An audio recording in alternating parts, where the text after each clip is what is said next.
I must particularly express gratitude to the outgoing President for his close coordination and collaboration with other principal organs, particularly the Economic and Social Council, which Botswana was honored to lead as its 77th President. I am delighted that the two presidents worked very cooperatively on addressing vaccine equity, the sustainable development of Africa, financing for sustainable recovery, and the nexus between natural resources and sustainable development, among other priorities. Close collaboration among UN principal organs of the United Nations is beneficial and must be promoted. Mr. President, Botswana endorses your choice of the theme for this session, that is, a watershed moment, transformative solutions to interlocking challenges. We concur with your observation that the current global challenges, namely the COVID-19 pandemic, the war in Ukraine, humanitarian challenges, and climate change, are complex and interconnected, hence require transformative solutions. Given the interconnectedness of these challenges, it is evident that they can only be effectively addressed in a holistic approach. This further demonstrates the enduring relevance of the United Nations Charter, which 77 years ago established the three founding pillars of the UN system, namely human rights, peace and security, and development, as interrelated and mutually reinforcing. As UN member states, we should look no further for these solutions than in the already existing key multilateral frameworks. Among these, the 2030 Agenda for Sustainable Development and its SDGs, the Paris Agreement, and the UN's 75th Anniversary Declaration, as well as the outcomes of major UN meetings. This session gives us an opportunity to reaffirm our commitment to these solutions. In his comprehensive report on our common agenda, the Secretary General has offered us a boost with concrete ideas and recommendations to accelerate implementation of the 2030 Agenda and close the existing gaps in our multilateral frameworks. Mr. President, I wish, therefore, to preface my remarks through which I will share my country's progress in recovering from the COVID-19 and towards a transformative and sustainable development by reminding this auspicious body of Botswana's road to development. Many in this room may only know the Botswana of now, which is an upper middle income country. This is a status that we are proud of, given that when we attained our independence, only 56 years ago, we were among the poorest in the world. However, we were fortunate to discover what has turned out to be the world's largest diamond reserve across the Kimberley Belt. For those less acquainted with the development path we've traveled as a country, this is not the entire reflection of the Botswana story. Our story is based on the humanity, the principled and tenacity that we have as a people, as Botswana. It is a story of the wisdom of our forefathers who avoided the misfortune that often accompanied the discovery and exploitation of minerals in other parts of the world, and electing instead to turn the discovery of diamonds into a story for development. Botswana as a nation would never have been able to realize this development had we not held firmly to our belief in the principles of democracy centered on the rule of law, good governance, and the protection and enjoyment of basic human rights by our people. Mr. President, I must, however, admit that we face an uphill battle in our investment efforts to attract investors to help us diversify our economy away from dependence on diamonds. I stood before this General Assembly and I've engaged at different fora when the opportunity arises to share the Botswana story with a view to encouraging partnerships to augment our efforts towards diversification. I trust that those that are attentive to our call are more in number, and I firmly believe that they too aspire to share a part of our story. In the meantime, diamonds are still the bedrock of our economy. It is in this respect that the words of the Secretary General, Antonio Guterres, and the call for a common agenda resonates with me. I liked in particular the call by the Secretary General for a global view whereby power, wealth, and opportunity are shared more broadly and fairly at the international level. For my country, this translates into a fair and equitable opportunity to use the resources that we have to develop our people and give them an equal opportunity to contribute and share in global wealth. As we continue to advocate for the Kimberley process, I wish to remind this august body that Botswana's story is unquestionable proof and living testimony that diamonds with good governance are for development. In fact, diamonds are a serious matter of livelihoods. I'll be hosting a side event on diamonds for development later this evening, through which I hope to further broaden conversations and allow our partners, both within the United Nations, governments, civil society, and the private sector, to join us in ensuring that my country, Botswana, will also be part of the United Nations family espoused around shared power, wealth, and opportunity as we endeavor to realize the 2030 agenda. Mr. President, despite our challenges, my government continues to play its part to contribute to the international agenda and in ensuring that access to medicines by our people is part and parcel of their health care, while ensuring that the economy also recovers from the pandemic. Vaccine rollout remains a precondition for a sustainable recovery, yet many countries in the global south, especially Africa, have not met the WHO's target of 70% of their populations being fully vaccinated by mid-2022. This underscores the urgent need to continue promoting vaccine equity through international solidarity, as well as addressing vaccine hesitancy by countering disinformation and raising awareness about the science-backed facts regarding the effectiveness and safety of the vaccines. Despite the challenges we encountered, which were common to many developing countries, Botswana has procured enough vaccines to administer to all eligible groups, thus enabling significant progress, with 64% of our population now fully vaccinated. However, much more needs to be done. It is in this context that Botswana continues to play an active role on this matter and recently also joined other member states in co-sponsoring the General Assembly resolution calling for the convening of a high-level meeting on pandemic prevention, preparedness and response during the 78th session of the General Assembly. We also continue to actively participate in the ongoing process towards a possible elaboration of a pandemic treaty at the World Health Organization in Geneva. We believe that such a legally binding instrument will strengthen existing global mechanisms to address and react more speedily to health emergencies. Mr. President, I am pleased to inform you that as part of overcoming the challenges of global vaccine inequity and in line with our commitment to build back better, and in a transformative manner, the government of Botswana has approved the manufacturing of the patent-free Corbavax COVID-19 vaccine, and the construction of a vaccine manufacturing plant has already commenced. Additionally, the facility will produce cancer treatment and next-generation cell-based immunotherapy. This initiative is being undertaken in partnership with Nantworks, the Texas Children's Hospital Center for Vaccine Development, and the Baylor College of Medicine. This partnership will enhance Botswana's capacity in human vaccine production, contribute to our goal of building a knowledge-based economy, and help in preparations for future pandemics.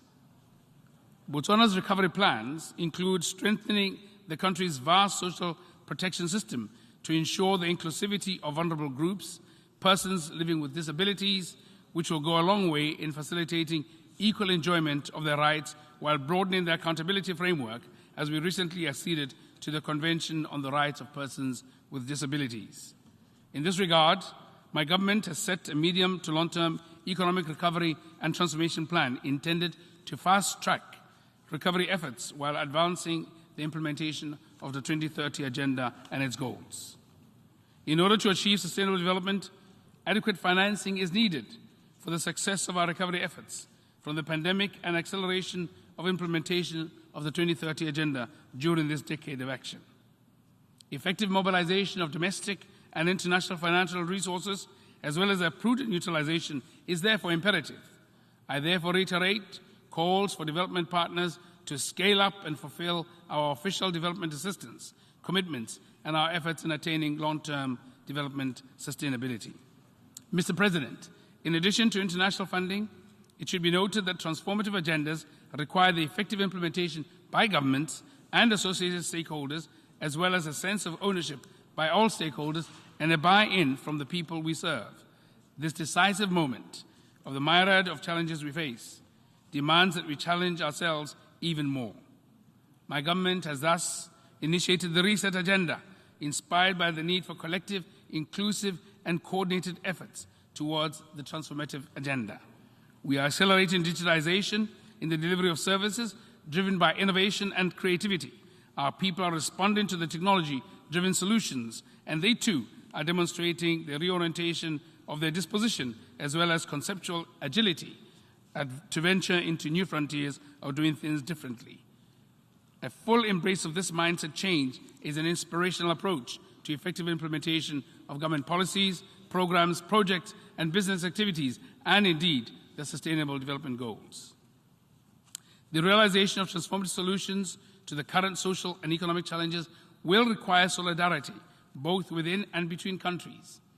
As chair of the landlocked developing countries, many of whom are also characterized as least developed and small states, Botswana expresses solidarity with fellow UN member states in special situations, particularly the distinct and peculiar challenges faced by the LDCs and SIDSs in their efforts to build back better and recover sustainably from the pandemic. In line with the repeated position of our sub-regional body, SADC, I also wish to express solidarity with our northeastern neighbor, Zimbabwe, and call for the removal of unilateral coercive measures targeted at that country. While we are confident of the resilience and resolve of Zimbabwe, as well as its economic transformation prospects, we are concerned that such measures are not advancing the cause of livelihoods of innocent Zimbabweans, nor the cause of our SDGs. Mr. President, this year we continue to witness extreme weather events that point to the escalating severity of the climate crisis.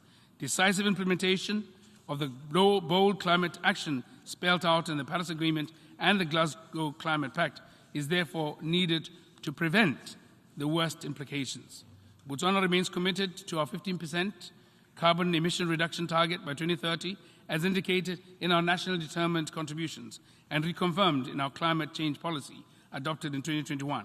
The policy addresses access to climate finance, clean technologies, and renewable energy.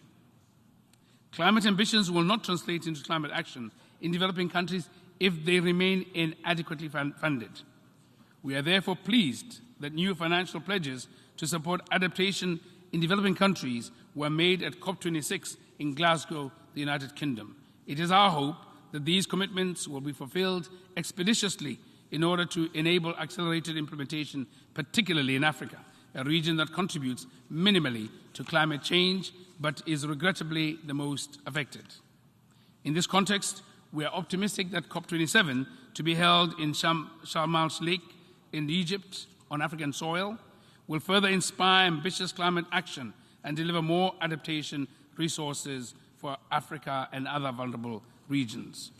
Drawing on this inspiration, Botswana, in collaboration with the United Nations Framework Convention on Climate Change and various stakeholders, convened the Climate Adaptation Week 2022 from 22nd to 26th August 2022 in Gaborone under the theme Transformations in Advancing the Formulations and Implementation of National Adaptation Plans. The Expo succeeded in promoting the exchange of experiences and fostering partnerships between a wide range of actors and stakeholders on how to advance national adaptation plans. On 2nd March this year, Botswana was among the 141 member states that voted in favor of the General Assembly resolution which demanded an end to the invasion of Ukraine. With that vote, we were reaffirming the purpose and principles of the UN Charter, particularly its Articles 1 and 2, which underscore the need for peaceful settlement of disputes, as well as respect for sovereignty and territorial integrity. The Charter is a binding instrument of international law. Therefore, all peace-loving nations ought to adhere to its letter and spirit under all circumstances. We therefore continue to call on all parties to recommit to finding peaceful and lasting solutions to the conflict through diplomacy and dialogue. The UN brokered talks that resulted in the Russian Federation and Ukraine signing an agreement on the Black Sea Grain Initiative are a testament that when given a chance, diplomacy and dialogue can yield results. If nothing else, the end of the Second World War and the founding of the United Nations in 1945 has demonstrated that only if we approach conflict based on solidarity and working together can we find peace. I commend the SG and the UN system, organizations, Turkey, and other stakeholders, including neighboring countries such as Poland, for rising to the challenges to address humanitarian needs in Ukraine and other crisis situations. As we continue to seek amicable redress of this worrying conflict, it is important that the UN system be particularly adequately resourced, given its critical work of saving lives and alleviating the suffering of victims of armed conflict, climate change, and other disasters. We, the collective member states of the United Nations, have the responsibility and mandate to strengthen international law, promote human rights and gender equality, and most crucial, to protect civilians in challenging peacekeeping environments. In this context, Botswana shares the same ideals with many of you present here today on the principle of responsibility to protect. Mr. President, as already been acknowledged by the 2005 World Summit, states have the primary responsibility to protect their own populations from genocide, ethnic cleansing, war crimes, and crimes against humanity. As part of the group of Friends on Responsibility to Protect, Botswana is co-chair, together with Costa Rica and Denmark, will continue to ensure that the membership of the United Nations pays attention to this important responsibility to reinforce global action. In Southern Africa, we remain actively engaged through our sub-regional organization SADC in addressing the threat posed by terrorism and violent extremism to peace and security in our sub-region. To this end, SADC has deployed its security forces to thwart terrorist threats in the Cabo Delgado province of Mozambique.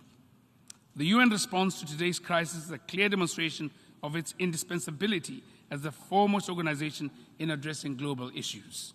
From its system-wide response to COVID-19 to its swift action in relation to the humanitarian crisis in Ukraine and other crisis situations, the UN has proven to be fit for purpose.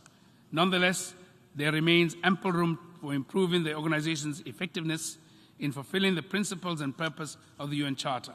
In this connection, we welcome recent reforms and proposals aimed at strengthening the UN system and enhancing its relevance in addressing contemporary challenges. These efforts include SG's development management, peace and security, human rights, and humanitarian pillar reforms, which are aimed at enhancing the Secretariat's ability, agility, accountability, and effectiveness in mandate implementation. Mr. President, for a small country like mine, the reform of the United Nations is important only in as far as to ensure the equal voice of member states, regardless of size. My government and I personally are therefore eager to have our own people represented and employed within the UN system. With our presidency of the ECOSOC, I believe Botswana has demonstrated its ability, including the capacity of our youth, who have received positive reviews from their support to the ECOSOC Secretariat during our tenure. We are, however, eager to see such accolades turning into real opportunities for absorption throughout the employ and hierarchy of the organization, particularly for our youth. As I conclude my remarks, Mr. President, let me reassure you that you can count on Botswana's support and constructive engagement towards the successful implementation of the program of work of the 77th session of the General Assembly. I hope that Botswana can also rely on the UN system and our development partners and the wider international community to help us realize the Agenda 2030 and transform our people and country into a developed nation by 2036. I thank you. On behalf of the Assembly, I wish to thank the President of the Republic of Botswana for the statement just made, and I request protocol to escort His Excellency. The Assembly will hear an address by His Excellency Mohamed Bazoum, President of the Republic of Niger. I request protocol to escort His Excellency.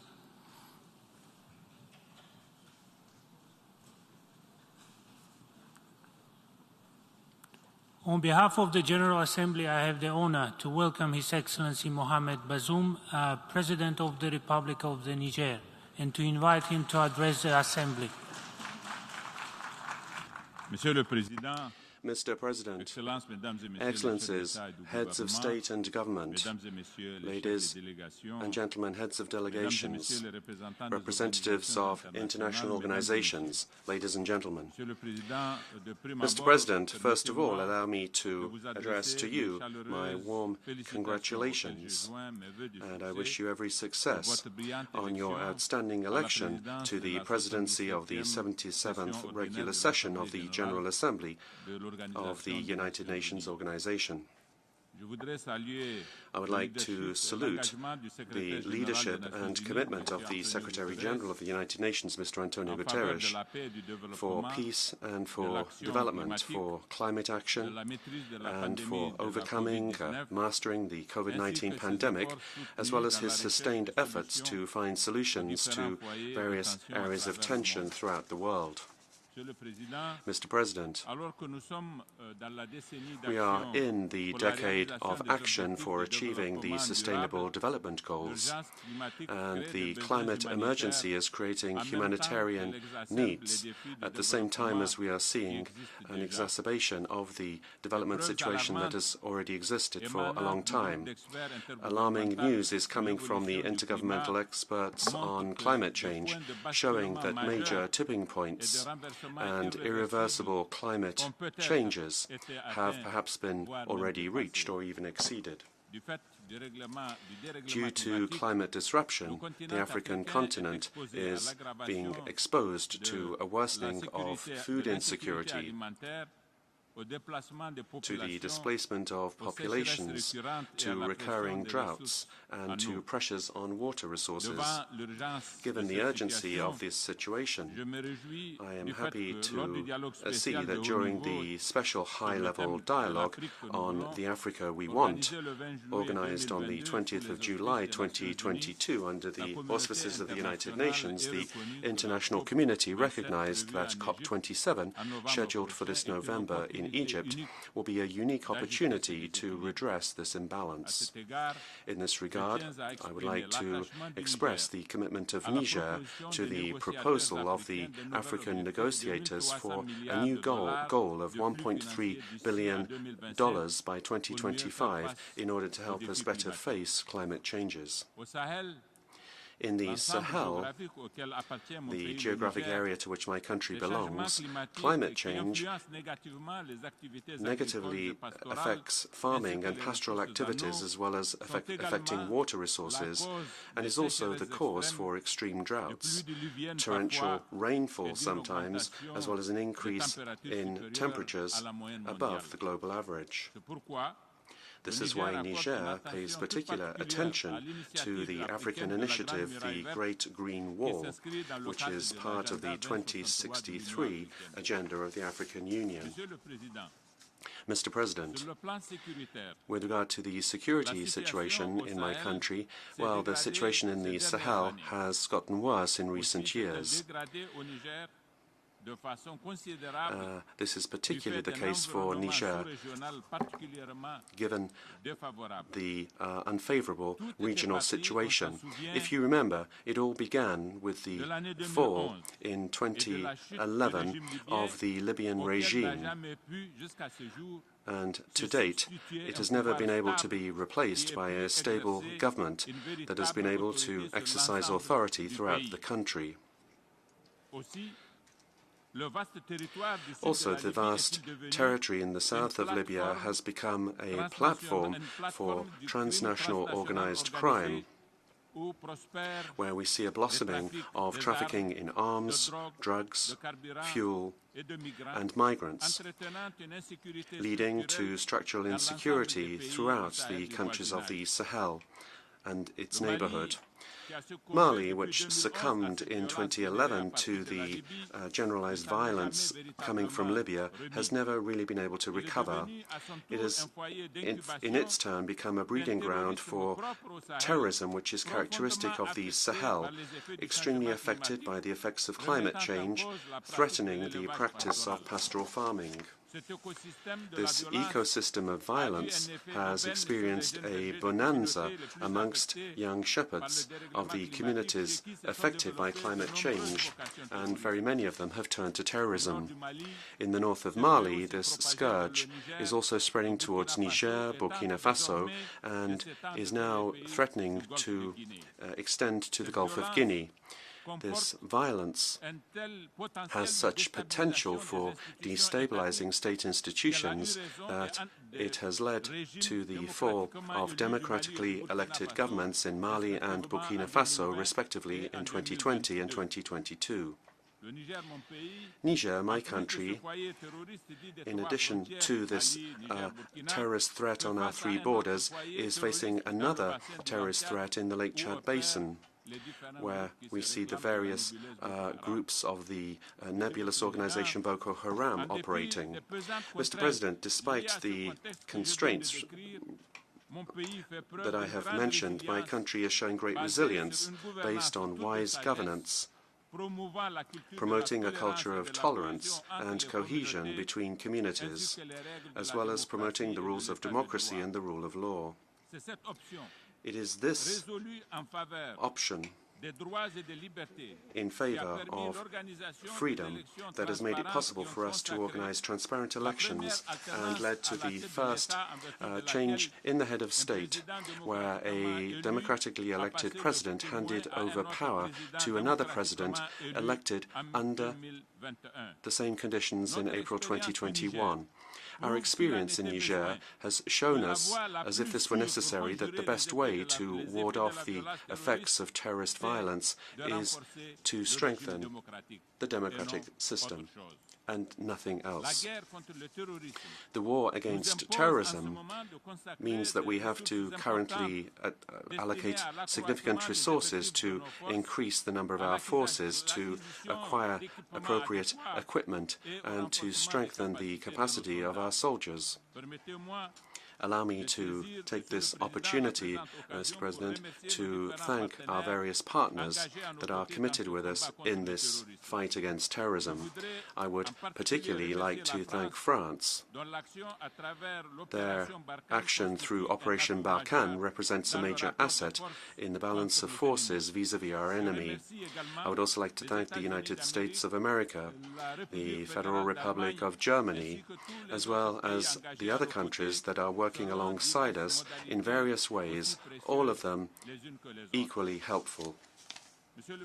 Mr. President, nevertheless, I feel that we must stress here that the commitment of the international community in fighting terrorism in the Sahel still shows great gaps, which should be identified and addressed. Indeed, this terrorism draws a lot of its financing from the trans-Saharan trafficking in drugs towards Europe and Asia via Libya. The majority of the weapons that are flooding the market for terrorist violence in the Sahel also come from Libya. It seems to me that in this particular case we are facing a problem that is not particularly complicated. Why, then, has it not been possible to put in place an adequate system with the necessary funding in order to appropriately fight this phenomenon? Indeed, it is high time, Mr. President, that our collective thinking of the great powers represented in this region, as well as the international community, work together with us, the countries of this region, so that together we can start thinking in a much more focused way about how we can define action that will be effective in fighting drug trafficking and arms trafficking in the Sahel. Mr. President, despite the great challenges that we face, as described above, Niger remains a robust and stable state, underpinned by democratic institutions, resolutely committed to the fight against poverty and in favor of development. Our deep conviction in this regard is that the genuinely most effective way to fight poverty is by promoting the educational system. The development challenges for Niger can be summed up by the following simple figures: an annual population growth rate of 3.9%, an average fertility rate of, on average, 7 children per woman, the first pregnancy for around 50% of girls before the age of 15 years, with half the population being around 15 years old. These statistics tell you a lot about the failure of our education system, and that is why we are committed to act resolutely in order to improve matters. Also, the program for which we have been elected by the people of Niger is to act to improve access to education as well as the quality of education. With regard to quality, we have decided to stress in particular the quality of teacher training and to make the job of teaching much more professional. With regard to improving access, our policy stresses the building of school infrastructure. Another aspect which is particularly important that I would like to stress as part of our educational program is gender equality and building boarding schools for girls in rural areas. Given the situation in rural areas where pupils are a long way away from their parents, sometimes it stops girls pursuing their education. And very often, when they leave education, they are married off and not included in some of the statistics I mentioned earlier on. Boarding schools give them peace and quiet and security and the conditions to continue their studies with the possibility to stay at the school and to acquire academic and vocational skills that they will need there. The scaling up of boarding arrangements in rural schools, whilst contributing to improving the performance of the educational system, also helps to reduce the rate of population growth. Mr. President, the reason why I have stressed our educational policy after having spoken about climate change, terrorism, and lack of security in the Sahel, I did this because these three issues, demography, insecurity, and terrorism, are very much linked. Terrorism operating the Sahel today is linked to the living conditions for certain communities where the environment has been significantly affected by climate change. The Sahel, moreover, in recent decades, is an area that has seen a particularly high spike in population growth. These two phenomena combined, population growth and the worsening of the environment combined, have led to regional disorder following the collapse of the Gaddafi regime in 2011. And has contributed to the chaotic situation being experienced by countries in the region. This is why, for the United Nations and for the international community, becoming emotional and speaking about terrorist violence will not be enough. We have to act by investing in the resources that we need in education in order to fight the violence of today and prevent the violence of tomorrow. Thank you very much, Mr. President. On behalf of the Assembly, I wish to thank the President of the Republic of the Niger for the statement just made, and I request protocol to escort His Excellency. The Assembly will hear an address by His Excellency Adama Barrow, President of the Republic of the Gambia. I request protocol to escort His Excellency.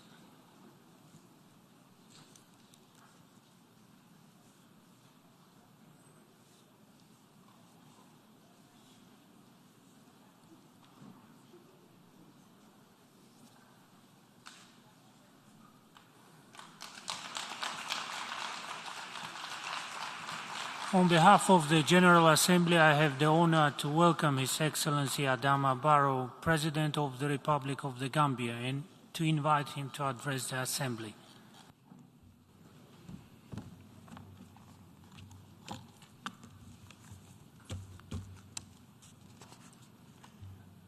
Mr. President,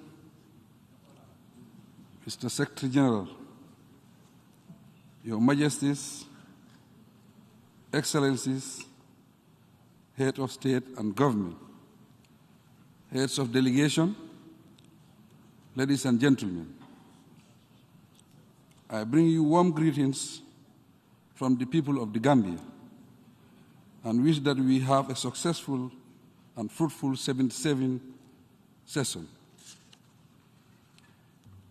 It is regrettable that we could not convene a proper general summit over the last 2 years due to the COVID-19 outbreak. Allow me, therefore, to pay a special tribute to the millions of people who succumbed to the pandemic worldwide. In their memory, we must commit ourselves to better pandemic preparedness and response. Mr. President, my delegation congratulates you on your efficient role as President of the General Assembly, and I assure you of the Gambia's support during your tenure. We also felicitate the Secretary General for ably steering the affairs of the UN during what has become one of the most challenging times of the century. Mr. President, the numerous interlocking global challenges requiring coordinated global action make it most pressing for us to rise to the occasion. This makes the theme a watershed moment, transformative challenges to interlocking challenges, quite appropriate. In the thick of all the complexities confronting world leaders, we must underscore the centrality of the United Nations' unique role and potential to make a huge difference in the lives of the people. Durable solutions that match the magnitude and intensity of the never-ending challenges remain the Assembly's greatest challenge. The situation calls for new perceptions, new approaches, and new partnerships, renewed commitments, and increased resource levels that equal to the scale of both current and emerging challenges.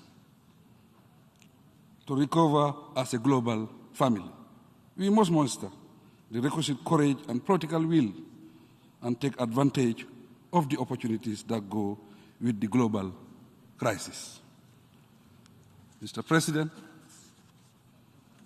the current cost of living crisis across the world is a wake-up call for immediate global response to alleviate the suffering and poverty that hold our nations to ransom. The global inflationary trends, food insecurity, and the energy crisis compounded the natural disasters that continue to cause havoc around the world. The need for relief grows by the day, yet global efforts appear to be less and less effective. In this connection, my delegation fully welcomes the establishment of the Secretary General's Global Crisis Response Group and eagerly look forward to concrete action-oriented recommendations and solutions. As one of the hard-hit developing countries, the Gambia stands ready to cooperate with the group to find real solutions for immediate relief. Mr. President, we have come to this summit with gratitude for the partnership and support extended to us from 2016 to date. Mr. Secretary General, we thank you personally and the entire UN body for the continued support of our peace-building and reconciliation efforts. The Gambia has come a long way from dictatorship and has transitioned into a true multi-party democracy. Following the 2021 presidential election and the legislative elections this year, the consolidation process is gaining momentum. We will step up reforming and strengthening our national institutions to sustain a robust democracy where human rights and fundamental freedoms underpin our national policies, programs, and development efforts. As we prepare to end the current electoral cycle with the 2023 local government elections, we are proud that the Gambia now have multiple political parties and vibrant civil society organizations with a sharp rise in public participation in national affairs. Amid the socio-economic challenges that beset our nation, characterized by reduced tourism engagements, inflation, food and energy insecurity, and modest economic growth, we are developing a new National Development Plan, NDP, 2022 to 2026, to succeed the current NDP. With this new plan, we seek to advance the pursuit of our national priorities, including the Sustainable Development Goals and Agenda 2063 of the African Union. We therefore solicit the support of the UN system, as well as our friends and development partners. Our goal is to recover and grow our economy, transform digitally, and consolidate our democratic gains. Our resolve is to uplift our people from poverty, secure their livelihoods, and create new avenues to transition into a prosperous, peaceful, and stable nation. Because the youth and women form the greater majority of our population, the government will continue to empower them. Like all other genuine nations, we are committed to the global consensus that no country should be left behind in this decade of action.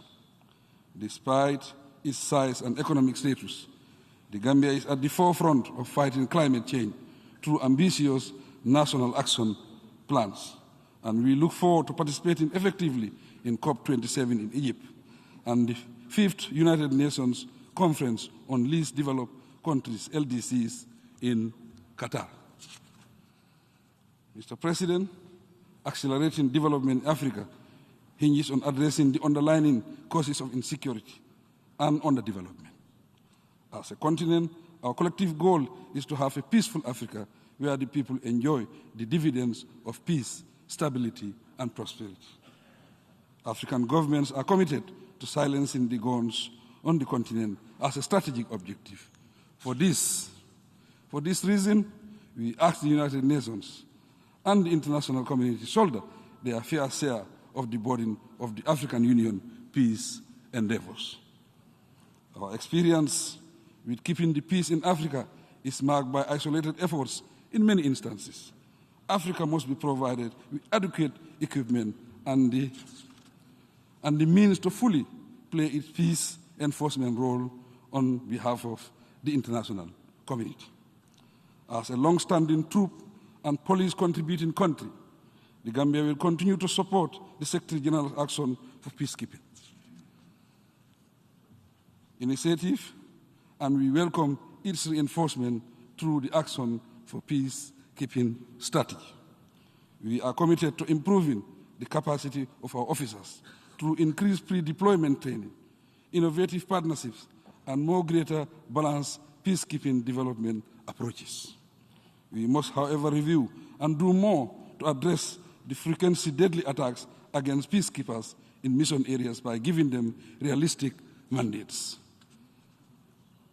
As sitting member of the African Union Peace and Security Council, the Gambia's commitment to peace and security in Africa and beyond remains unwavering.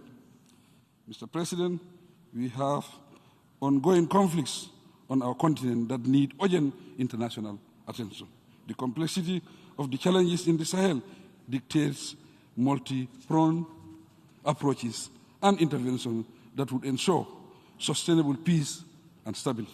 So we must reconsider our assumption on this region and seek forward-looking solutions that empower the citizens. The current security and governance situation in Libya equally deserve a fresh thrust from the international community. We call on the contending parties on the ground to give the people a chance to live and coexist in peace. Mr. President, Moroccan sovereignty and territorial rights over its Sahara region should be reconsidered by all. In this regard, the government of the Gambia reaffirms its strong support for Morocco autonomy initiatives, which convincingly serve as a realistic compromise in accordance with UN resolutions. Development in the Horn of Africa also continue to be a source of serious concern. We request the leaders of the region and the international community to explore new options to restore peace in the area. We must equally come together to assist the region to combat terrorism through greater cooperation and intelligence sharing. The humanitarian crisis is enormous and calls for considerable international emergency aid. Mr. President, reverting to other important matters of global concern, we entreat the United States to end the long-standing embargo imposed on Cuba. The reason is that global solidarity and friendly cooperation should define relations between member states of the United Nations. In the Middle East, the Israel-Palestinian conflict needs a new impetus for lasting peace. As a people, the Palestinians deserve a state of their own. Hence, we call for a fresh peace initiative that includes the revival of the Arab Peace Initiative. Mr. President, we remain deeply disturbed by the horrors and humanitarian catastrophe arising from the ongoing Russia-Ukraine war. The destabilizing global economic conditions imposed on the rest of the world are unbearable. In Africa and elsewhere, the cost of living crisis and beating inflation, with food and emerging insecurity and devastating our economies and continue to frustrate pandemic recovery efforts. Additionally, the debt burden has reached crisis level. We call for general debt relief. We implore Russia and Ukraine to heed the global plea for political dialogue and end the war. Africa is simply asking for global peace and friendly relations.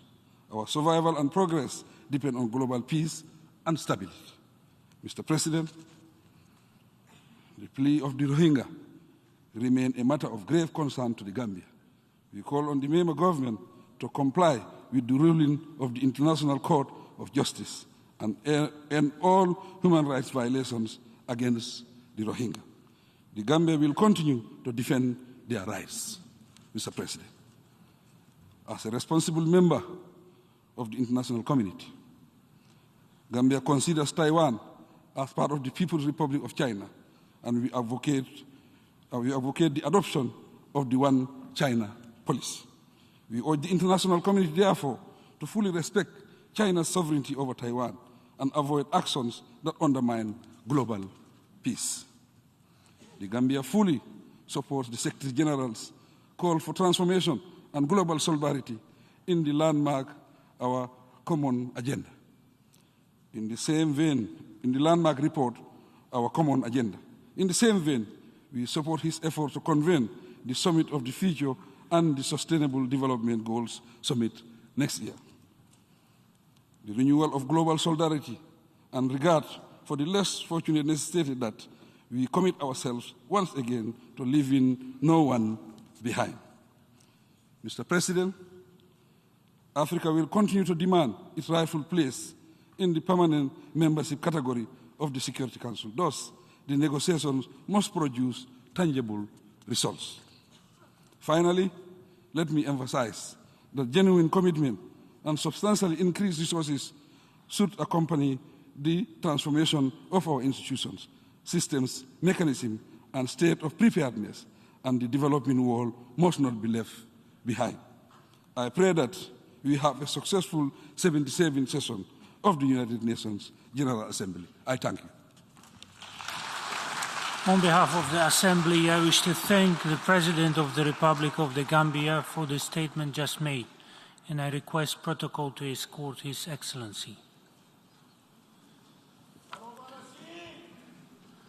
The Assembly will hear an address by His Excellency Rashad Mohammed Al-Alimi, President of the Presidential Leadership Council of the Republic of Yemen. I request protocol to escort His Excellency.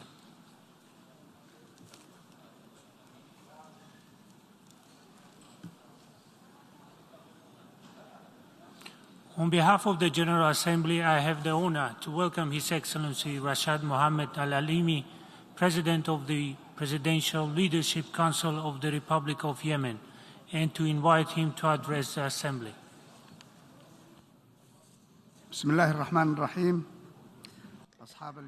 In the name of God, the Most Merciful, Your Majesties, Your Highnesses, Excellencies, President of the General Assembly, Secretary General, Sir, distinguished delegates, ladies and gentlemen, may the peace of God be upon you all.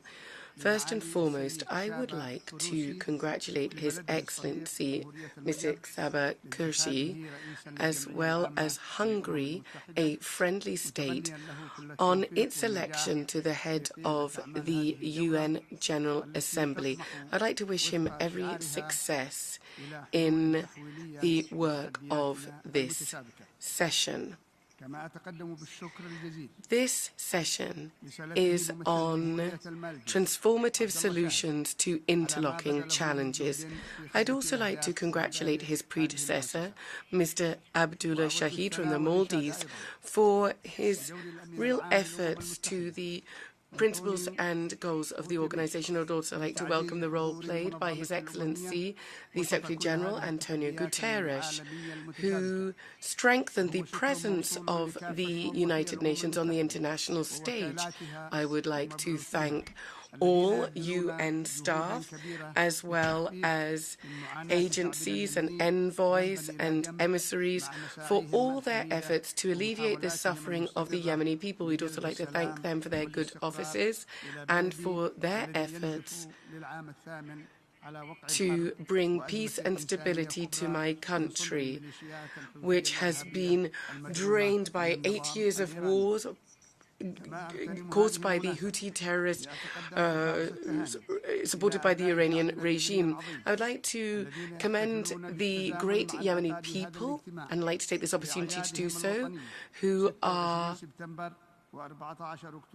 celebrating several national days, the 26th of October and the 30th of November. All of these various dates have constituted key states in cultural and social progress in my country, inter alia the proclamation of the Republican regime. This is currently undermined by the Houthi coup 60 years after the proclamation, which is based on freedom, justice, the eradication of racial discrimination, and also focuses on women's participation and guarantees of rights and liberty. It is a great pleasure for me to speak to you today, ladies and gentlemen, for the first time as the President of the Presidential Leadership Council of 8. For the 8th year in a row, a Yemeni leader is telling you about the destruction, the humanitarian crisis, which is the worst in the world in Yemen. Each time we come to you to share with you all of this suffering, all of this pain, and also bring the memory of the courageous leaders and women, children, work colleagues, all those people that we are losing day after day because of the war, epidemics, illness, and hunger. Each time that a year passes without a robust position being taken on Yemen. Losses pile up. Militias and terrorist groups become increasingly dangerous and are a real transnational threat. These militias violate human rights, whilst these rights have been the subject of consensus within this organization for more than 70 years now. I'm here today to share with you the same history, the history of the Yemeni people, this great people, a patient, perseverant people that have been hit so hard. They're asking the same questions. Is it not possible to undertake serious work to bring an end to the bloodshed, to save lives, to eradicate terrorism and extremism, and to protect the desire of the people and its legitimate aspirations to recover its state, to participate in political life, to live a normal life, to get rid of sectarian, religious and hate speech as well? The international community, ladies and gentlemen, has adopted a unified position on the issue of Yemen. We do appreciate this and we are grateful to you for that. First and foremost, you supported the transfer of power plan based on the Gulf Initiative and its implementation mechanism in 2011. And then there was the Conference of National Dialogue that was not exclusive. This dialogue was something in which all categories of society was involved, including the Houthis. And this led to a reference document guaranteeing people's participation as broad as possible, indeed, in this process. This document enshrined the aspirations of the Yemeni people for democracy, justice, equality in citizenship, and women's participation, and the participation of all social categories, freedom of thought and belief. And this led to a renewal of the Security Council that took place in Sana'a in 2013. Unfortunately, this dream was very short-lived. Following a terrorist coup d'etat that was conducted by the Houthi militia, they had a coup d'etat against national consensus that was born from this dialogue. These militia prevented the new constitution, and that would have led to a referendum. They tried to invade the capital Sana'a and several towns in Yemen. They also created obstacles to national agreement. In particular, in Aden, they tried to assassinate the President of the Republic, and they harmed the work of several state Yemeni institutions. They imposed a fait accompli upon them. The militia declared a war on neighboring countries. This is how this destructive war started. This is the real threat to stability in our region, a threat to international navigation routes, to energy supply. All of this led to hundreds of thousands of lives lost, to people being injured, to a situation where 20 million people are currently suffering from famine. There are hundreds of thousands of refugees who've had to seek refuge in neighboring countries. 4 million IDPs within Yemen itself. The Houthi militia destroyed the living conditions for people, the means of subsistence for people. Furthermore, other phenomena have exacerbated the suffering of our people, in particular climate change, and also the destruction of our social network, our social welfare system. Ladies and gentlemen, since the 7th of April, a new era has started in Yemen based on partnership and national consensus through the establishment of the Presidential Leadership Council. This strives to make progress according to the terms of the transition period adopted by our people and approved approved by the regional and international community. This is why we are making progress, and we're doing this through an alliance conducted by the Kingdom of Saudi Arabia and the United Arab Emirates, and also the different regional and international partners, to set up reform programs, they're urgently needed, that breathe new life into our institutions and ensure that services be provided at a large scale, whilst trying to curb the plummet in the exchange rate of our national currency. We're also trying to tackle inflation and the international food crisis. We've prioritized rebuilding our security and military institutions and to rebuild the judicial power that stopped functioning for about 2 years. Ladies and gentlemen, we are working within the terms of reference of the Gulf Initiative and its implementation mechanism, as well as decisions, in particular 2216 of the Security Council, that resolution which calls for lasting peace and enables the state to recover its authority throughout the entire territory through our constitution and our republican system. Here, we would like to reaffirm our full respect for international humanitarian law, international human law and human rights, international human rights law, rather, and the various different instruments and treaties adopted and ratified by the Republic of Yemen. We would like to work hand in hand with the United Nations and the international community to ensure that peace, security, stability and prosperity and freedom for all our peoples and all peoples of the world return. Our Presidential Council acts today in line with the UN Charter and its aims and principles, as well as in cooperation with UN agencies and the UN's political missions to guarantee inter alia political, economic and social rights of women and to bring an end to child exploitation. Children are often indoctrinated as part of hostile activities. Ladies and gentlemen, since the start of the Yemeni crisis, we have experienced great pain. We have sought to combat the Houthi militia. We've always maintained the same goal, and that is of peace. The Houthis did not respect their commitments, in particular their commitments made in 2014 in Sana'a. There were Geneva meetings, the first and second Geneva meetings. There were the Kuwait consultations, those in Stockholm.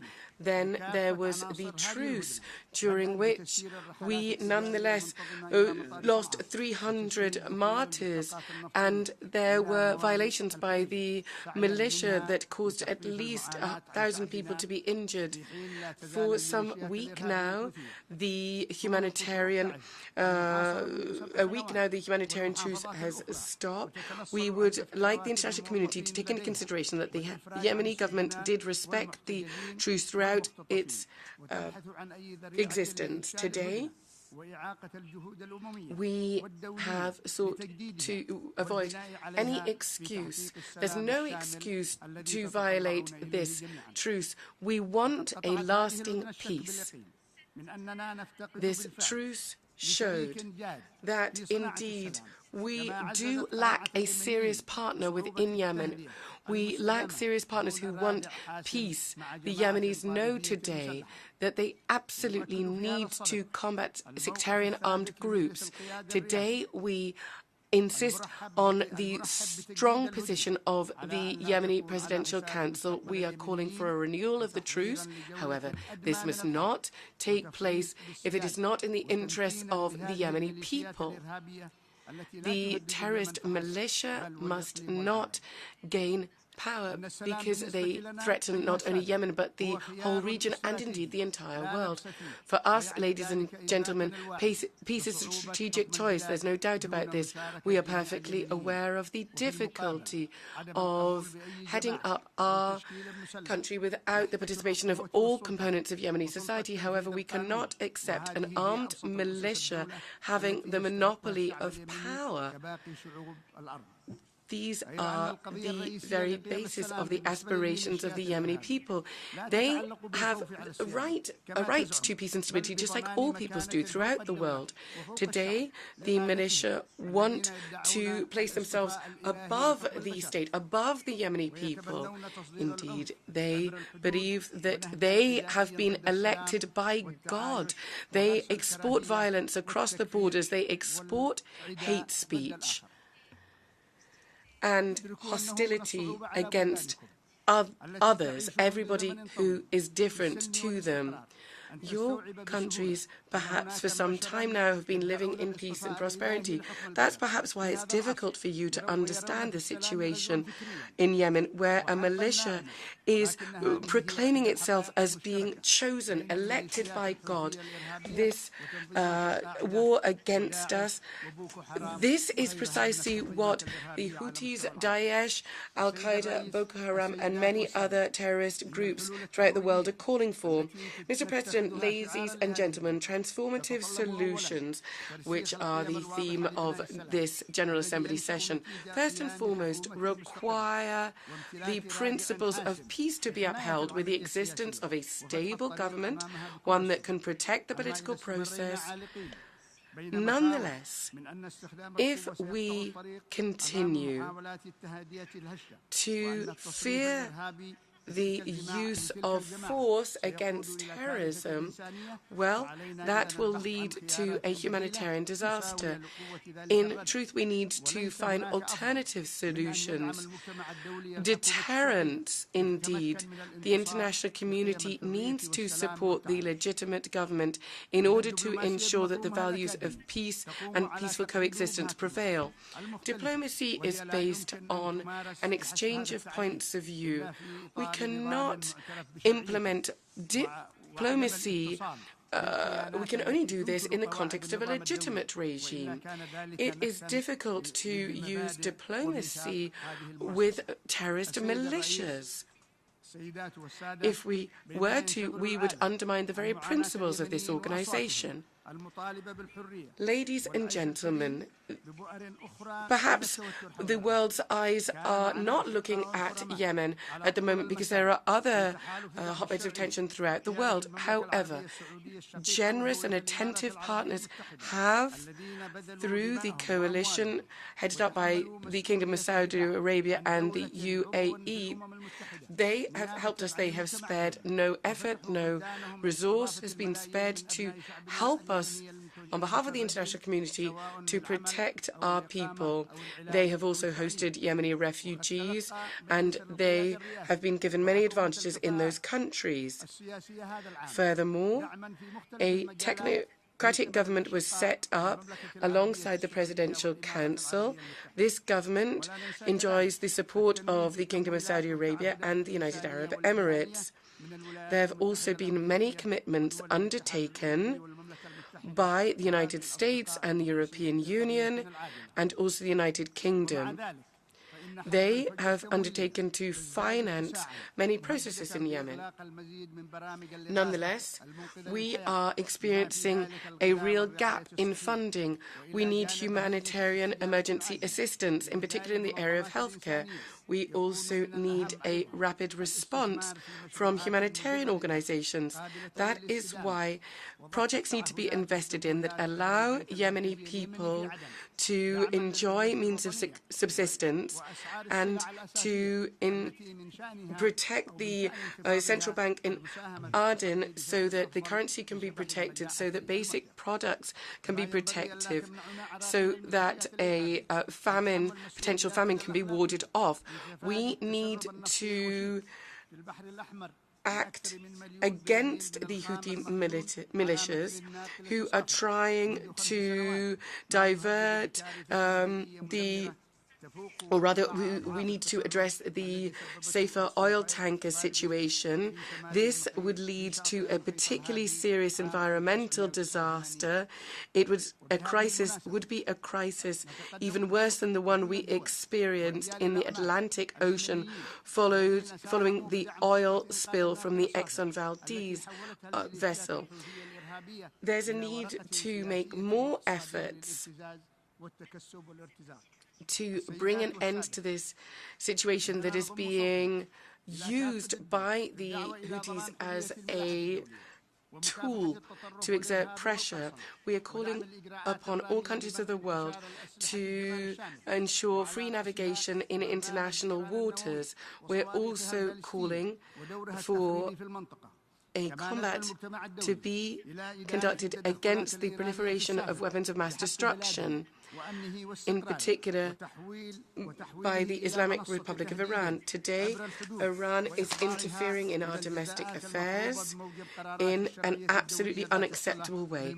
That is why sanctions against that country need to be respected in line with the law and international commitments. We would call upon the states of the international community to reach agreement on nuclear non-proliferation and to ensure that no military aid be given to Iran, in particular through the provision of drones that are currently being used in terrorist acts against the citizens of my country and of countries in the region.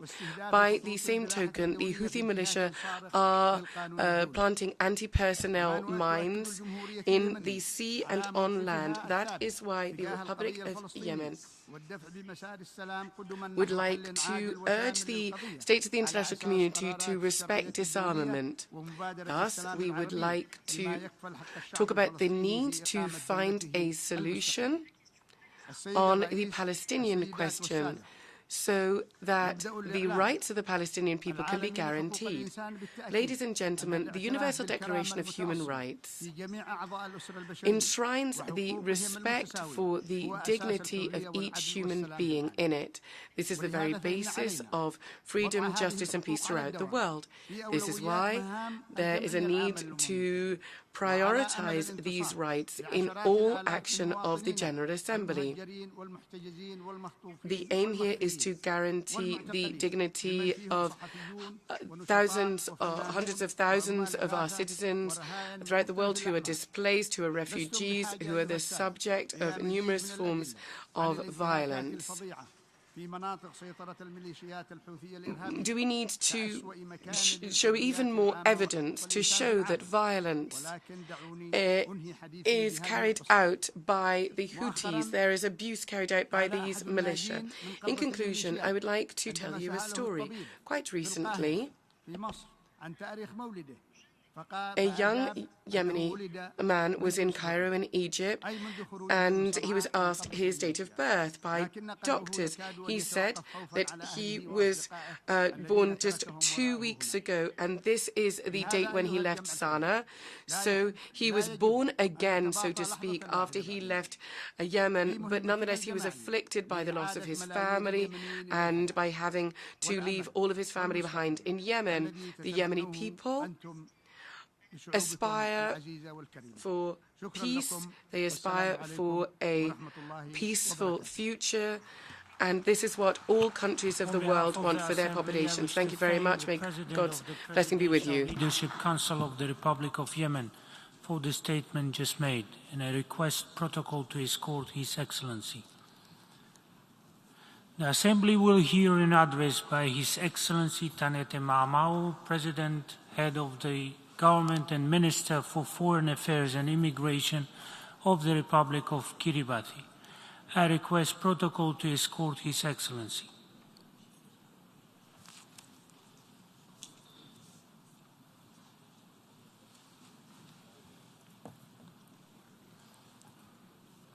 On behalf of the General Assembly, I have the honor to welcome His Excellency Tanete Maamau, President, Head of the Government and Minister for Foreign Affairs and Immigration of the Republic of Kiribati, and to invite him to address the Assembly. Mr. President, fellow leaders, Mr. Secretary General, Excellencies, distinguished guests.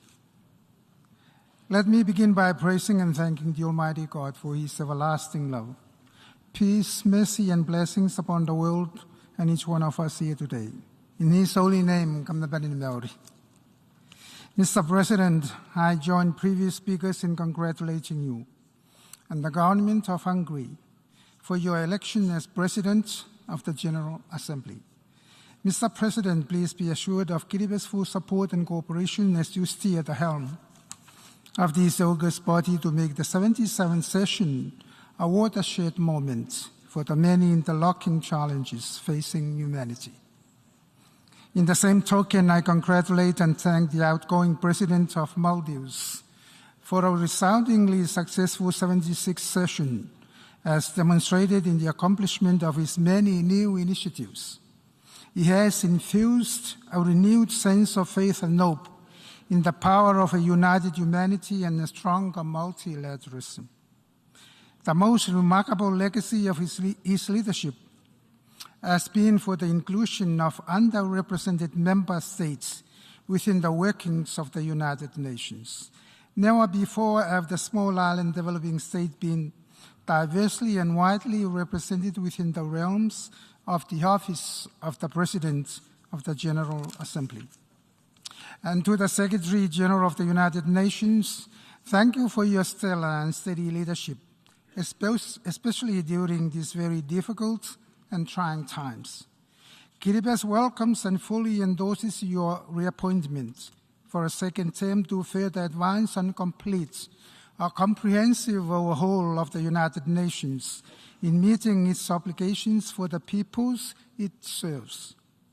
We also appreciate the restructuring of a multi-country office aimed at bringing the UN closer to the people on the ground. The establishment of the UN's multi-country office for the Northern Pacific region, which includes Kiribati, is a symbolic notion of bringing the UN closer for effective and tailored delivery of the UN agency services. We hope to see more tangible developmental activities occurring in this remote and underrepresented region of the United Nations.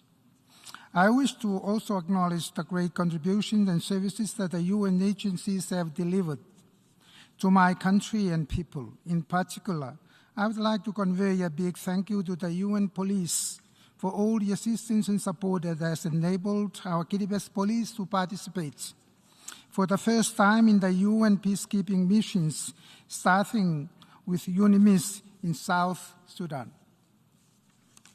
Mr. President, 76 years ago, in establishing the United Nations Charter, our founding fathers committed to cooperate to prevent future wars and eliminate root causes of wars and other violent conflicts in society. They agreed to restore the godliness, dignity, and worth of human person and improve the standard of living for all, to name a few. Today, we take stock of the progress made toward those goals, along with new commitments, and to reflect and assess if we have truly lived up those values. Mr. President, as a small island developing nation, multilateralism is central to the sustainable development of Kiribati. It offers a variety of opportunities to engage on global issues that are of importance to the well-being of our people. With an ocean area large enough to fit the whole of Europe, our Kiribati vision for 20 years and foreign policy objectives has been on the promotion of ocean health and wealth. This includes both the risk from nuclear submersibles traversing our waters and the damage effect of illegal, unregulated, and unreported activities on our fisheries. Most importantly is the health of our people, especially those who were exposed to the nuclear test blast on Christmas Island. We are grateful for the leading role, together with Kazakhstan, on Articles 6 and 7 of the Treaty on the Prohibition of Nuclear Weapons, concerning assistance for persons and environments harmed by nuclear testing. Two of the initiatives that we proposed are now reflected in the Vienna Programme of Action. The first is the establishment of a voluntary trust fund to assist countries, communities, and people and environments harmed by nuclear testing. Second is the creation of a scientific advisory body to help provide the science needed to address health and environmental problems occasioned by past nuclear testing. We are grateful to the countries that have already pledged support and made contributions for these initiatives, and especially those who are not yet state parties to the Treaty on the Prohibition of Nuclear Weapons. Let me be clear on this, Mr. President. Humanity should be free now and forever from the test and use of nuclear weapons. This is why my government has decided to invite the United Nations to use Christmas Island as a global or sub-global center for anti-nuclear researches and related programs and activities. Mr. President, the choice of the theme of the 77th session cannot be more appropriate and timely. A cloud of uncertainty and fear continues to cast over humanity in light of the 2-year-long COVID-19 pandemic. Communities, families, and businesses are still reeling from the effects of the pandemic. Compounding these devastations are the persisting challenges of climate change that manifested in coastal erosion, reducing available land space, and droughts that affected the livelihood of many persons. The Ukraine war has added to the despair and uncertainty through the unnecessary loss of lives, scarcity of food grains, increase in food and fuel prices, interest rates, and many more. The consequences of COVID-19, climate change, and the war in Ukraine are clear examples of interlocking challenges that must be addressed urgently using the 77th session's motto of solidarity, sustainability, and science. Solidarity underscores the sustainability of science and its advances. We saw this through the record-breaking production of vaccines, which have saved millions of lives. By emulating the success of sharing vaccine production, of sharing science discoveries, we can ensure many more receive life-saving vaccines and medicines. On this note, I would like to take this opportunity to thank all those who have assisted the people of Kiribati in many ways through vaccines, financial support, and others during the COVID-19 pandemic. Climate change is another area in which science has and continues to make advances in the science of understanding the root causes and ways to address climate change. However, the lack of solidarity, even through multilateralism, continues to be the stumbling block to address the global change emergency. The targets that have been agreed and set under the Paris Agreement, including the financial pledges, continue to remain out of reach. Mr. President, these challenges and the many others have caused much human suffering in the past 7 decades. All but have one thing in common. They are curated by the people in positions of power and influence. Much of this irresponsible, selfish, and heartless behavior are part of what the late Queen Elizabeth II referred to as the darker side of human nature. The darker side harbors negative mindsets and attitudes that give in to greed, hate, and the many advances that breed more bad than good, resulting in conflict, violences across societies and the world at large. Broken homes cannot be fixed by wonderful speeches, meetings, resolutions, nor international instruments, but an interplay of greater compassion and solidarity. Sadly, Mr. President, harmful mindset persists, and we ourselves, being a remote country, are far from being immune from such. The escalating geostrategic competition in our part of the world means that regionalism and solidarity are at risk of being increasingly used to serve specific national interests rather than a collective of diverse needs and views working in unison for our common benefits. As is the case now, any differing views and sovereign decisions that deviates is at the risk of being vigorously scrutinized and labeled a foe through a security lens rather than a genuine desire to pursue sustainable development for the country and its people. Likewise, efforts undertaken by Guterres to prepare for its graduation from the least developed country status, as recommended by the UN, are scrutinized. With limited resources, we are committed to drive our developmental agenda and ensure sustainability when we graduate by maximizing the benefits from the Phoenix Islands protected area and many others. Our developmental agenda are grounded on our culture, traditional values and norms, practices and aspirations for the benefit of our people. Yet, they continue to be oppressed by neocolonial thinking that does not take into account our needs, our priorities, and our national interests.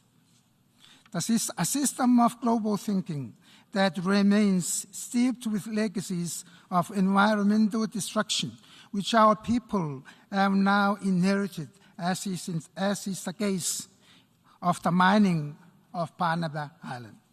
We must work together to ensure that the solution and actions to correct these legacies and local watershed moments work hand in hand with actions and solutions for today's interlocking challenges.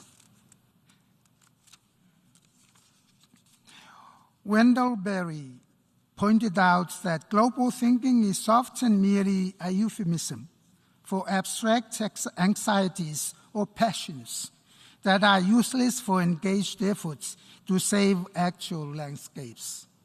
Multilateralism should never be viewed as a one-size-fits-all scenario. We are reminded that it is best to reorient our work through locally grounded planning and action that focuses on the actual scaled-down watersheds commonly addressed. Mr. President, we have a duty as leaders entrusted with the power to decide and as enablers of solutions for the security, peace, and well-being of our people that is sustained through education, awareness, and financing. Acting together side by side in unison and solidarity, making decisions and taking actions based on reality and facts derived from natural law and true science is a precursor for the transformative solutions we need. Let us all agree to make the 77th session a watershed moment, a moment for renewed positive mindset, a moment for true discipleship action, and a moment for a prosperous, peaceful, and secure world for all. I believe that together in unison and solidarity as one human family and with God's blessing, we can do it, and certainly we can do it. I conclude by sharing our traditional blessings of the Maori, the Rai, or the Tapemore. I thank you all. On behalf of the Assembly, I wish to thank the President, Head of the Government, and Minister for Foreign Affairs and Immigration of the Republic of Kiribati for the statement just made, and I request protocol to escort His Excellency. The Assembly now will hear an address by His Excellency Emmerson Dambudzo Mnangagwa, President of the Republic of Zimbabwe. I request protocol to escort His Excellency.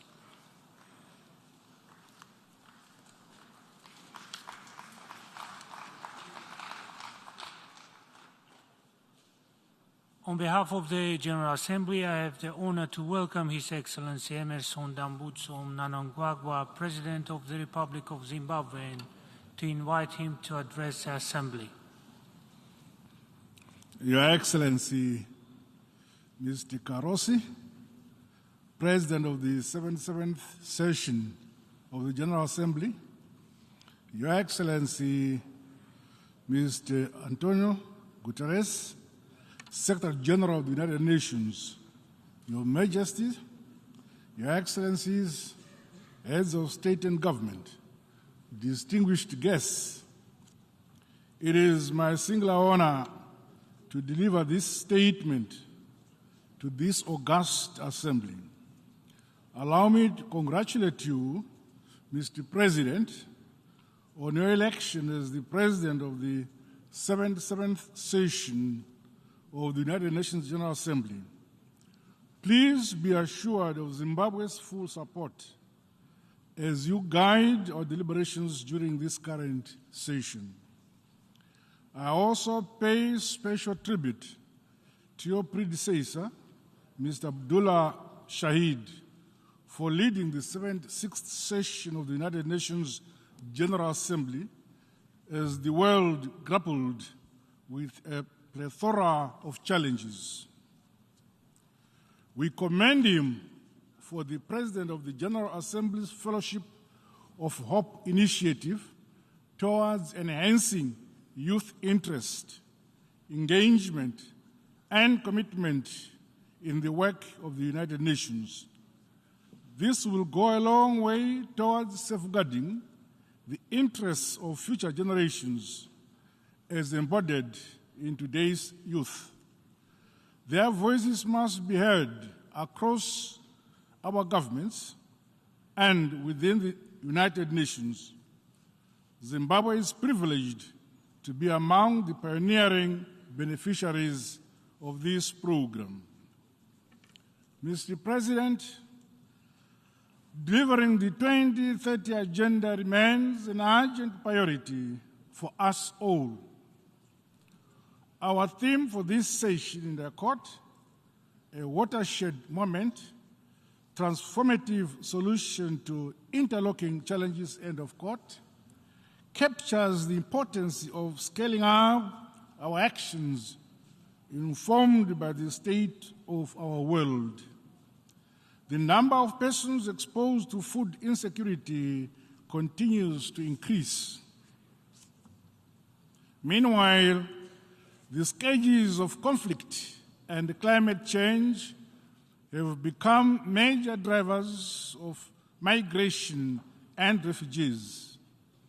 The ever-looming threat associated with the CCC crisis of COVID-19, conflict, and climate change has placed upon us an enormous responsibility to confront these interlocking challenges by strengthening multilateralism and solidarity.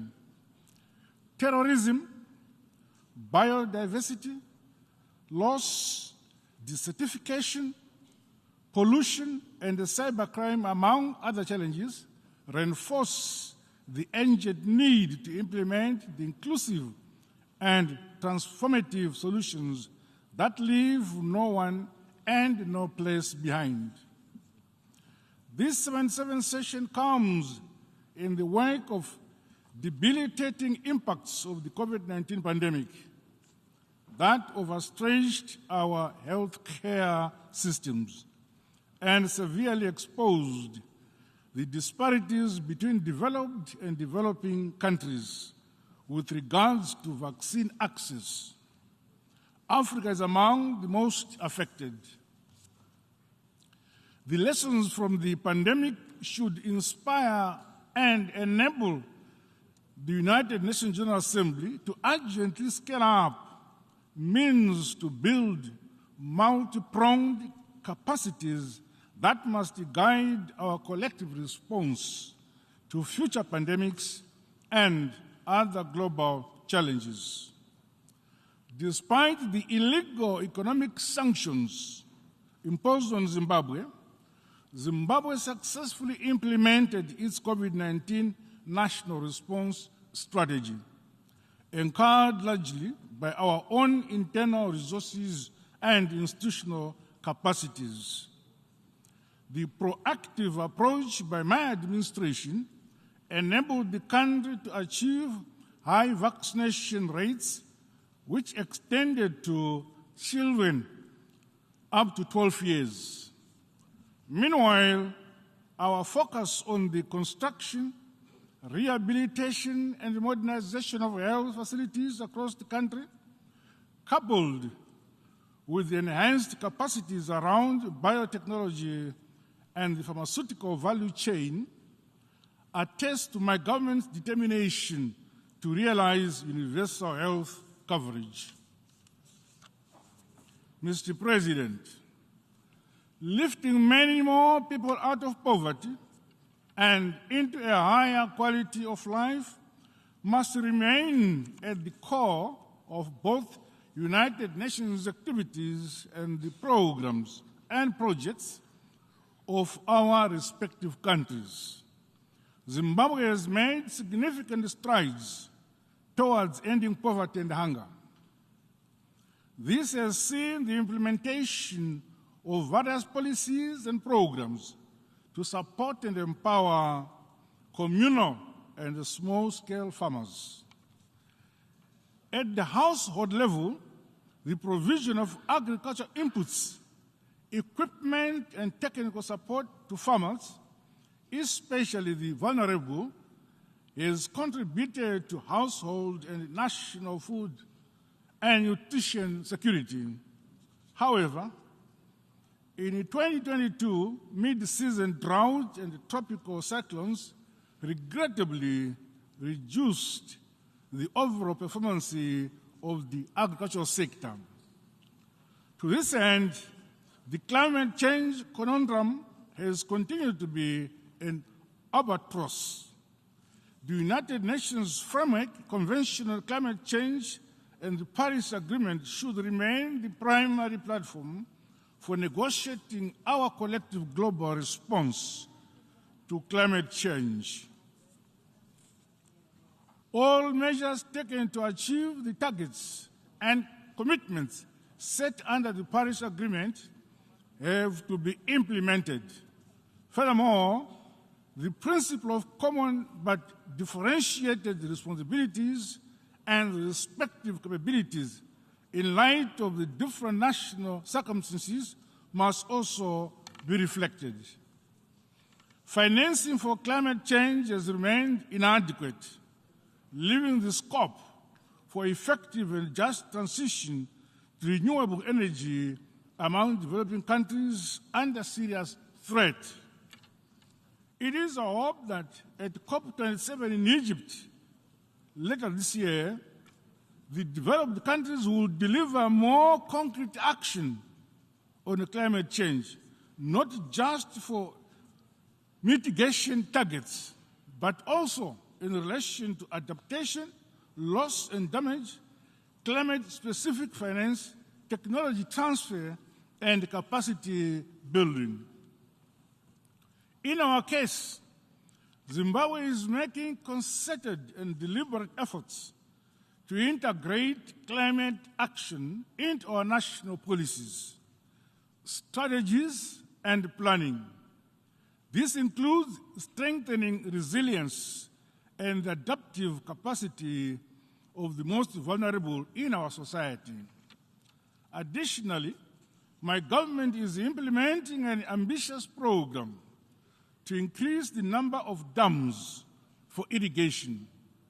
The program is expected to create green belts across the country as we reduce dependency on rain-fed agricultural activities while enhancing export-led production and productivity. Our comprehensive agriculture transformation strategy is focused on increasing production and productivity across the agriculture spectrum. This was instrumental in our unprecedented realization of national wheat self-sufficiency as well as increased exports in horticulture. The provision of technical extension services for improved land and water use has seen widespread adoption of climate-smart agricultural innovations with evident upward increase of incomes among communal and smallholder farmers, as well as women and youth in agriculture. Mr. President, Zimbabwe is committed to Agenda 2030 and has to this end mainstreamed the 17 SDGs into our National Economic Development Blueprint. The National Development Strategy, we acknowledge the support of the United Nations in the alignment of this strategy to the Sustainable Development Goals. Economic reforms have been implemented, resulting in significant progress in sectors such as agriculture, manufacturing, mining, and tourism. Our Zimbabwe is open for business mantra has fostered a strong partnership between the government and the private sector for inclusive and sustainable development. Massive infrastructure development projects, which include the dams, energy plants, and the roads, have broadened our national economic asset base, as well as production and productivity enablers, while enhancing regional connectivity and integration. The current global financial architecture has demonstrated its inadequacies to address the challenges that confront us. Increasing and unsustainable debt burden, prohibitive cost of borrowing, illicit financial flows, and exploitation of natural resources from developing countries have all combined to relegate developing countries to the periphery of the global financial system. There is therefore need for a global financial system which is just, more inclusive, and responsive to the challenges we face. Equally, the international trade architecture under the World Trade Organization has remained largely exclusive and indifferent to the needs of developing countries. The African Continental Free Trade Area is thus expected to be the panacea for Africa to trade and stimulate economic growth and development. The AfCFTA must be complemented as we strive to improve production and trade in goods and services. Liberalization of services and the strengthening of competition policy and intellectual property rights, as well as the adoption of digital trade, should also be enhanced. Mr. President, education is a key driver of sustainable development with a direct impact on SDG 4, SDG 5, on gender equality, and SDG 17 on partnerships for the goals. Zimbabwe has embarked on reforms based on our heritage-based education 5.0 model, which emphasizes on science, technology, innovation, and industrialization. These are indeed necessary tools to leap forward the modernization and industrialization of our countries in the developing world. My government is equally providing quality, inclusive, and accessible education through the rollout of a phased free primary school education system. The Transforming Education Summit during this high-level week is a timely and a welcome development which should help revitalize the education sector, more so after COVID-19 induced disruptions. My country knows that more work needs to be done globally to close the gender gaps that are often aggravated in times of crisis. Opportunities are being created for all Zimbabweans, especially for women and the youth, to realize their individual and their collective potential. Milestones have thus been achieved in the implementation of SDG 5 on gender equality, leading to expanded empowerment and employment opportunities for both women and the youth. The proportional representation for women in Parliament is enshrined in the Constitution. Under my leadership, Zimbabwe has legislated reserved youth seats in the National Assembly. To further strengthen participatory democracy and good governance, my government has introduced a 30% quota for women in local authorities. This is more important as women bear the brunt of poor service delivery at the local level. The establishment of gender and youth focal desks within government ministries has helped to mainstream the issues of young people, particularly young women. Mr. President, sustainable socio-economic development is an indispensable imperative for the enjoyment of the fundamental rights of any people. The policy of devolution and decentralization has seen increased budgetary support directly to the local authorities. Communities right at the village, ward, and district levels are now making independent decisions and prioritizing their programs and projects informed by the most pressing needs at their level. This has seen the rapid construction of schools, clinics, water and sanitation infrastructure, and other social amenities in the most remote areas of Zimbabwe. In the same vein, my government is promoting heritage-based rural industrialization to guarantee improved livelihoods and incomes of all communities based on their respective unique natural resources endowments. Mr. President, Zimbabwe is modernizing, industrializing, based on our local resources and the human capital base. Inspired by the historic monument, the Great Zimbabwe, from which our country's name is derived, we are building our country brick by brick, stone upon stone, with the support of our friends and partners. As my government continues to entrench democracy, good governance, and the rule of law, we are committed to vibrant, competitive, and peaceful political contestations.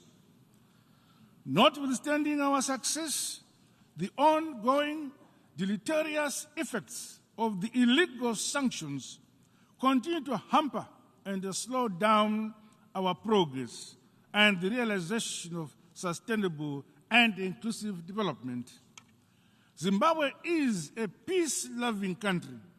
We remain indebted to the SADC region and the African Union, as well as other progressive members in the Committee of Nations, for their unwavering support and calls for the removal of these unwarranted and unjustified sanctions on Zimbabwe. We once again call for their immediate and unconditional removal. My country welcomes the findings of the United Nations Special Rapporteur on the negative impact of the unilateral coercive measures on the enjoyment of human rights who visited Zimbabwe in 2021. Mr. President, at the international level, Zimbabwe has adopted an engagement and re-engagement policy. The policy is underpinned by the principles of mutual understanding and respect, cooperation, partnership, and shared values with other members of the international community. We desire to be a friend to all and an enemy to none.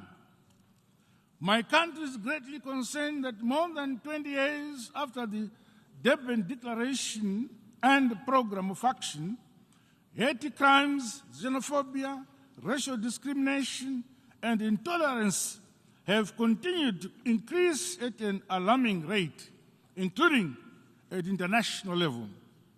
There is need, therefore, to recommit to fighting these scourges in all their forms and manifestations.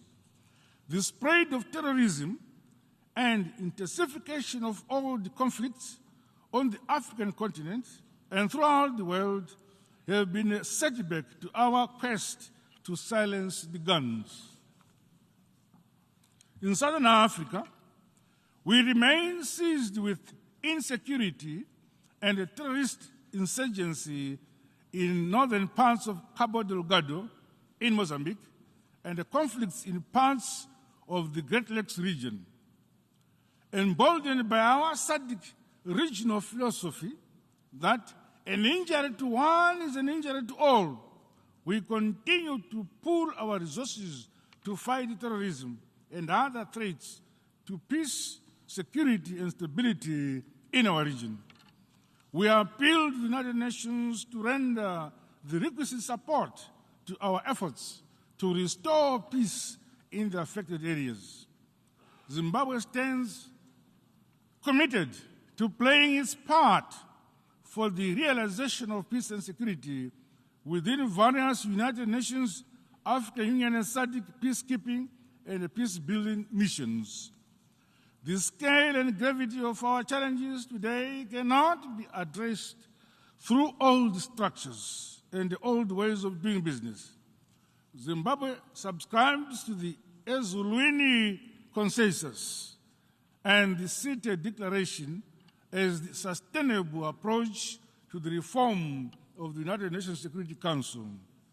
Mr. President, in conclusion, Zimbabwe reaffirms its commitment to the principles of the United Charter and the multilateralism in the resolution of the complex and intersecting challenges facing our world.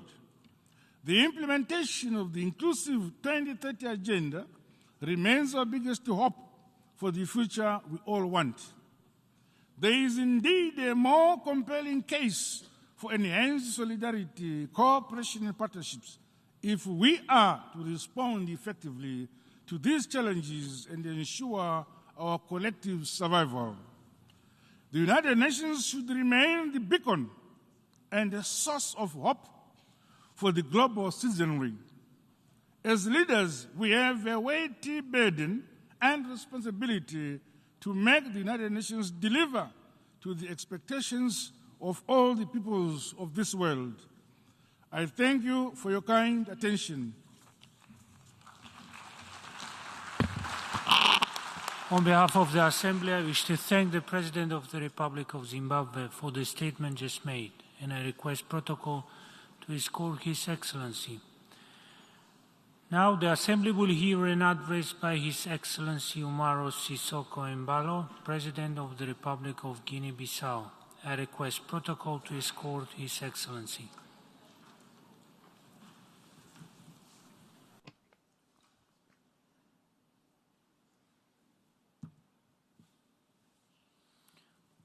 On behalf of the General Assembly, I have the honor to welcome His Excellency Umaro Sissoco Embalo, President of the Republic of Guinea-Bissau, and to invite him to address the Assembly.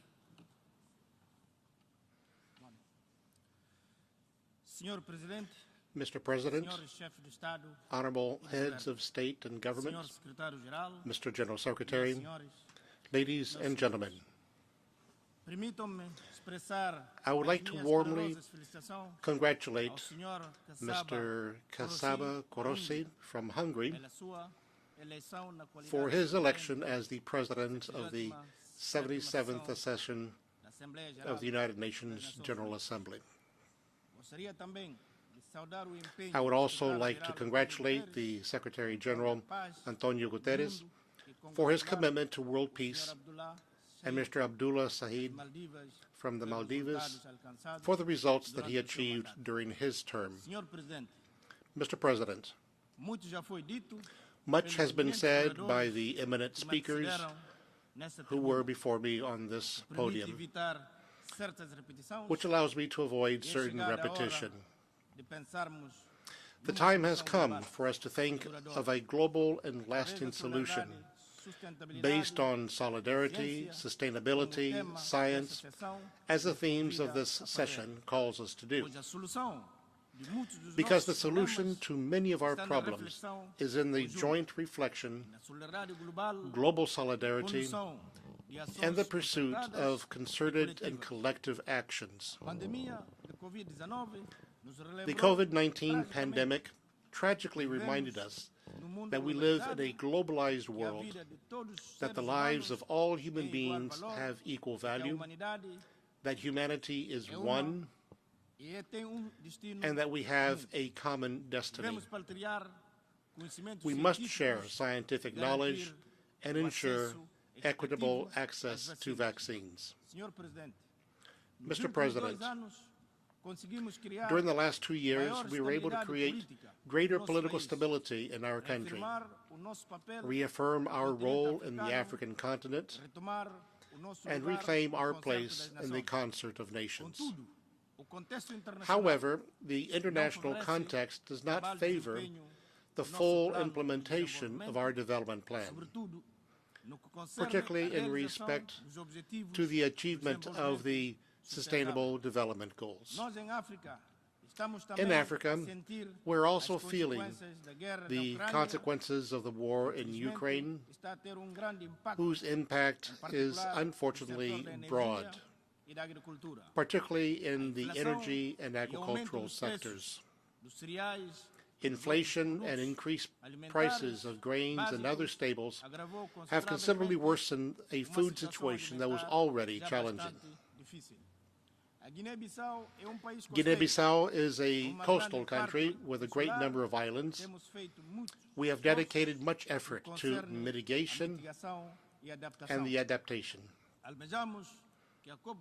And we hope that COP27 will be a deciding step in defining and adopting concrete strategies to minimize the negative impacts of climate changes.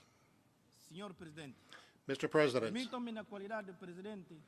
allow me, as the chairman of the authority of the ECOWAS, heads of state and government, to remind you that our sub-region faces great security challenges and that we need peace in order to ensure the development and well-being of our people, who are our primary wealth. The stability of a great part of our continent in general, and of West Africa in particular, is threatened by the insecurity caused by terrorism, violent extremism, and transnational crime, which violates the principles of the rule of law and democracy.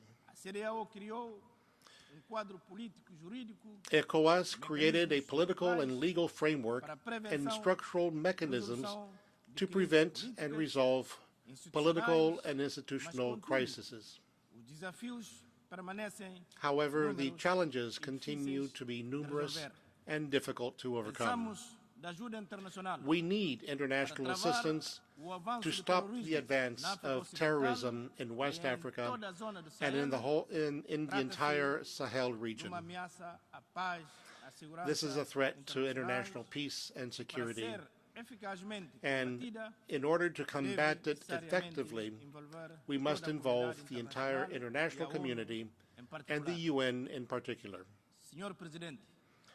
Mr. President, I was recently chosen to chair the African Leaders Malaria Alliance, ALMA.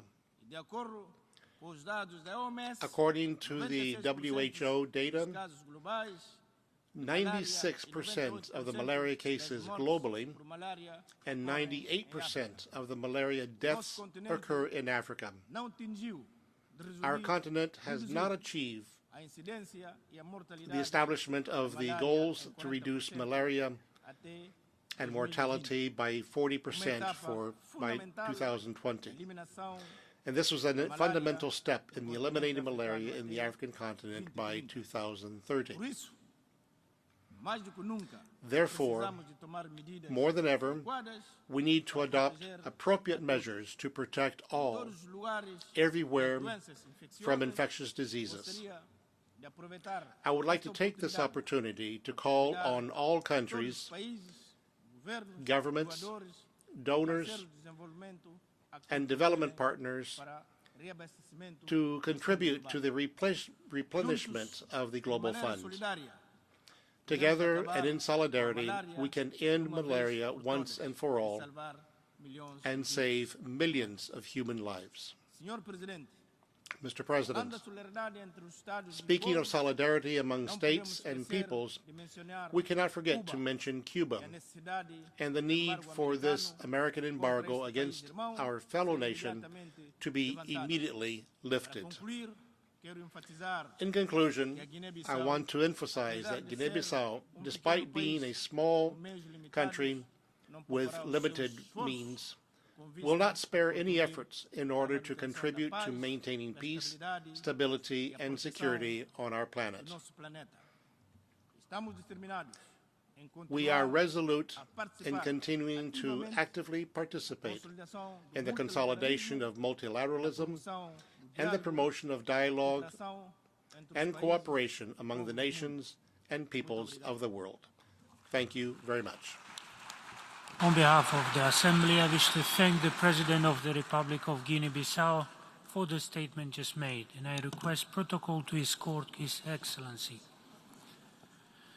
The Assembly will hear an address by His Excellency Azale Assoumani, President of the Union of Comoros. I request protocol to escort His Excellency.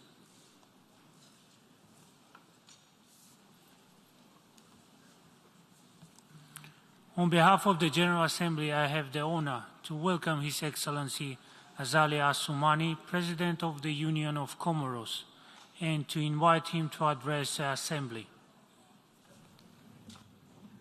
Excellence, Monsieur le Président de l'Assemblée Générale, President of the General Assembly, Excellence, Monsieur le Secrétaire Général, Secretary General, Majesté, Altesse, Excellence, Your Majesties, Excellencies, distinguished representatives of Member States, ladies and gentlemen, Je voudrais avant tout propos above all, I would like to address my warm congratulations to His Excellency Mr. Abdullah Shahid for the efficiency with which he led the work of the 76th session of our General Assembly, and His Excellency Mr. Kasaba Korosi, who succeeded him. I congratulate you on your outstanding election, and I can assure you of the solidarity of the Comores in your task. I would also like to thank His Excellency Mr. Antonio Guterres, Secretary General of the United Nations, for his sustained commitment, and all of his team for their work in the service of peace and development. Majesties, Excellencies, ladies and gentlemen, this 77th session of the UN General Assembly is being held at a particularly delicate time in the life of the international community.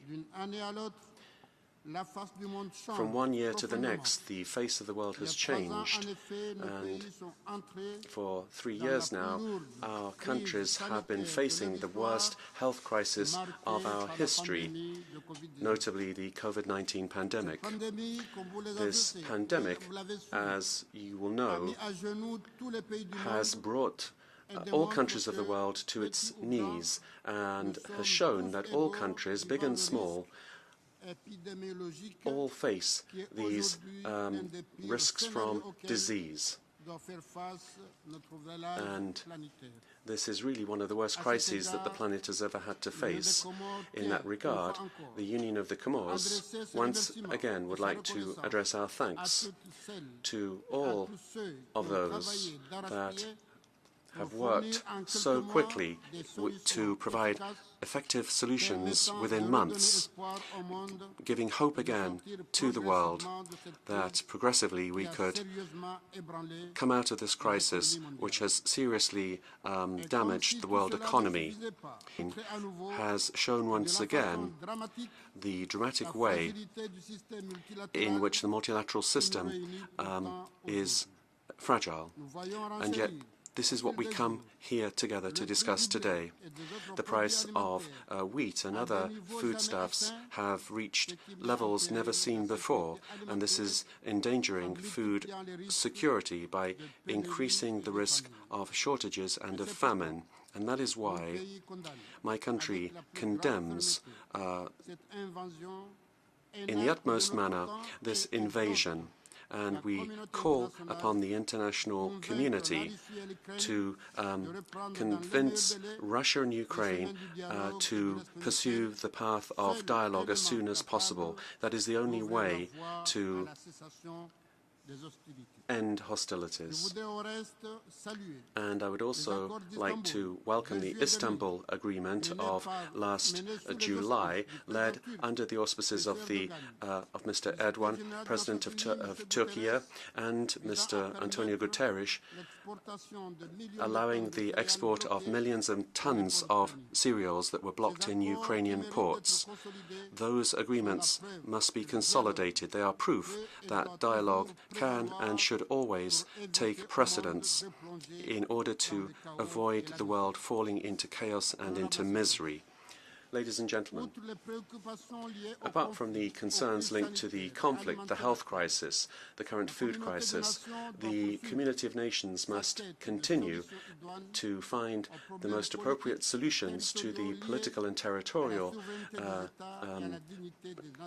claims of states. And that is why I reiterate here, on behalf of my delegation, the imperative need to find rapid, just and fair solutions to the flagrant injustice being suffered by Palestine.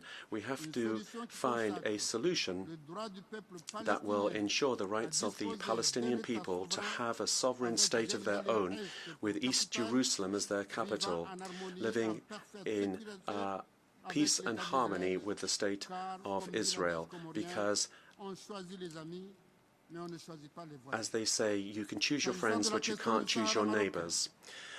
With regard to the Moroccan Sahara, I repeat the support of the Comores to the Moroccan nature of the Sahara. The autonomy of this region as part of the sovereignty of Morocco, in our view, that is the best basis to bring about a rapid, pragmatic and lasting solution to this regional conflict, which has lasted for far too long. And my government also strongly encourages dialogue between brotherly countries of Morocco and Algeria, and we welcome all initiatives that could help to ensure peace in this region, particularly the relaunch of the political process on the basis of Security Council resolutions. And along the same lines, with regard to the sovereignty of states, the Union of the Comores repeats our position with regard to the need for China to be able to recover its sovereignty over the island of Taiwan. Given the threats that we see today hovering over peace, my government would call upon all stakeholders in various conflicts to show a sense of responsibility and restraint in the particularly difficult area of the Sahel. We know from experience just how dangerous it can be to allow areas of tension to develop. They then become fertile ground for the expansion of international terrorism. My government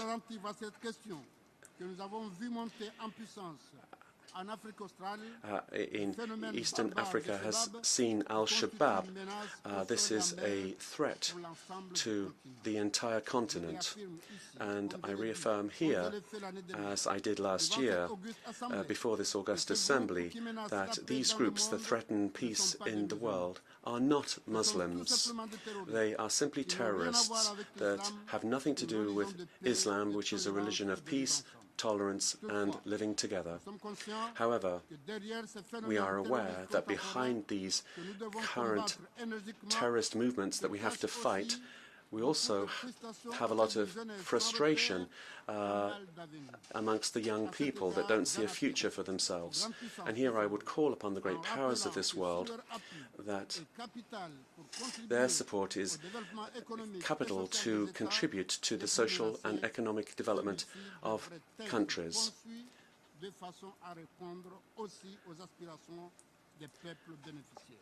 That is very important to respond to the needs of the beneficiaries of this aid.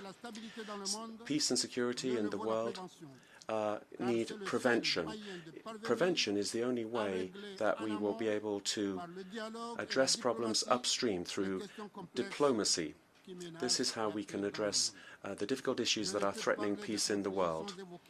And of course, if we're talking about conflict, we have the territorial dispute between my country and France with regard to Mayotte. Like previous governments, we would recall before this August Assembly, formally, that in accordance with international law, this island is Comoran in nature, and the sovereignty was removed during the decolonization process. This is a painful dossier, and it's gone on now for more than 40 years. But we hope that we welcome the dialogue that has been created between the French and the Comoran counterparts. Ladies and gentlemen, the principles and the values of the United Nations are now focused on the Sustainable Development Goals, and each country has made these a priority. We would recall that climate change is one of the most important aspects of these SDG goals. Whole regions are going to disappear, and others are on a daily basis facing climate phenomena such as flooding, intense droughts, fires, the loss of coastline and acidification. If this disaster spares no country or region, and small island developing states, such as the Comores, are in a particularly bad situation, and they need greater attention to be paid to them by leaders. And I take this opportunity to once again express our condolences and our support and sympathy to the people and authorities of Pakistan, to all those families that have lost family members through the flooding in that country. We are also facing other dangerous phenomena, such as piracy, pollution, illegal fishing, the pillaging of marine resources, and drug trafficking and people trafficking. They require great attention to be paid. And we are part of all regional and global initiatives in order to fight these barbaric acts, which are a serious threat for the security of goods and people. And that is why I have always attached the greatest importance to the security of our geo-strategic area, particularly in the Mozambique Channel and the southwest of the Indian Ocean. Ladies and gentlemen, my country, the Union of the Comores, has just celebrated its 47th year of independence. And the first 2 decades saw a lot of troubles and political instability, but for 20 years now, thank God, the country has been able to find again peace and stability. We need to do everything to ensure that we can consolidate this political stability. That is a real yardstick of the socio-economic development of the country. We need a peaceful society that is cohesive and inclusive of all its components.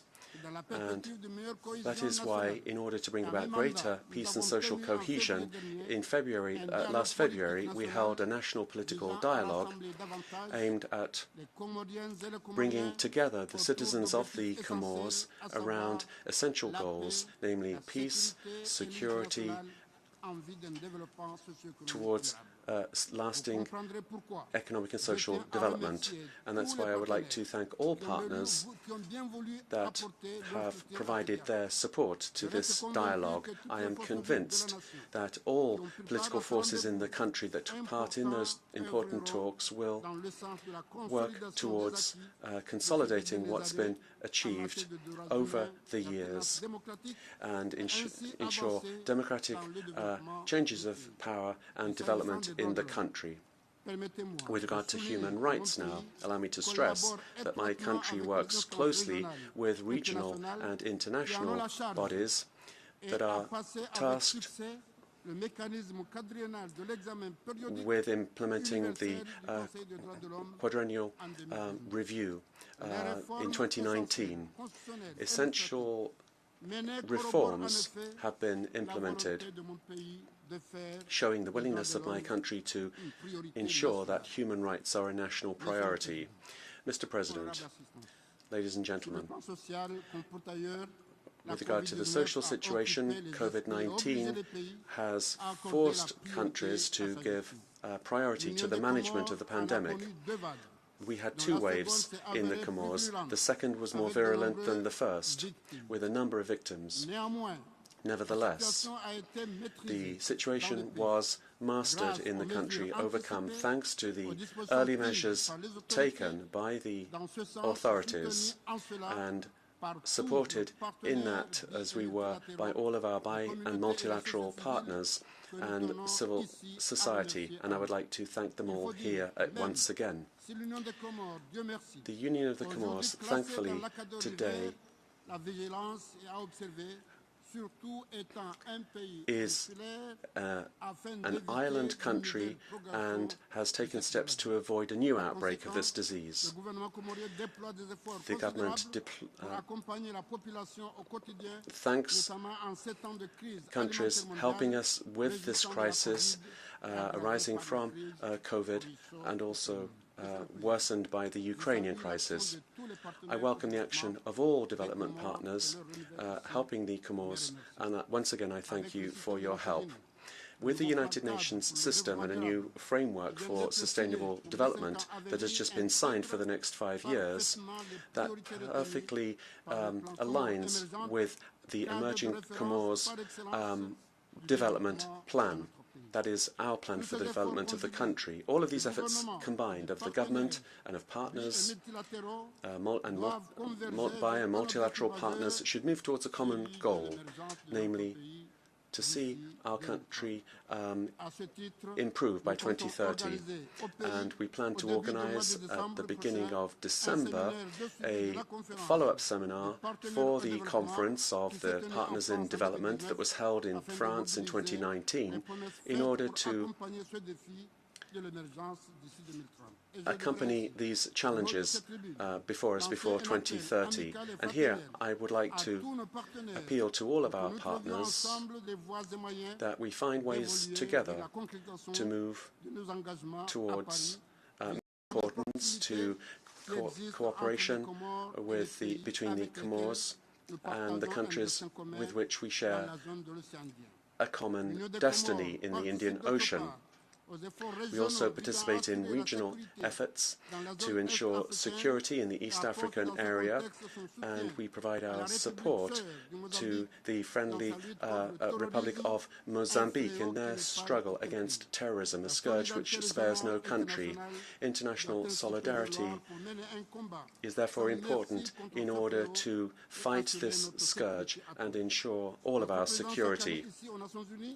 We come each year to the United Nations to express our interest in multilateralism and our conviction of the essential role of this organization to make the world a more humane place. And this year, we renew our commitment to work for the goods of everyone, the good of everyone. And I'd like to stress the need for the international community to continue to be unified and to show solidarity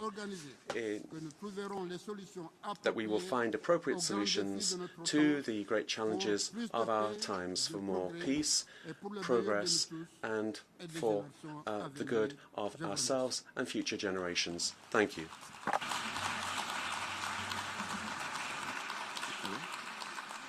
On behalf of the Assembly, I wish to thank the President of the Union of the Comoros for the statement just made, and I request protocol to escort His Excellency.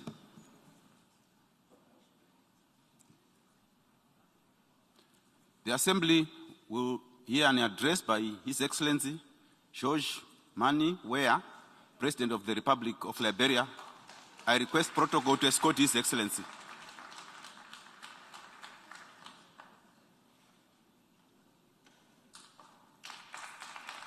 On behalf of the Assembly, I wish to thank the President of the Republic of Liberia,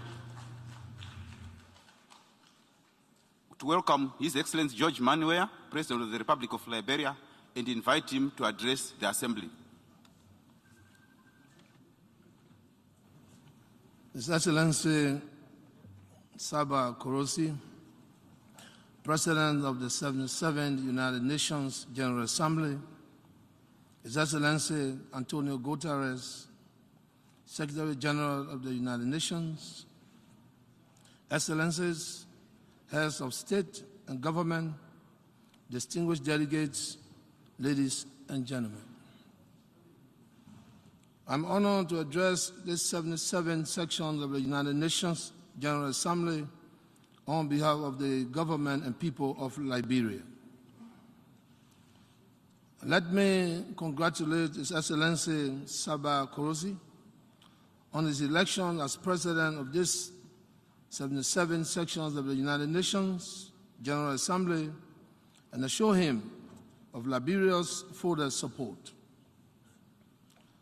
I would also like to commend your predecessor, His Excellency Mr. Abdullah Shahid, for a job well done in administering the affairs of the 76 sections of the General Assembly. Let me also extend my profound thanks and appreciation to His Excellency Mr. Antonio Guterres, Secretary General of the United Nations, for his remarkable and visionary leadership. This year's Assembly is taking place at a difficult time when, even as the world is recovering from the scourge of COVID-19, we continue to face the challenges of the war in Ukraine, climate change and its devastating effects on our environment. Just as the Ukrainian people are enduring the harsh impact of this unwarranted military incursion, the rest of the world is feeling the harsh consequences of economic downturn caused by disruption in global supply chain, food insecurity, and rising prices of basic goods and services. The theme of this year's Assembly, a watershed movement, transformative solutions to interlocking challenges, is both appropriate and meaningful. It not only reminds us about the current state of our world and provide us the space to reflect on the multiple challenges that confront us today. They include the health and socio-economic impacts of the COVID-19 pandemic, the devastating effects of climate change, environmental concerns, poverty reduction, food insecurity, and gender inequality. The challenges confronting the world today will require immediate collective global actions with the United Nations at the center of the search for solutions. In so doing, we must give special consideration to the needs of developing countries, particularly the least developed countries, in line with the Doha Program of Action for Least Developed Countries for the decade 2022-2031.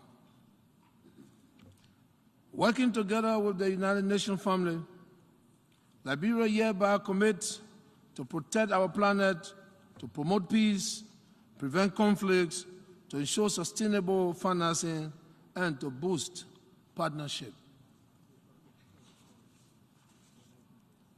Mr. President, Excellencies, distinguished ladies and gentlemen, this commitment is reflected in the proper agenda for prosperity and development, which embodies the expressions of our shared determination to achieve peace, prosperity, national development, address extreme poverty,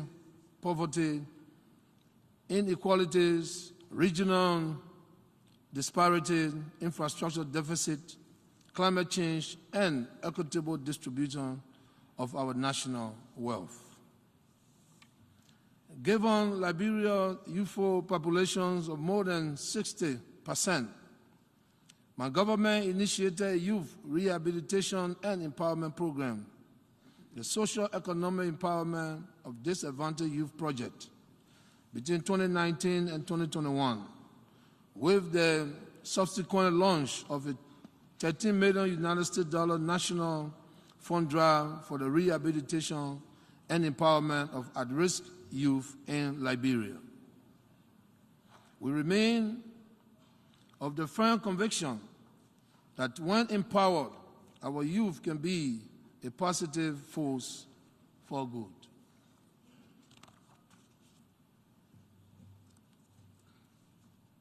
As Liberia Feminine in Chief, women empowerment and the promotion of gender equality remain key priorities of my government. Women do not only comprise almost half of our country's population, but they also play important roles at all levels of society and must be given equal deserved attention, support, and a place at the leadership and governance table in our society. To this end, we have developed a legal framework, including the ratification of regional and international instruments to address gender inequality, which are being carried out as a result of social, cultural perception, practices, and stereotypes that support male dominance and the subordination of women. I would like to inform you that my government, together with the UN partners, is implementing the EU Spotlight Initiative to end violence and harmful traditional practices against women and girls and promote their sexual and productive health and rights. Furthermore, the government of Liberia is currently implementing a $50 million United States ECOWAS-funded project to enhance the capacity of female entrepreneurs. Mr. President, I wish to express Liberia's sincere gratitude to our local and international partners, both multilateral and bilateral, for their continued support to our national efforts in combating the pandemic.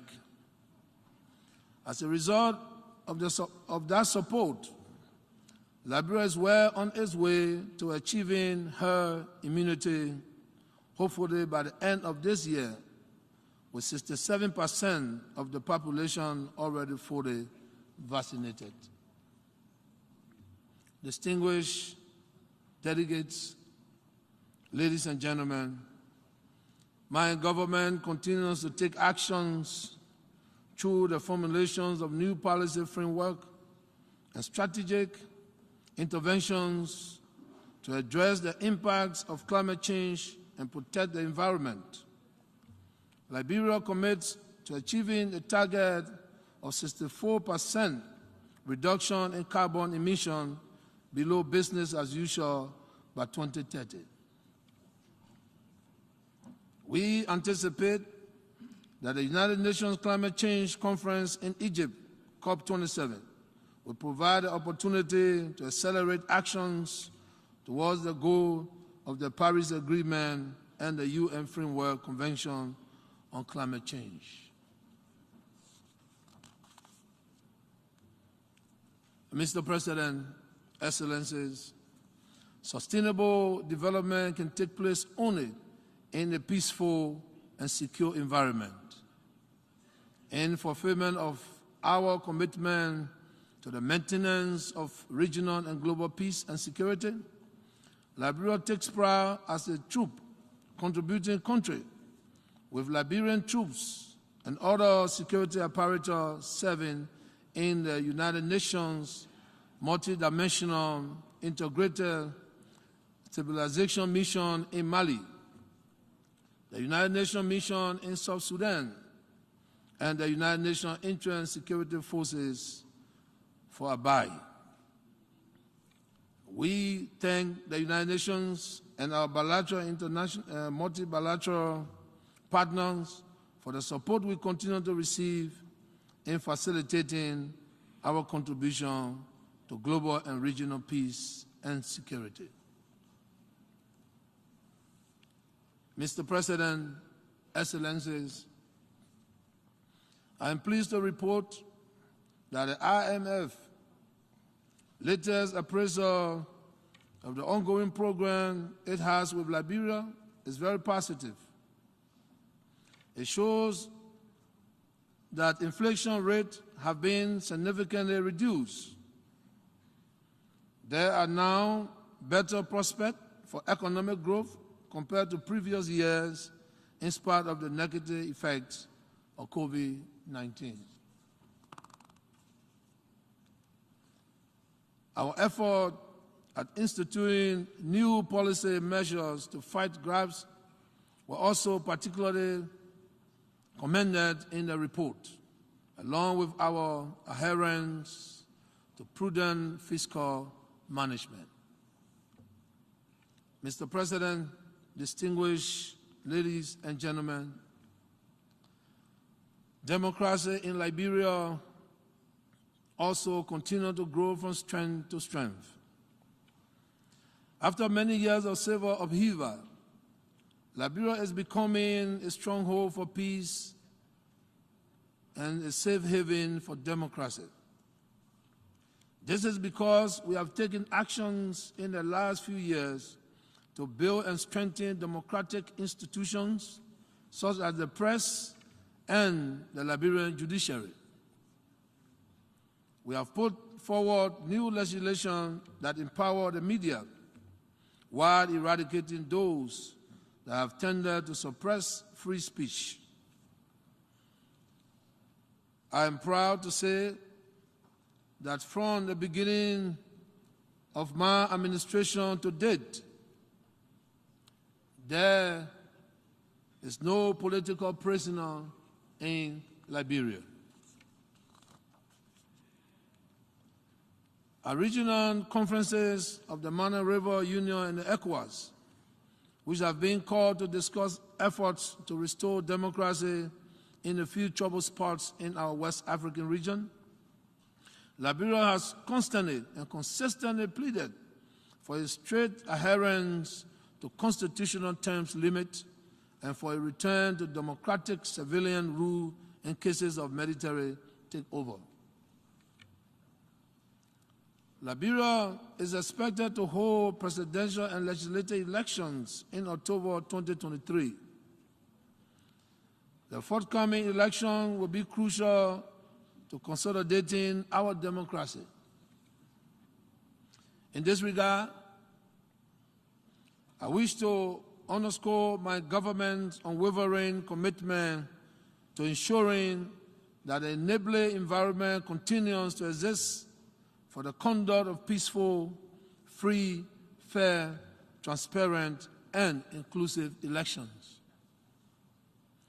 This is in keeping with my commitment to ensure that the democratic will of the Liberian people is respected at all times. In the run-up to the 2023 elections, it is incumbent upon all prospective candidates to avoid the incitement of violence and any other behavior that could deprive the Liberian people of the peaceful space that they need to freely exercise their franchise and freely express their political will in choosing their leaders. We must let the people decide, and then we must respect their decision. This is indeed the true essence of democracy. Mr. President, Excellencies, if we must advance common good of humanity, the implementation of the 2030 Agenda and the attainment of the Sustainable Development Goals, then international cooperation must be given primacy, and the principles of solidarity must have its rightful place.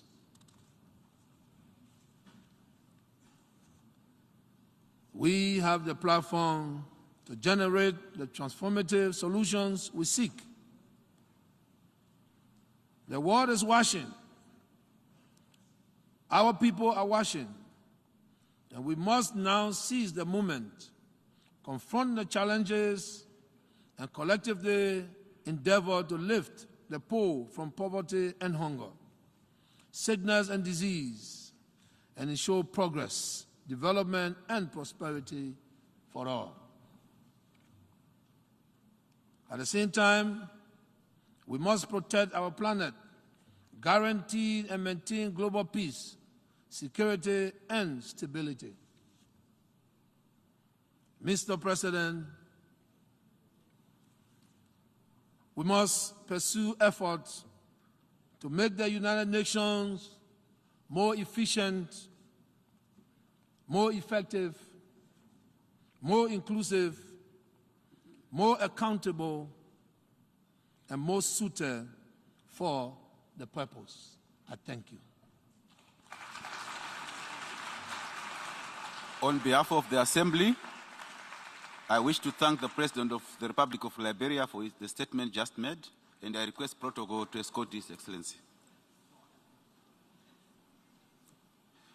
The Assembly will hear an address by His Excellency Hassan Sheikh Mohamud, President of the Federal Republic of Somalia. I request protocol to escort His Excellency.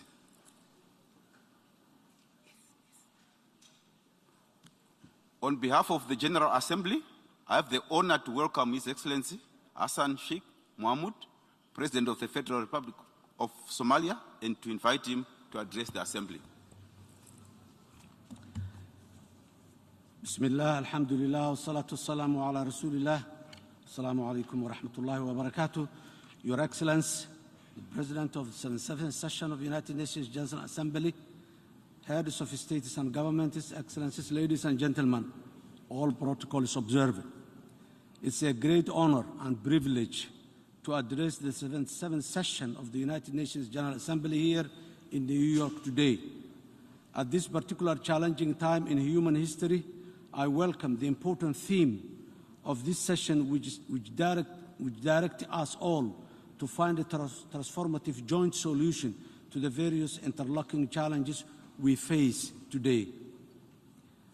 There is absolutely no doubt that today we as a community of nations collectively face the most challenging socio-economic and environmental situation we have experienced in the modern history. In fact, I can say with sadness that the situation is dire and potentially existential. Therefore, without transformative and urgent implementable solutions to these interlocking challenges of our times, the small window of opportunity we have to act together will pass to the detriment of all our citizens and the world. Our actions today will surely determine our fate and that of the generations to come. The burden of all our shoulders is heavy, and failure is not an option. Excellencies, ladies and gentlemen, most of the world is still recovering from the devastating health and socio-economic impact of the global COVID-19 pandemic. This pandemic was unprecedented in its impact on the daily lives of all citizens across the world, in that it changed the way we live forever and clearly presented how unprepared the world is for such shocks and disruptions. In addition, the COVID-19 pandemic painfully illustrated how far apart the world is in the development and the ability to respond to such huge crises through the top-down distribution of the vaccines, with richer nations being able to invest in the distribution life-saving vaccines more rapidly for their citizens, while the developing countries like Somalia waited for whatever was available and they could afford were gifted by the international partners. While this vaccine inequally is symbolic of the existing developmental divide between the developed and the developing world, we as a community of nations understood that we must and can stand together to overcome even the greatest challenge if we have a strong global system of cooperation, collaboration, and action. In this regard, Somali federal government is grateful to all the dedicated medical professionals on the COVID-19 frontline and bilateral and multilateral partners who supported our national effort to vaccine our people and provide protection for their livelihoods through the difficult COVID-19 crisis. Today, we must ensure the global inequality of the COVID-19 vaccine is not replicated with the looming food security crisis. Our world is becoming less secure through recurring conflict and increasing international terrorism and the destructive impact of the climate change. I cannot prioritize between these three interlocking challenges because they are equally as dangerous and directly harmful. Any progress we made anywhere in the world on achieving the vital UN Sustainable Development Goals by 2030. In fact, these complex and interconnected crises are the drivers of today's unprecedented international humanitarian crisis: food insecurity, rapid urbanization, and the burdensome international cost of living crisis, which is pushing most of the world's population into a poverty. Indeed, we are at the unbearable juncture in human history where citizens are looking to their respective governments and international multilateral system to provide meaningful policy response which are anchored on transformative and sustainable solutions.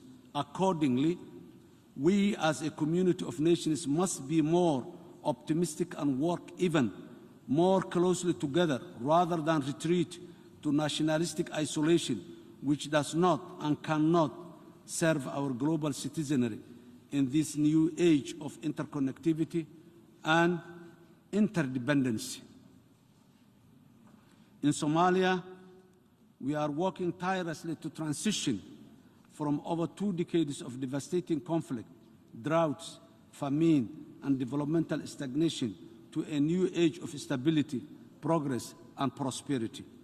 However, despite our continuing effort, Somalia and its resilient people are facing some of the most complex and interconnected crises in the world. The crises include ongoing regional droughts, which is directly threatening the lives and the livelihoods of Somalia's most vulnerable communities. In fact, our government has called on all its business community, diaspora, and international partners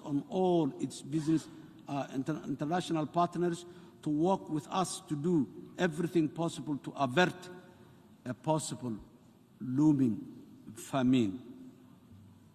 We urge all our partners to heed our call and work with us to provide immediate support and relief to to the most affected communities. In the long term, we must collectively work together to ensure that we mitigate the acceleration of the dangerous and costly climate crisis through meeting the commitment to invest in and adequately finance climate adaptation in most affected and vulnerable regions of the world, including sub-Saharan Africa. Key areas of investment must be sustainable water management, biodiversity protection to enhance food security, climate-smart agriculture, resilient infrastructure, and most investment in renewable energy. In Somalia, for the first time, we've established a new Ministry of Environment and Climate Change to lead on the urgent process of addressing the devastating impact of our national and regional environmental deterioration. Somalia is caught between floods and droughts annually owing to climate change and poor infrastructure. Our people, who have a long tradition of living harmoniously with the nature, unfairly contributing to poisonous emissions warming the earth, are the ones that are paying with their lives today. We are therefore taking the matter of protecting our environment seriously because we know climate change is real and we are living with the evidence of its painful and destructive reality today. We also know that Somalia and the rest of the world cannot develop sustainably without the global climate crisis being jointly addressed quickly and effectively, because our whole way of life and most importantly, job-creating productive sectors of our economy, including agriculture, livestock, fisheries, and the wider blue economy, depend on the climate. Excellencies, ladies and gentlemen, terrorists are making our world less safe by the day. Terrorism remains a persistent and complex challenge which both contributes to and exacerbates all other crises, including food insecurity, displacement of people from their homes, and climate change. Terrorists have no religion or human values. They are violent criminals who seek to simply terrorize innocent people. We must continue to stand up to them with all our collective strength and effort. Nowhere in the world has there been an example of terrorist organizations succeeding against a united governments and people, let alone govern justly as they falsely claim. The most important lesson we have learned in the long modern war against international terrorists and the terrorism is that neither can be contained or degraded. They need to be comprehensively defeated wherever they are. In Somalia, we are actively fighting the terrorist group called Al-Shabaab, who are an Al-Qaeda affiliate, and ISIS separately. Both are criminally misrepresenting the beautiful and the peaceful Islamic religion and values to destabilize the region and in the process terrorize the Somali people and their brothers and sisters in the neighboring countries and across the world. In recent weeks, the unprovoked violent and senseless actions of Al-Shabaab against innocent civilians across Somalia has highlighted the urgent need for an expedited common national and international response to defeating them on a permanent basis to advance regional and global security. At the height of the humanitarian crisis, this group, which falsely claims to be Islamic, blew up desperately needed water wells, water catchments, banned transport, carrying food, and killed innocent people who were already struggling to live because of the impact of the severe drought in our country today. This is the true criminal and despicable face and intentions of the terrorists and terrorism. On our part, the Somali federal government and its federal member states with the direct support of our brave and resilient people, are responding by challenging and defeating terrorist groups in major localities in which they still remain some parts. The Somali people have begun to organically rise up in support of their government's call to defeat themselves and their nation from the evils of terror. As recently as this past month, more towns and villages were recovered from our offensive military operations with the support of the local communities. We are now confident that some enhanced public support, our government will eliminate terrorism from Somalia. Because the Somali people have finally realized that Al-Shabaab's repressive actions will not end until we all take action to achieve this. In a nutshell, the Somali people now believe Al-Shabaab can and only be defeated, and this is our real source of energy and inspiration as a government in the fight against international terrorism. As the policy level, the Somali government will continue to work with all its partners, including the African Union Transition Mission in Somalia, in the fight against global terrorism. We are fully committed to doing the heavy lifting to secure our future. However, to deliver the killer blow to the violence and the insecurity, we must think past the notions of containing and degrading Al-Shabaab or any other terrorist organization anywhere in the world. We know these policies are no longer as effective as they were once thought to be at this advanced stage in the fight against the ever-evolving global terrorism threat.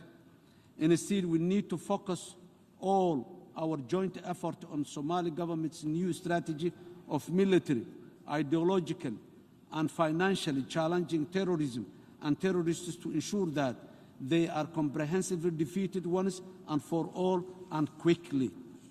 Furthermore, the Somali government is sincerely committed to working with all the partners to effectively train, equip, and sustain its armed forces with the view to ongoing forward fully.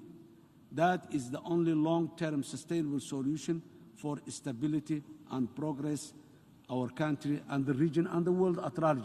This effort is Somali government is paying within the complex network of challenges of the climate change effects and the poverty at the present. Ladies and gentlemen, without predictable and committed national and international financing, it's not possible to realize transformative solution to financing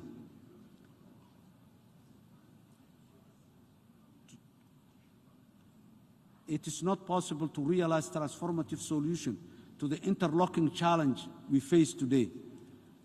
In Somalia, we are working to enhance our economic capacity through a rigorous economic and financial reform program.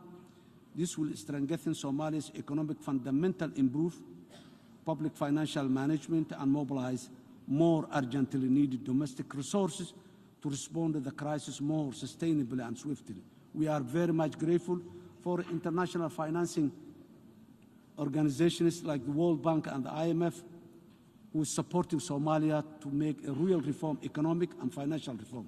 However, given Somalia's fragile economic situation as a recovering post-conflict state, financing global development priorities must be underpinned by a common international commitment to support countries like ours with more concessionary financing, capacity building, and investment in all areas that can strengthen resilience to today's multiple crises, including climate change, security, and the provision of social protection for the most vulnerable in our societies. We must also facilitate and promote private sector investment and participation in overcoming these challenges to transition from simply what is now referred to as a corporate social responsibility to common social prosperity, in which we all contribute our fair share, and our governments must facilitate and improve further the enabling environment necessary for that private investment. In conclusion, there is no escaping the global vicious cycle of complex and interconnected crises which challenges our citizens and the wider world. More worryingly, they have become repetitive and without strong bilateral, multilateral, civil society and private sector partnership, they cannot be addressed effectively anywhere or by any single nation or geographic region alone.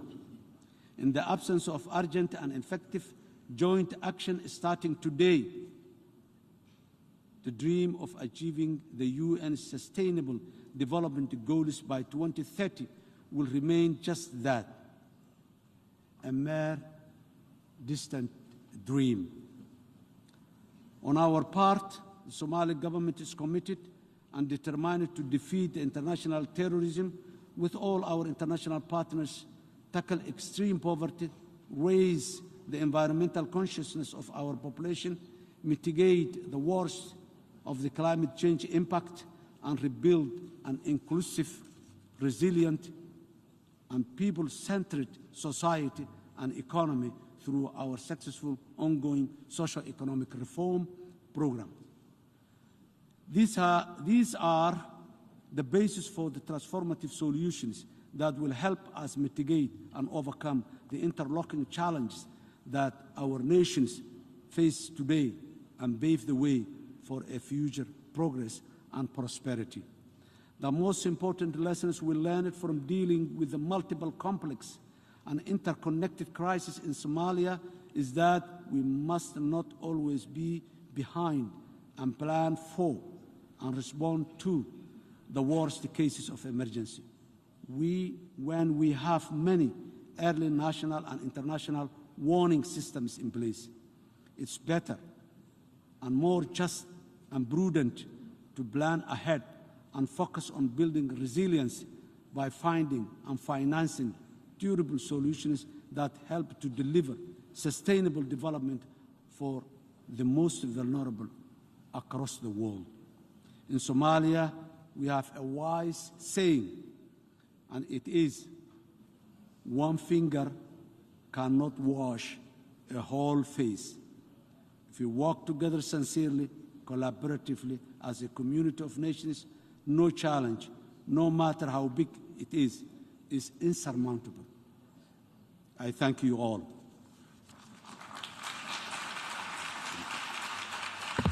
On behalf of the Assembly, I wish to thank the President of the Federal Republic of Somalia for the statement just made, and I request protocol to escort His Excellency. The Assembly will hear an address by His Excellency Evariste Ndayishimiye, President of the Republic of Burundi. I request protocol to escort His Excellency.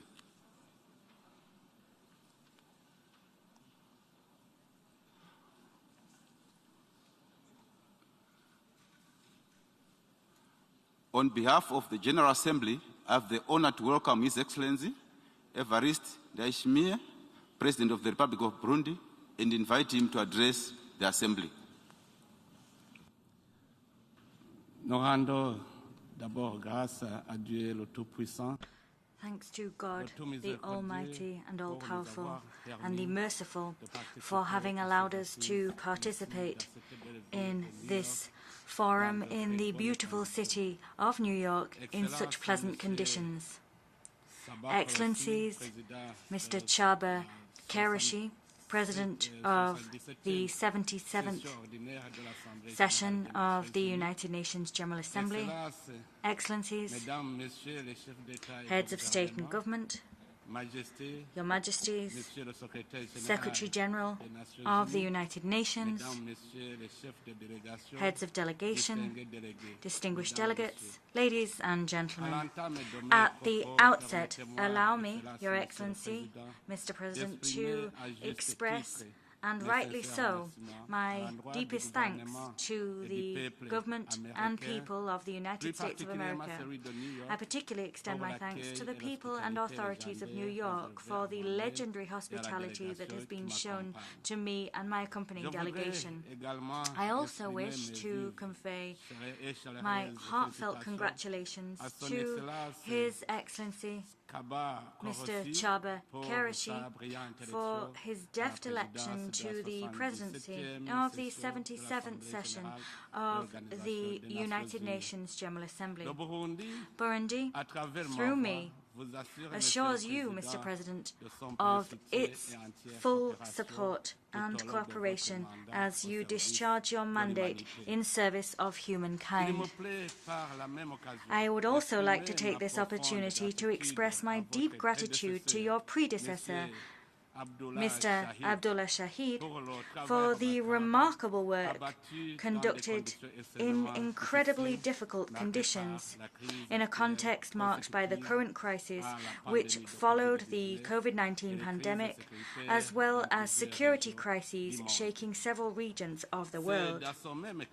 I also wish to pay a much-deserved tribute to the Secretary General of our organization, Mr. Antonio Guterres. He has spared no effort to discharge his mission so well in this difficult juncture, marked by several crises. Excellencies, Mr. President, Excellencies, ladies and gentlemen, a Burundian saying that I'd like to translate here states, in times of peace, sides can become plowshares. In other words, in times of peace, everything is possible. Today's world must draw inspiration from that proverb. Unfortunately, today the world has become a vast arena in which we watch, eyes full of tears, gruesome acts being perpetrated in certain nations across the world as a result of wars, bloody massacres, and we also see flows of refugees as well as food insecurity and the destabilization of global economic systems. Today, countries across the world are enduring turbulence as a result of the situation in Ukraine. In Africa, terrorism and violent extremism continue to lash the region of the Sahel, the Horn of Africa, and Central Africa. And we're seeing a trend for these scourges to spread to the south of Africa. The same things are being seen in other regions of the world because, as we've stated, terrorism knows no borders. Climate change, which causes famines, knows no bounds. But together, with political will, we can conquer these scourges. I am sure of it. I'm sure of it, Mr. President, because my country, Burundi, knows all too well, following successive political crises that we have endured, that not only have destroyed human lives, but also the environment. We know this context all too well. Today, we have recovered, and the country is walking boldly along the path towards socio-economic development. Burundi is attempting to walk this path by harnessing the dividends of peace and security, stability and social cohesion, restored thanks to the people of Burundi themselves, but also thanks to the contribution made by the international community. As such, we want to see the spirit of peace, brotherhood and justice be a shared concern, so that all peoples of the world can fully enjoy their rights to live happily and in dignity. In terms of humanitarian assistance, Burundi has welcomed onto its territory with warmth and dignity thousands of refugees coming from the Democratic Republic of the Congo in all their ethnic diversity. Excellencies, ladies and gentlemen, peace is something we hold dear. Its absence weighs heavy on the day-to-day lives of our peoples. It is with this in mind that we will never flinch, not for 1 second, when it comes to making decisions related to matters of security or rather implementing these decisions once they've emerged from this illustrious and crucial forum that is the United Nations Organization. It is bolstered by this conviction that Burundi will never let up in its tooth and nail struggle to contribute to the return of peace to all countries where it has been disturbed. We will do this within the United Nations, within the African Union, or in other regional bodies. Proof of this commitment is our current intervention in Somalia and the CAR. In the same vein, Burundi has committed to contributing to returning peace to the Democratic Republic of the Congo as part of an East African Community Initiative.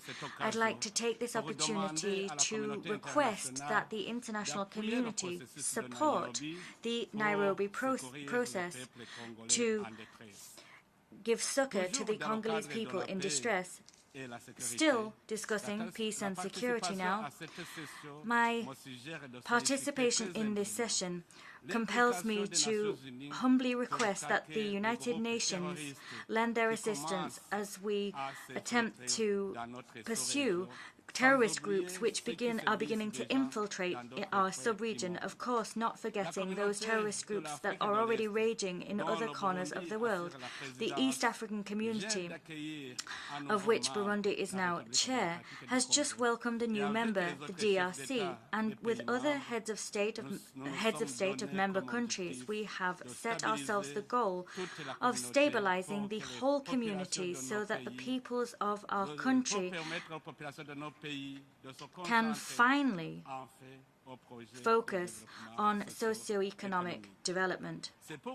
It is for this reason that the government of Burundi is currently developing its road infrastructure and its transport infrastructure more generally, roads, railways and air infrastructure. We're also developing multimodal transport and our lake transport network so that we can connect our whole nation and connect it up with the sub-region, and that's vital for my country. Together with the DRC and Tanzania, Burundi is working closely and tirelessly to lend new momentum to the railway project linking Uvinza, Musongati, Gitega, Bujumbura, Uvira and Kindu.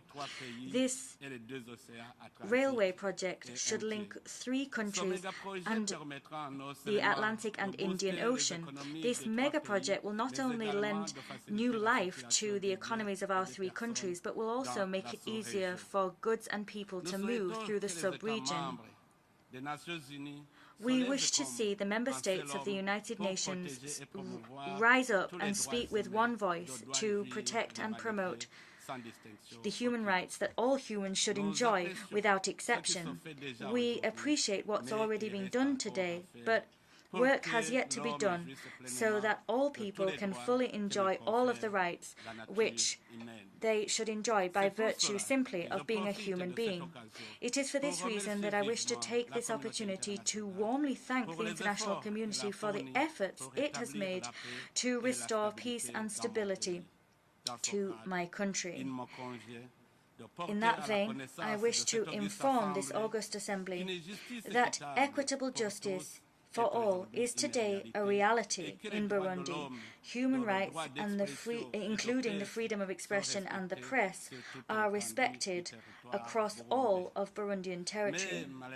However, certain officials carrying the torch of certain institutions of our organization are stymieing and discouraging this positive development through the politicization of democracy and the politicization of the fight against impunity.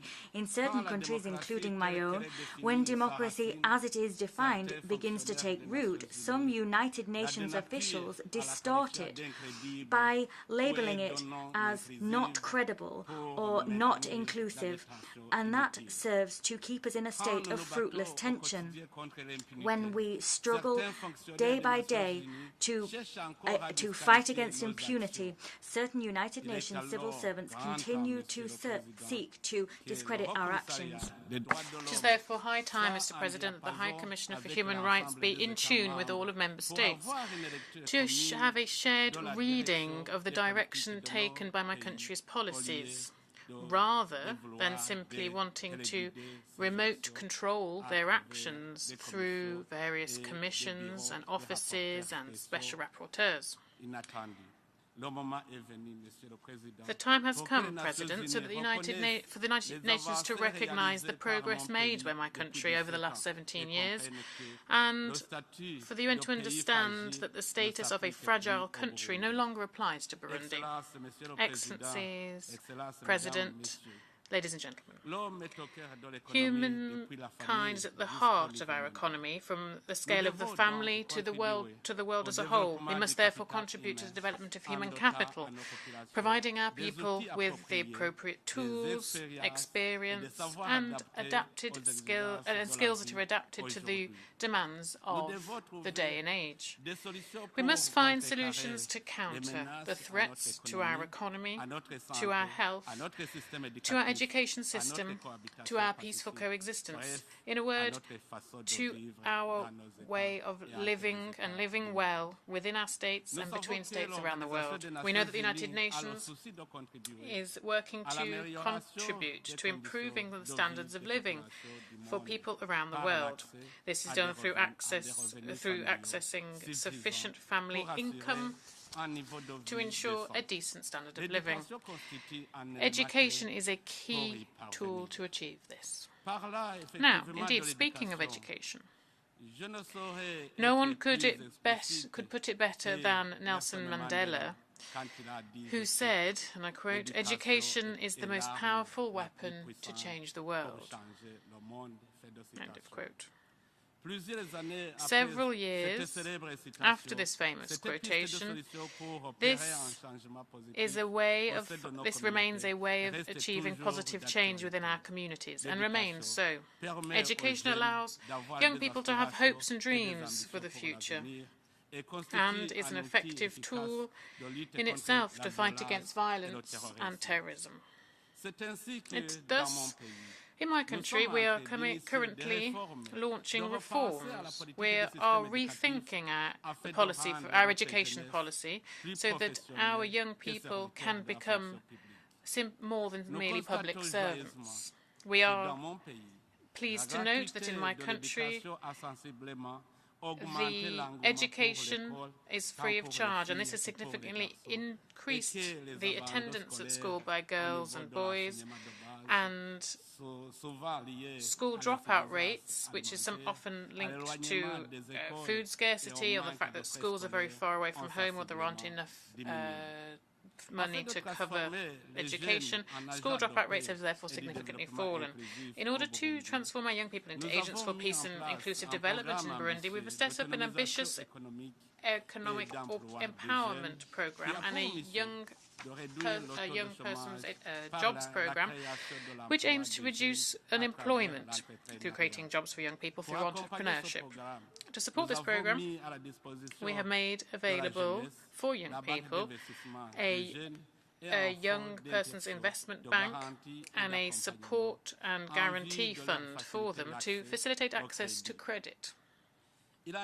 This is also true for women, who are indeed a large number of Burundian young people. We created an investment bank for women, and we continue to undertake reforms that seek to improve health and education for women.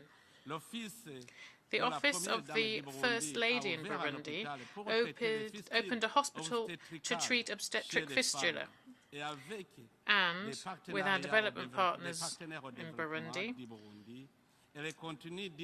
the office continues to innovate, to seek to improve the standard of living of Burundian women. President, it is indeed still an urgent issue when we think to look at the managing the devastating impacts of the COVID-19 pandemic. I would like to therefore appeal to all development partners in the African continent and urge them to take brave measures to support economies of African states which have been very seriously affected by the ramifications of different crises at the moment. As whereas we are that no country around the world was created to receive help eternally, this support should be done through mutually beneficial strategic partnerships. These should be focused inter alia on investment, promotion of trade, and technology transfer.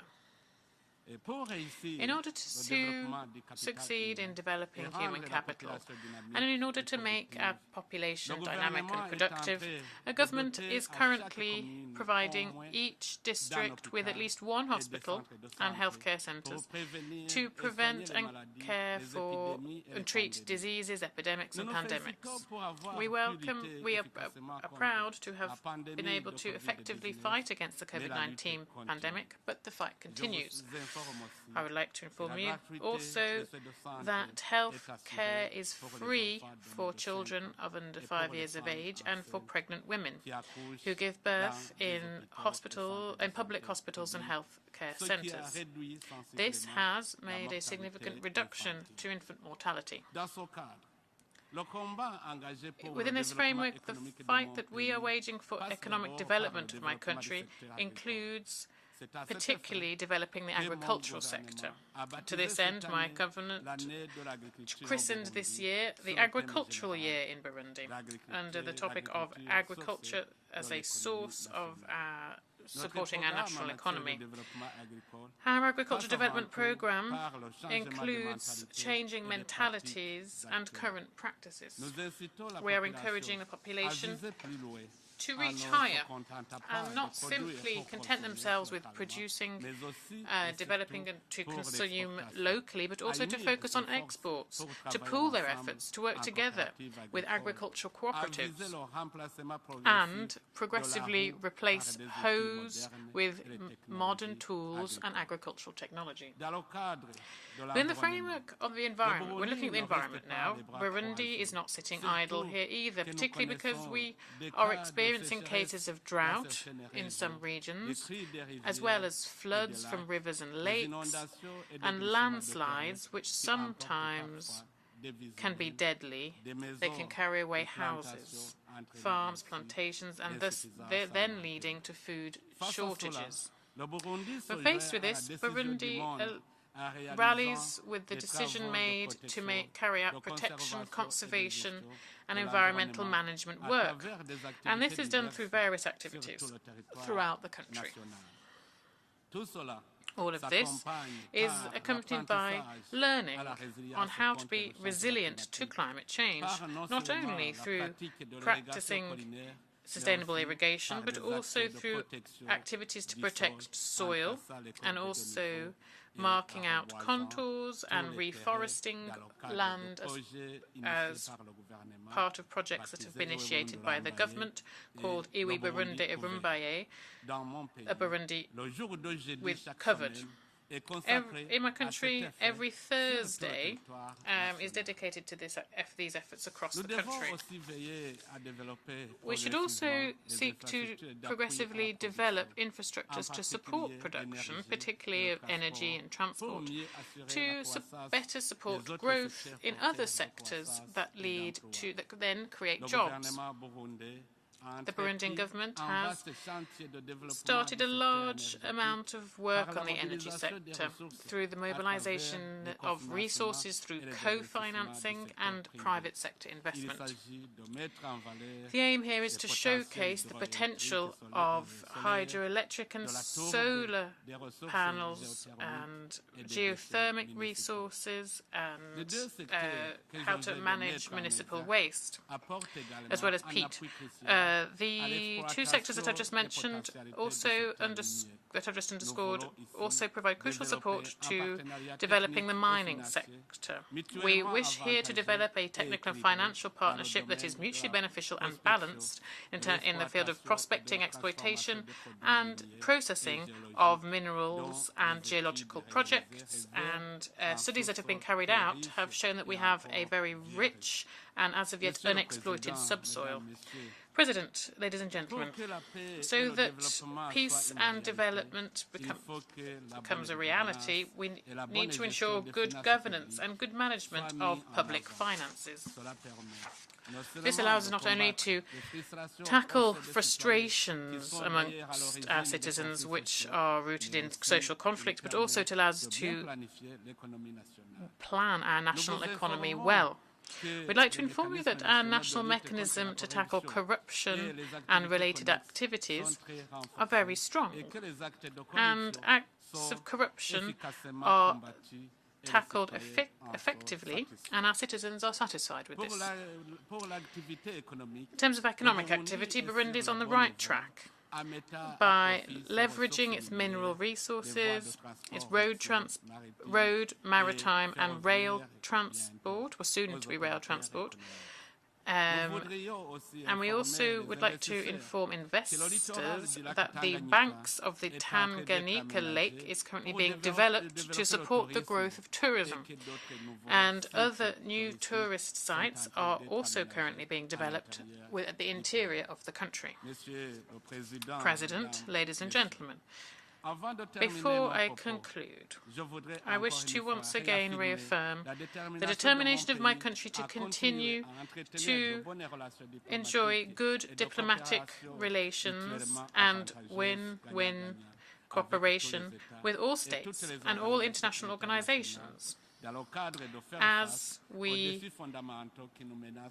seek to tackle the challenges that threaten us all. We welcome the resumption of good political, diplomatic and economic relations which had been frozen with certain states and international organizations. It is our ardent wish that we were able to enjoy good, strong relations with countries and international organizations. This will contribute to a bright future for Burundi and for all countries around the world. Thank you for your kind attention, and God bless you all. On behalf of the Assembly, I wish to thank the President of the Republic of Burundi for the statement just made and I request protocol to escort His Excellency.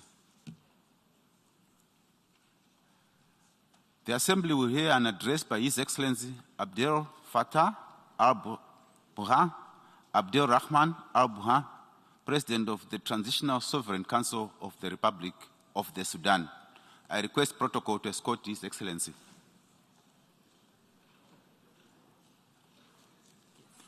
On behalf of the General Assembly, I have the honor to welcome His Excellency Abdel Fattah al-Burhan, Abdel Rahman al-Burhan, President of the Transitional Sovereign Council of the Republic of the Sudan, and to invite him to address the Assembly. Bismillah ar-Rahman ar-Rahim. In the name of God, the merciful and all-compassionate, President, Your Majesties,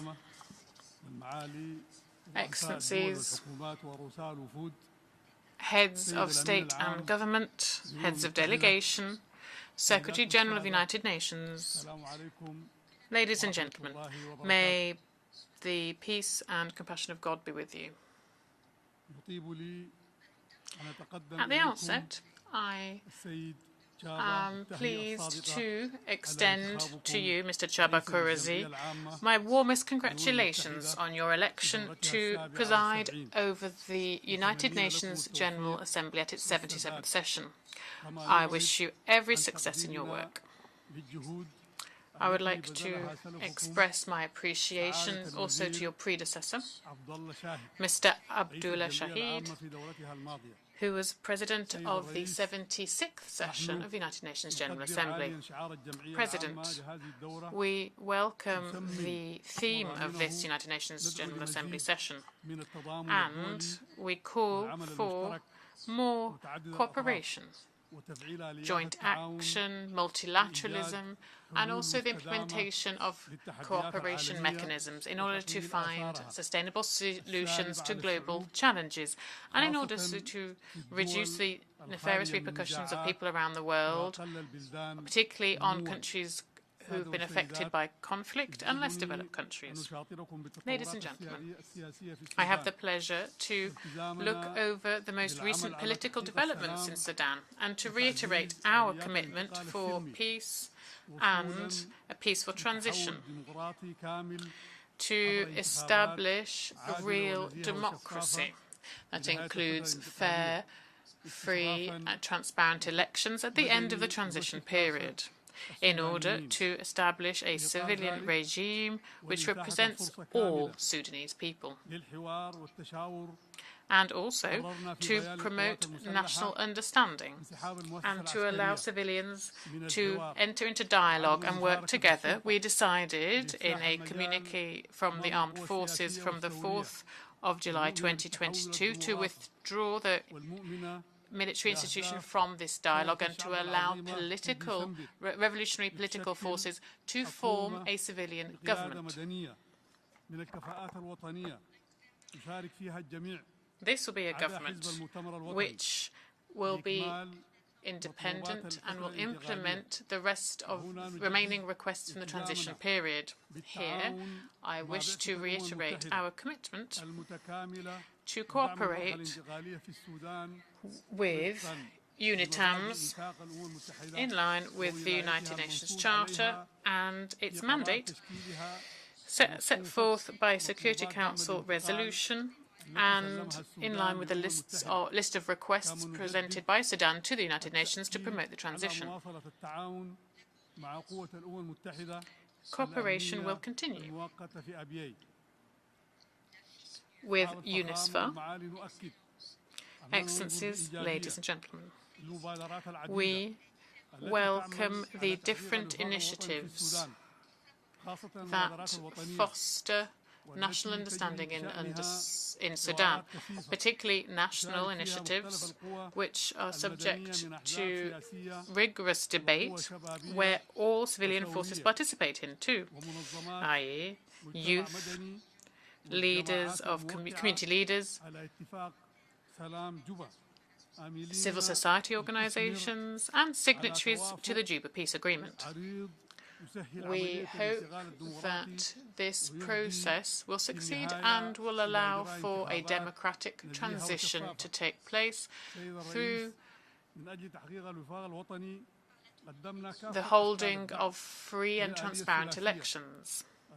President, in order to promote national understanding, we have provided all the necessary support to the tripartite mechanism led by UNITAMS, IGAD and the African Union. However, this mechanism has done a lot of work but has yet to conclude. And this made debates on national consensus more complicated. Ladies and gentlemen, thanks to the efforts that we have been making following the glorious December Revolution, we signed the Juba Peace Agreement. This toned down the conflict in Darfur and provided stability and security to the region. From this high rostrum, we will call on our brothers Abdel Aziz Al-Enoun and Abdel Wahid Mohamed Noor to join the caravan of peace and to work together to build a future of Sudan. In Darfur, and following the establishment of peace and community reconciliation, the rate of voluntary return of displaced people has increased. In order to protect civilians from joint forces were created, force groups were created, and therefore we call on the international community to provide us with assistance to strengthen these efforts and to build peace in line with the Juba Agreement. Ladies and gentlemen, despite the challenges in Sudan that you are all aware of, my country is sparing no effort to address these challenges and continues to play a positive role for peace, stability, and development in our region. For example, I'm thinking of our leading role that we play to implement the revitalized peace agreement in South Sudan, a brotherly country. It also covers our cooperation with our brothers and sisters in the government of Somalia. In addition, Sudan was the coordinator alongside the African Union in efforts to reach a peace agreement in the Central African Republic. Moreover, Sudan participated actively in meetings to promote peace, security and cooperation in the DRC. Moreover, Sudan has been focusing on cooperation between African countries, Horn of Africa countries and East African countries when we presided over IGAD. Sudan is continuing its joint activities with brotherly country Chad for border control, and Sudan is also coordinating with other stakeholders to maintain security in Libya, a brotherly country. President, we are fighting against organized crime too. And in order to do so, we have been cooperating with different parties, stakeholders. We support all peoples to exercise their legitimate rights in line with national legislations. President, Sudan is sparing no effort to achieve the SDGs because we are convinced of the importance of the outcome document and Sustainable Development Agenda for 2030. In this connection, the transition government adopted a strategic document to reduce poverty from the period of 2021 to 2023. And in July last, Sudan presented its second voluntary national report. Of course, we do need assistance from our friends, from our brothers, from our development partners in order to work with Sudan. And we reiterate our full commitment to implement the 2030 agenda, the Addis Ababa Action Agenda, too, in order to promote a more sustainable future. President, external debt is a real obstacle which is hindering social and economic development in Sudan. And it is also hindering the implementation of the SDGs. I'm sure you know Sudan should be able to benefit from the highly indebted poor countries. This is I would like to call on the international community, brotherly countries and friends to honour the commitments they made during the Paris meeting in 2020 and the Berlin meeting in 2021. Even more so, given the fact that Sudan has set up all the necessary legislation to pay off its debt. Ladies and gentlemen, the food and energy prices are skyrocketing. This crisis requires further international cooperation in order to resolve it. Sudan should be able to guarantee its own food security on a regional and international level, but from this rostrum we call on the United Nations and specialized agencies as well as regional organizations and brotherly countries to support efforts of Sudan to meet this objective through transfer of agricultural technology, through capacity building, and through support for the creation of a centre for agricultural research. Ladies and gentlemen, we've hosted millions of refugees from across the continent, and for years now we have had our doors open to refugees, and we have shared our limited resources, and we provide them with protection, and this is despite economic constraints that we're all experiencing. The number of refugees is currently at 4 million people. But climate change is continuing. Droughts and floods multiplying too and humanitarian assistance is falling, this is why we would like to recall our collective duty. We must act together to provide assistance to refugees. Ladies and gentlemen, there is another priority that Sudan has in disarmament. It is the proliferation of small arms and light weapons. Sudan, much like all developing countries, is suffering from this scourge. It is a scourge that has an economic and social dimension. This scourge has been made more complicated by competition for water, pasture resources, for mineral resources too. And this has caused these weapons to proliferate further. Therefore, we need to be able to control these weapons. Ladies and gentlemen, now, in terms of Security Council reform, we support the Common African position. We participated in the informal intergovernmental negotiation process on Security Council reform. The Security Council must be reformed, and this must be far-reaching reform and should include reform of the working methods of the Security Council in order to address the negative effects of current practices.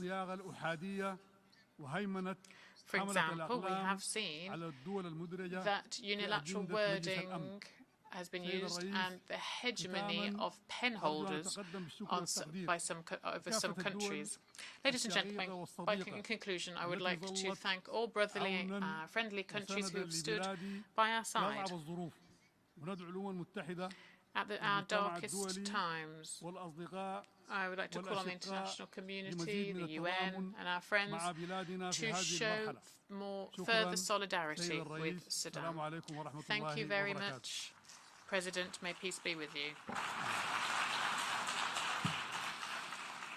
On behalf of the Assembly, I wish to thank the President of the Transitional Sovereign Council of the Republic of Sudan for the statement just made, and I request protocol to escort His Excellency.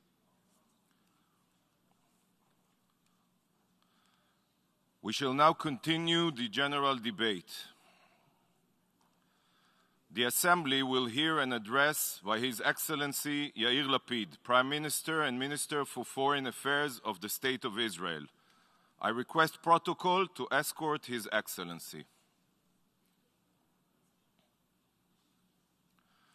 I have great pleasure in welcoming His Excellency Yair Lapid, Prime Minister and Minister of Foreign Affairs of the State of Israel.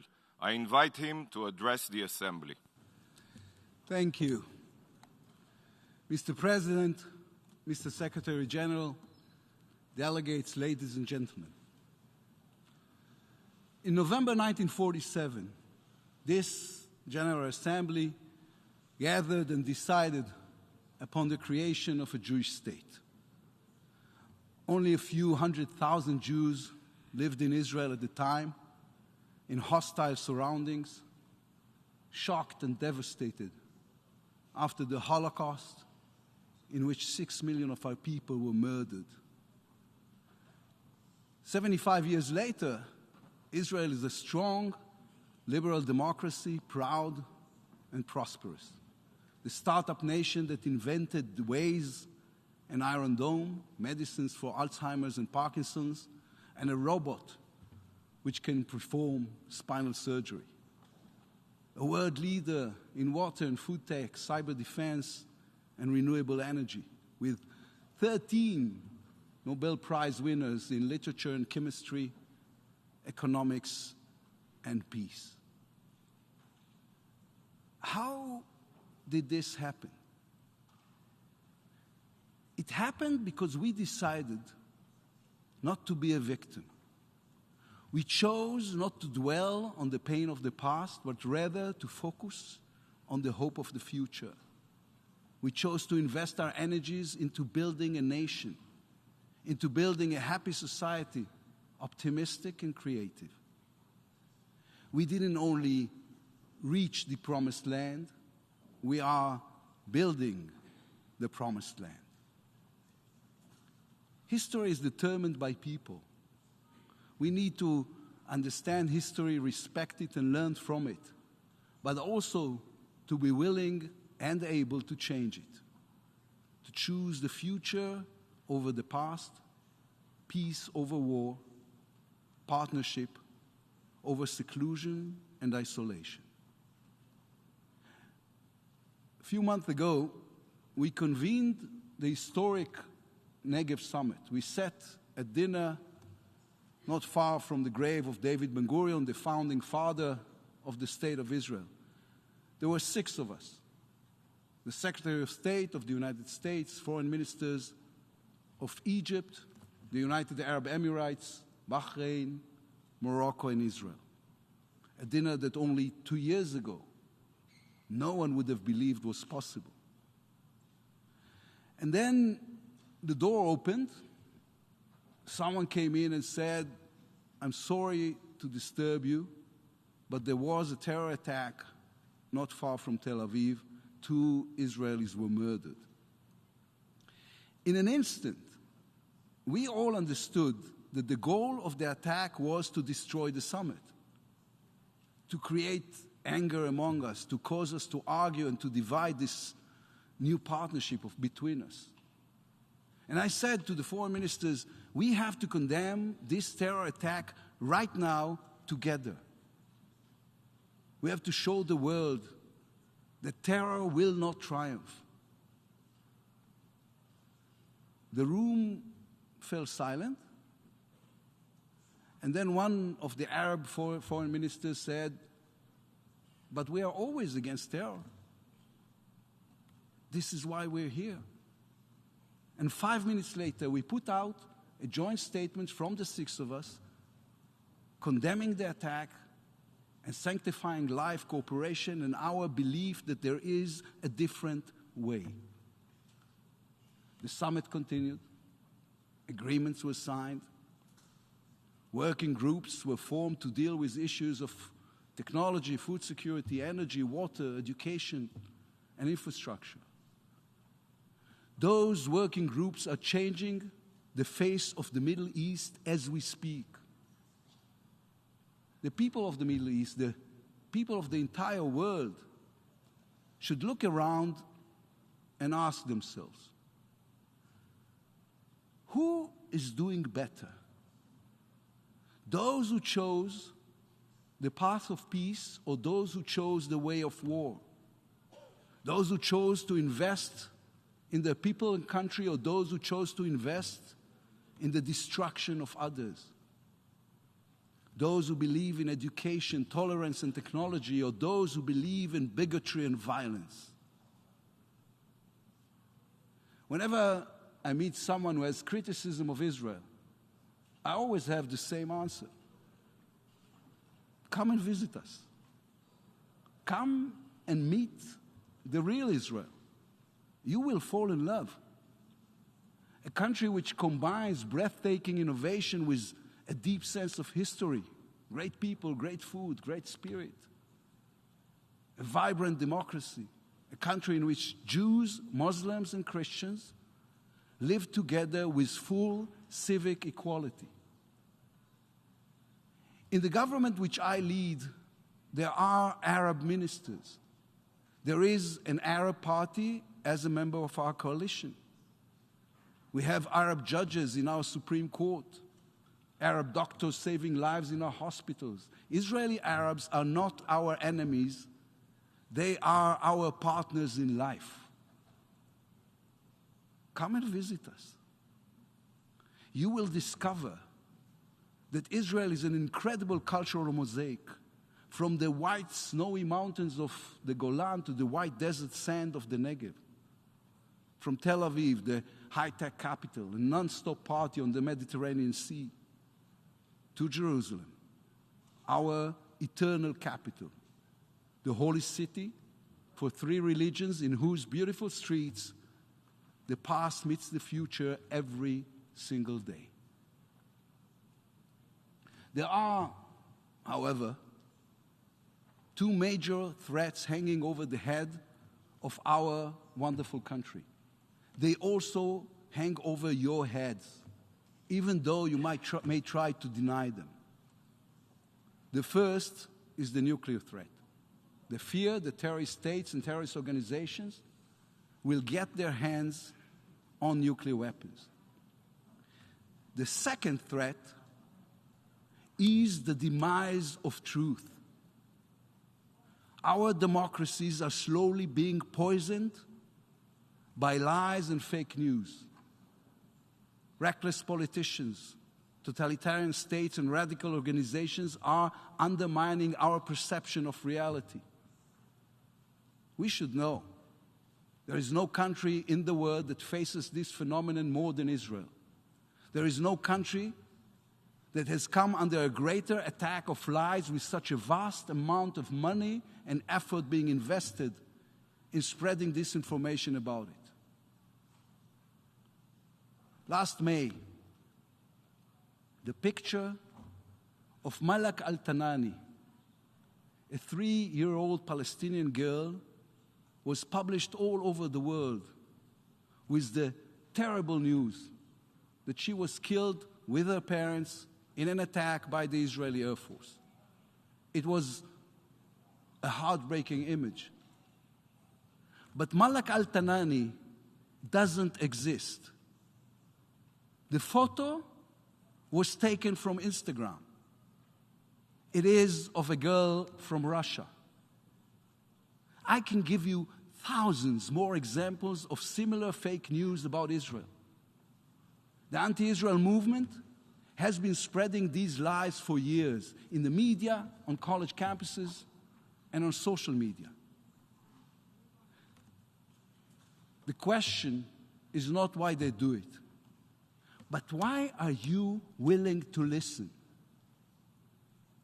Why are you listening to people who have invested billions of dollars in distorting the truth? Why do you side with Islamic extremists who hang gay people from cranes, oppress women, and fire rockets at civilians from kindergartens and hospitals? I am not a guest in this building. Israel is a proud sovereign nation and an equal member of the United Nations. We will not be silent when those who wish to harm us use this very stage to spread lies about us. Anti-Semitism is the willingness to believe the worst about the Jews without questioning.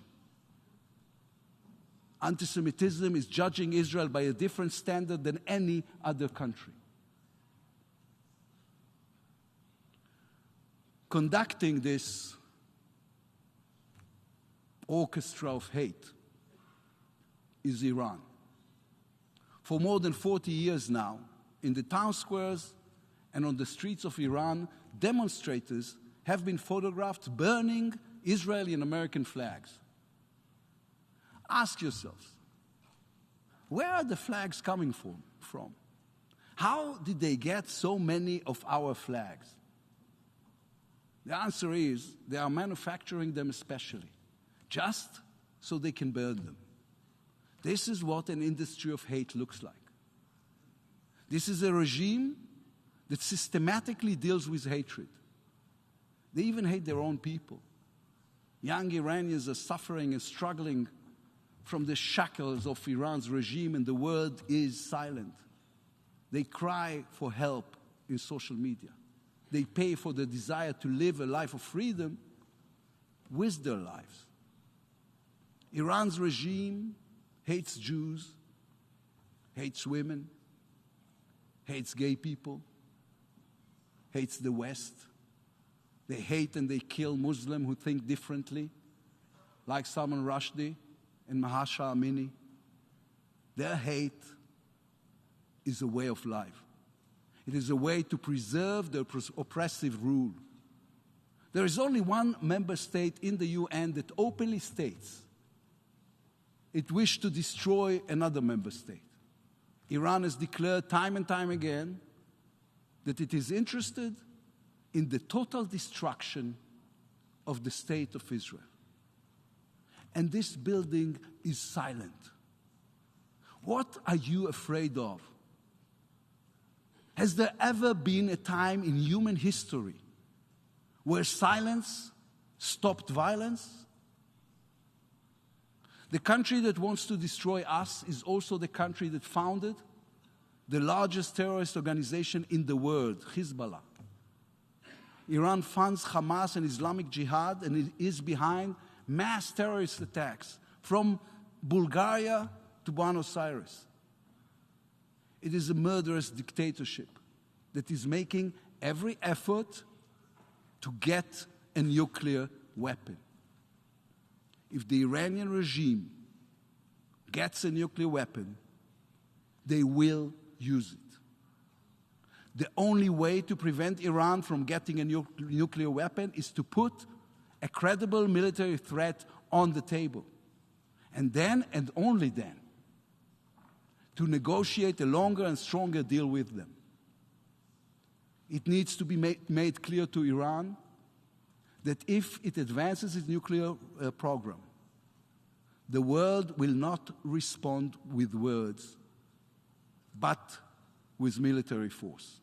Every time a threat like that was put on the table in the past, Iran stopped and retreated. Today, the world is choosing the easy option. It chooses not to believe the worst, despite all the evidence to the contrary. Israel does not have this privilege. This time, we are not standing empty-handed against those who want to destroy us. The Jews today have a state. We have an army. We have great friendships, first and foremost with the United States. We have capabilities, and we are not afraid to use them. We will do whatever it takes. Iran will not get a nuke. Never again.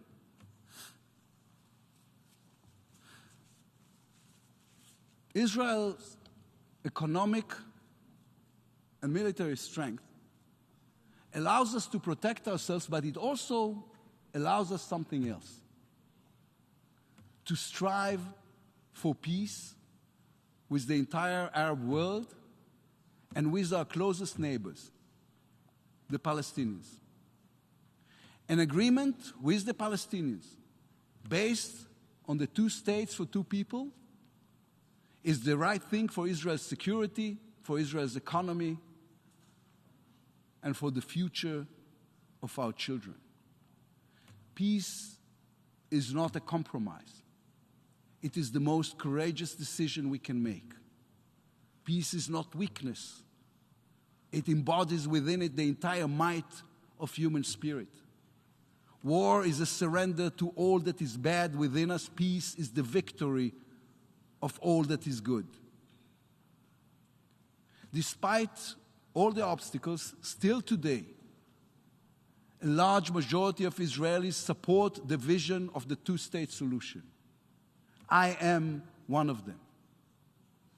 We have only one condition: that the future Palestinian state will be a peaceful one, that it will not become another terror base from which to threaten the well-being and the very existence of Israel, that we will have the ability to protect the security of all the citizens of Israel at all times. If someone believes that demand is too much, then look at the neighborhood in which we live. Look at Lebanon, a collapsing state controlled by Hezbollah. At Syria, where a murderous regime massacred 500,000 of its own people. Look at Afghanistan, at Libya, at Iran. You can ask us to live according to the values in the UN Charter, but you cannot ask us to die for them. My father was a child in the ghetto. My grandfather was murdered in a concentration camp. We want to live in peace, but only if it gives us security, not if it threatens us even more. Look at Gaza. Israel did everything the world asked of us, including from this very stage. We left. 17 years ago, we dismantled the settlements, took apart our military bases. There is not a single Israeli soldier in Gaza. We even left them 3,000 greenhouses so they could start to build an economy for themselves. What did they do in response? In less than a year, Hamas, a murderous terror organization, came to power. They destroyed the greenhouses and replaced them with terrorist training camps and rocket launch sites. Since we left Gaza, over 20,000 rockets and missiles have been fired at Israel. All of them at civilians, all of them at our children. I have a child with special needs. Her name is Yaeli. She's autistic. She doesn't speak. In May last year, I had to wake her at 3 o'clock in the morning and run down with her to the bomb shelter because missiles were exploding above our home. All those who preach about the importance of peace are welcome to try running to a bomb shelter at 3 a.m. with a girl who does not speak, to explain to her without words why there are those who want to kill her. In this building, we've been asked more than once why we do not lift the restrictions on Gaza. We are ready to do that tomorrow morning. We are ready to do more than that. I say from here to the people of Gaza, we are ready to help you build a better life, build an economy. We presented a comprehensive plan to help rebuild Gaza. We only have one condition: stop firing rockets and missiles at our children. Put down your weapons. There will be no restrictions. Put down your weapons, bring home our children who are being held in captivity. Hadar and Doron, may their memory be a blessing. Avera and Isham, who are still alive. And we will build your economy together. We can build your future together both in Gaza and in the West Bank. Put down your weapons and prove that Hamas and Islamic Jihad are not going to take over the Palestinian state you want to create. Put down your weapons and there will be peace. That is the minimum I owe my grandfather, my father, and my daughter. The Jewish people have learned the lessons of the past. Our security is guaranteed by our military might, our economic ingenuity, our democratic resilience. Israel seeks peace with all our neighbors, all our neighbors. We are not going anywhere. The Middle East is our home. We are here to stay forever. And we call upon every Muslim country from Saudi Arabia to Indonesia to recognize that and to come talk to us. Our hand is outstretched for peace. Conflicts do not disappear on their own. Hostility doesn't disappear on its own. People create conflicts. People can also replace them with friendship, kindness, and common good. The burden of proof is not on us. We have already proved our desire for peace. Our peace treaty with Egypt has been fully implemented for 43 years now. Our peace treaty with Jordan for 28 years. We are a country that keeps its word and fulfills agreements. We proved our desire for peace through the Abraham Accords, the Negev Summit, and the agreements we've signed with the Arab world. In the book of Numbers, there's the verse that every Jew is familiar with. Yisa Hashem panav elecha ve'yasem lecha shalom. May the Lord raise his countenance toward you and grant you peace. The state of Israel is the only country in the world founded by a book, the book of books, the Tanakh. That book and the principles of liberal democracy require us to stretch out our hand in peace. Our history requires us to be clear-eyed about it and very, very careful. That is how we've made peace in the past. That is how we will make peace in the future. Thank you.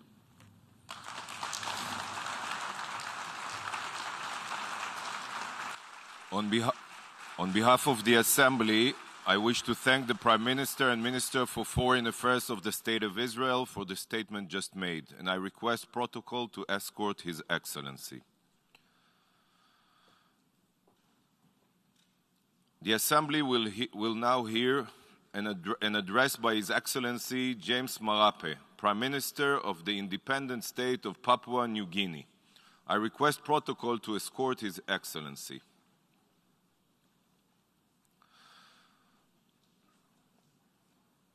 I have great pleasure in welcoming His Excellency James Marape, Prime Minister of the Independent State of Papua New Guinea. I invite him to address the Assembly.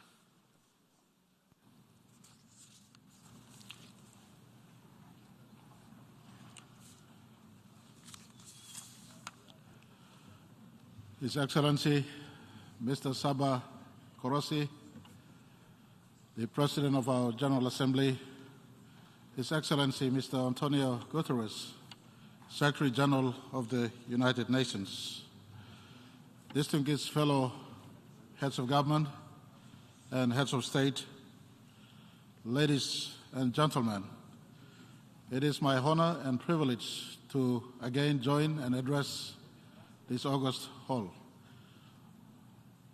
On my government and people's behalf, I congratulate you, Mr. President, and the government and people of Hungary on your election to preside over the new term of the General Assembly's work, and wish you all the very best. Mr. President, your presidency's theme of an integrated agenda for peace and prosperity and sustainability through multilateralism is most needed today. We must build on the good foundations laid by your predecessors and all of us going forward. This is given the turmoil, uncertainty, mistrust, pain, suffering from multiple crises, including the COVID-19 pandemic, the worsening climate crisis, the escalating social economic challenges, and conflicts that are tearing us apart. Let us transform words into actions. This must be underpinned by our collective commitments, supportive resources that are affordable, accessible, and timely, and with enhanced opportunities that will assist us all to provide our people's basic needs, restore their trust and confidence in all our governments, heal our lands and ecosystems to deliver the future we want as envisioned by the 2030 Agenda and many of our own development aspirations. Mr. President, let me pay tribute to your predecessor, fellow small island developing state representative, His Excellency Mr. Abdullah Sahid of Maldives, for his outstanding presidency of hope that has renewed our collective resolve to turn the tide against the ravages of the pandemic and other evolving challenges. We wish him all the very best. May I also convey my delegation's gratitude to Mr. Secretary General for his strong, continued leadership and the untiring efforts in rallying the world to save ourselves, and provide a future that is much better, safer, and secure for all, including, most importantly, our succeeding generations. The candid yet sobering report presented by the Secretary General to us at this meeting on the state of our world today is deeply troubling. The clarion call from the Secretary General must not go unheeded. We must all do our part and act decisively now for our collective good. Otherwise, the alternative is to condemn ourselves to a future of doom and gloom. Is that what our children deserve? It is with this in mind that Papua New Guinea is supportive of the Secretary General's narrative of our common agenda. We welcome the preliminary progress made to better understand the range of defining issues and how we address this effectively to help deliver on the SDGs promise to improve our people's lives and livelihoods whilst also protecting common environment for the better tomorrow. To this end, we applaud the Secretary General for convening the Transforming Education Summit. We are pleased to note the shared recognition of education as a cornerstone for a prosperous, stable, and secure future for all. I know that an educated society is an informed society that stands to make better decisions. For my country, Mr. President, education is a key priority and is guided by our education policy of leaving no child behind, supported by our education sector's development plan 2023 to 2027. It is a holistic and inclusive approach in ensuring focus on quality, lifelong education for all, with special attention given to the most vulnerable and marginalized population, recognizing the importance of multi-stakeholder in the education pursuit. A demonstration of this strong commitment for education is my government's decision to provide free education for all up to grade 12 and beyond into tertiary educations, and also providing opportunities to children, youth, and adults through flexible, open, and distant education and community colleges to upskill their capacity to be entrepreneurs and nation builders. Mr. President, we also welcome the consensus to reach the Summit of the Future that is scheduled for September 2024 to find solutions to the multiple crises we are now facing on planet Earth. This should, however, be not defined by the lowest common denominator, but in my view, it must be rather more ambitious, at the same time realistic and workable. We remain committed to engage in this process because it provides an opportunity for us to also draw parallels with our own national efforts to attain our National Vision 2050. Mr. President, I am pleased to inform this Assembly that the COVID-19 pandemic and every other stresses that we face as a nation, including the supply chain difficulties and development finance challenges affecting my country, has spurred my government to embark on our own similar national process to the Secretary General's global efforts under our common agenda. This is where we have taken stock of our own domestic development challenges, and we have set in place key policies and legislative measures, including reforms in important sectors and our development priorities, tying them to a budget cycle under what we call the medium-term development plan. This path, if we work upon it, will make Papua New Guinea a middle-income earning nation by 2050, as envisioned by our own nation's Vision 2050 aspirations.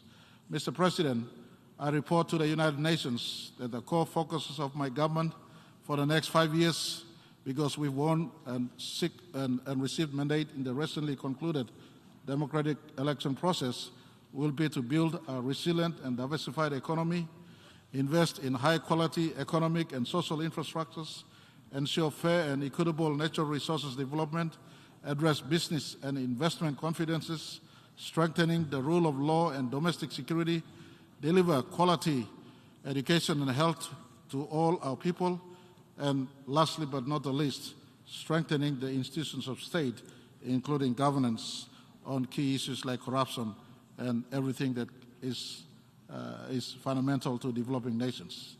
These are fundamental building blocks of my country, that should contribute towards peace and prosperity and sustainable development as proposed by yourself, Mr. President.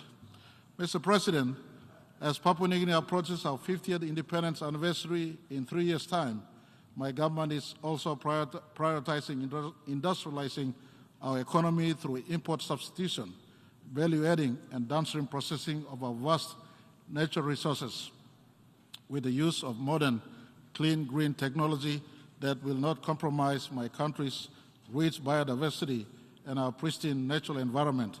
For it is believed, Papua New Guinea, and it is documented rather, Papua New Guinea has about 5 to 6% of the world's biodiversity, and our huge tropical rainforest, third only behind Congo and Amazon areas of our planet. We therefore welcome genuine and appropriate foreign investors to join us in partnership in various sectors of our renewable resources development, and I assure them of a fair, equitable, and secure returns on their investments. Mr. President, while we note the global community's call for domestic revenue sources to be expanded and better harnessed for development financing, we also recognize that the existing global economic and financial architecture is weighed against developing countries like myself or Papua New Guinea. This structure needs to be changed to the better so that it supports all developing nations in their development needs. Lest we forget, and I say lest we forget, many times small developing countries get to bear the brunt of global economic and social wars that they have no hand in engendering those global issues. It is in this spirit I also join the calls of a fellow small island developing state for the development financing needs to be considered by taking into account the environmental, economic, and social dimensions of the vulnerability rather than the gross national income measure alone, which is no longer suitable to them.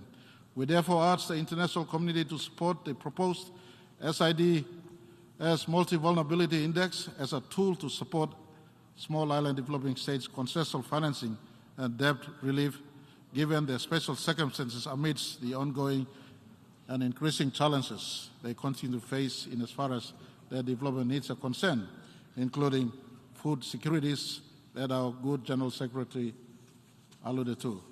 Mr. President, today in many parts of the world, we're facing food security as you alluded to. Hunger and poverty can be something that Papua New Guinea can contribute to alleviating in as far as our global contribution is concerned. Papua New Guinea's 8 million people live in a landmass of 464,840 square kilometers of land. Our country has rain and water with abundance of sea equally as a food source. We are presently supplying, for instance, tuna to Asia and Europe. Comparing, for instance, United Kingdom of Great Britain has only 243,610 square kilometers. Japan has 377,975 square kilometers. Or our neighbor, Philippines, has only 300,000 square kilometers of land. Papua New Guinea has enough land, sea, and people to be a food supplier to the world, Mr. Secretary General, in response to your concerns for global food security. For the first time in our country, my government has initiated efforts to address this imminent problem by placing more emphasis on the agricultural sector. This is viewed not only as a revenue source for our economy, but also a conduit to empower the majority of our rural communities through introduction of innovative farming methods in cash crop production, livestock, and poultry, and to take ownership and leadership of their development needs and livelihoods, and at the same time also foster poverty, alleviation, and food security. It is from this perspective that we have established new ministerial portfolios for oil palm, for coffee, and for livestock that will assist us cater better, not only for the needs of majority of our rural communities and their local economies to be integrated into the national and global markets, but also to improve their lives and livelihood to be a source for food security and hunger and poverty alleviation for our own country as well as export to other countries. We therefore welcome new international development partners to work with us in the agricultural sector, particularly in the downstream processing of products that adds value and supports local communities and our country. Mr. President, on climate change, as the world prepares for COP27, despite the rallying efforts of global communities, including pledges under the Paris Agreement to cut emissions level, the world still remains on fire, Mr. President. This is further compounded by destructive floods and rising sea levels. And let me pass Papua New Guinea's sympathies to the victims of the flood in Pakistan.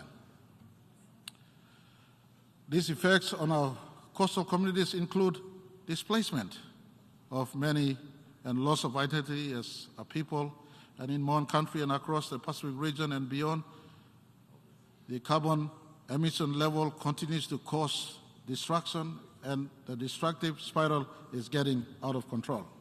We cannot and must not allow this to continue, Mr. President, and I again reiterate my call I made last year to this August hall. My country, as one of the largest standing pristine tropical rainforests of the world, is one of the few, if I could repeat, one of the few carbon-positive countries of the world. We remove more carbon than we emit. Over the past 5 years or so, we have reduced our national forest emission by 53%. This totals over 75 million tons of United Nations verified REED plus credits that will be on the market by the end of this year.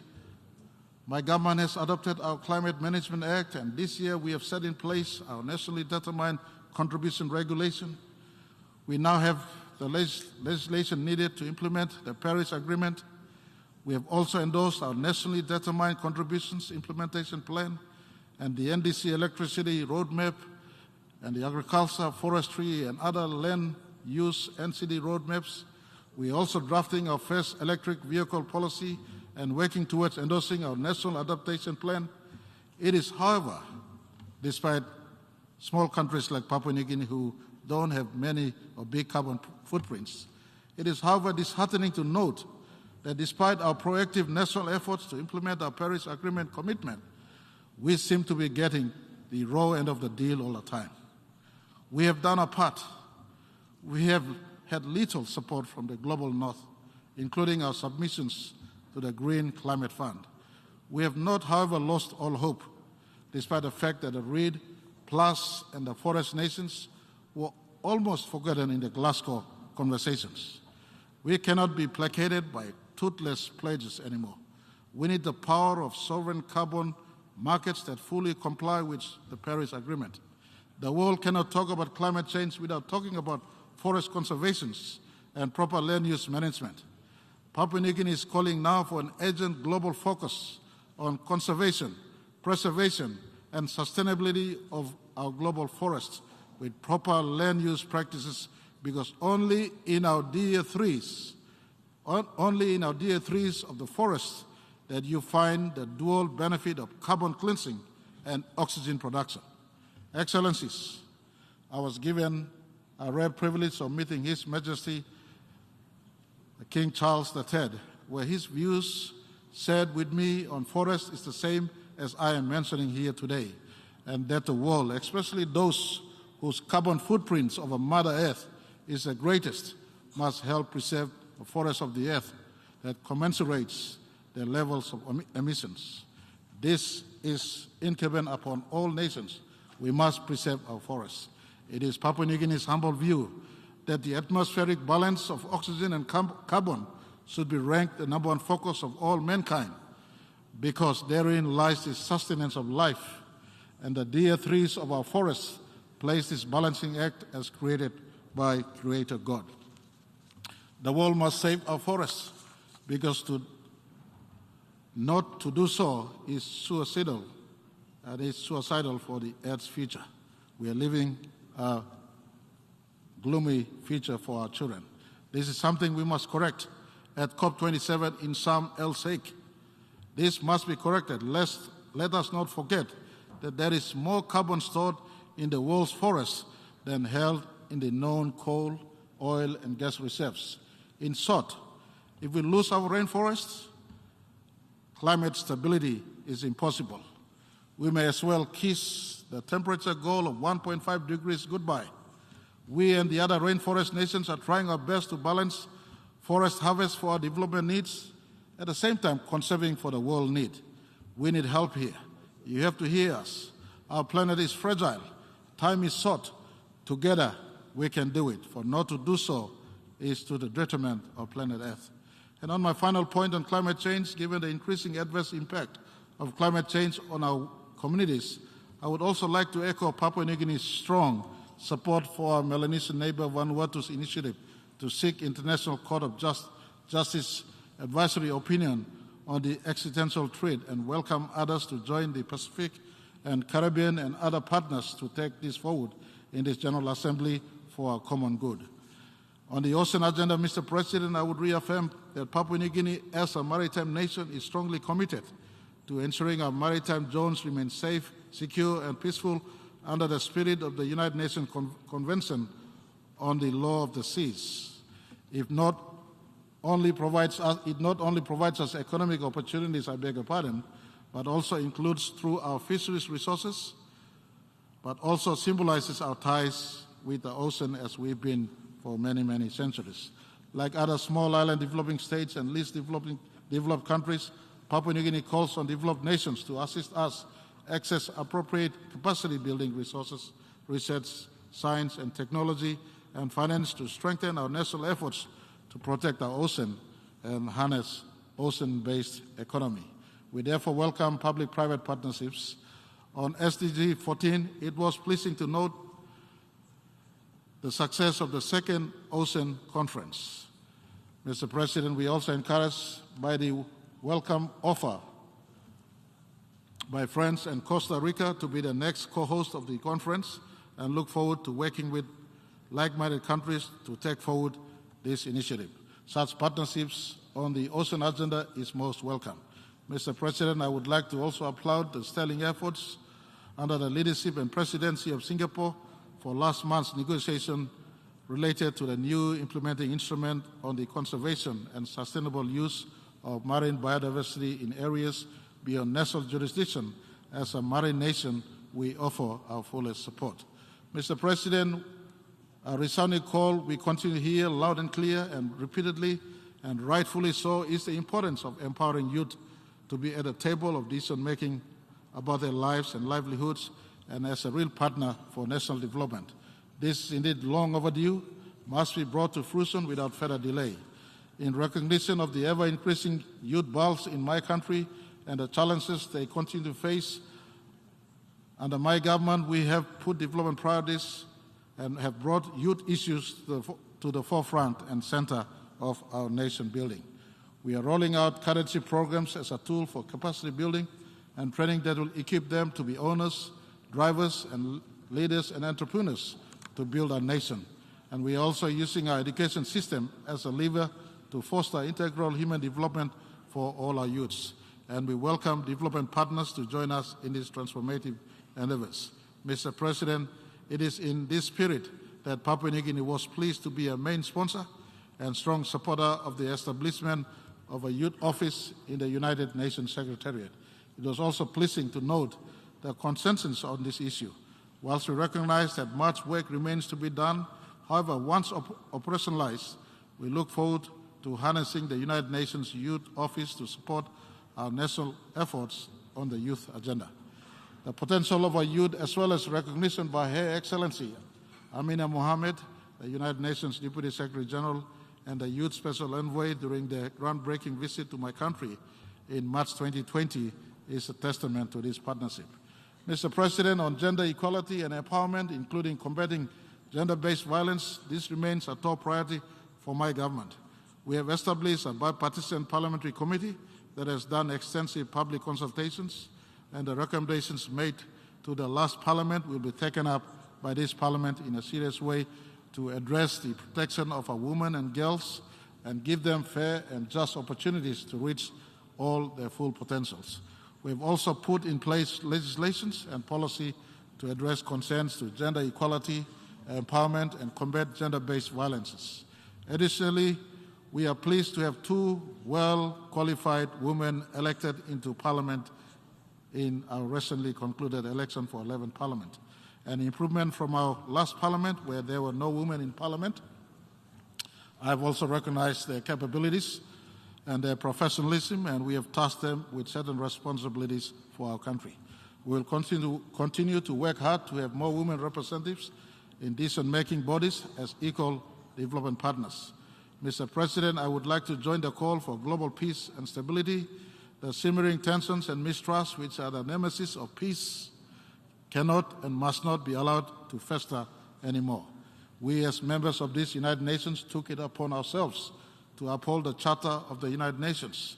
It is therefore incumbent upon all of us to ensure that we are seen to uphold the commitments of the United Nations Charter.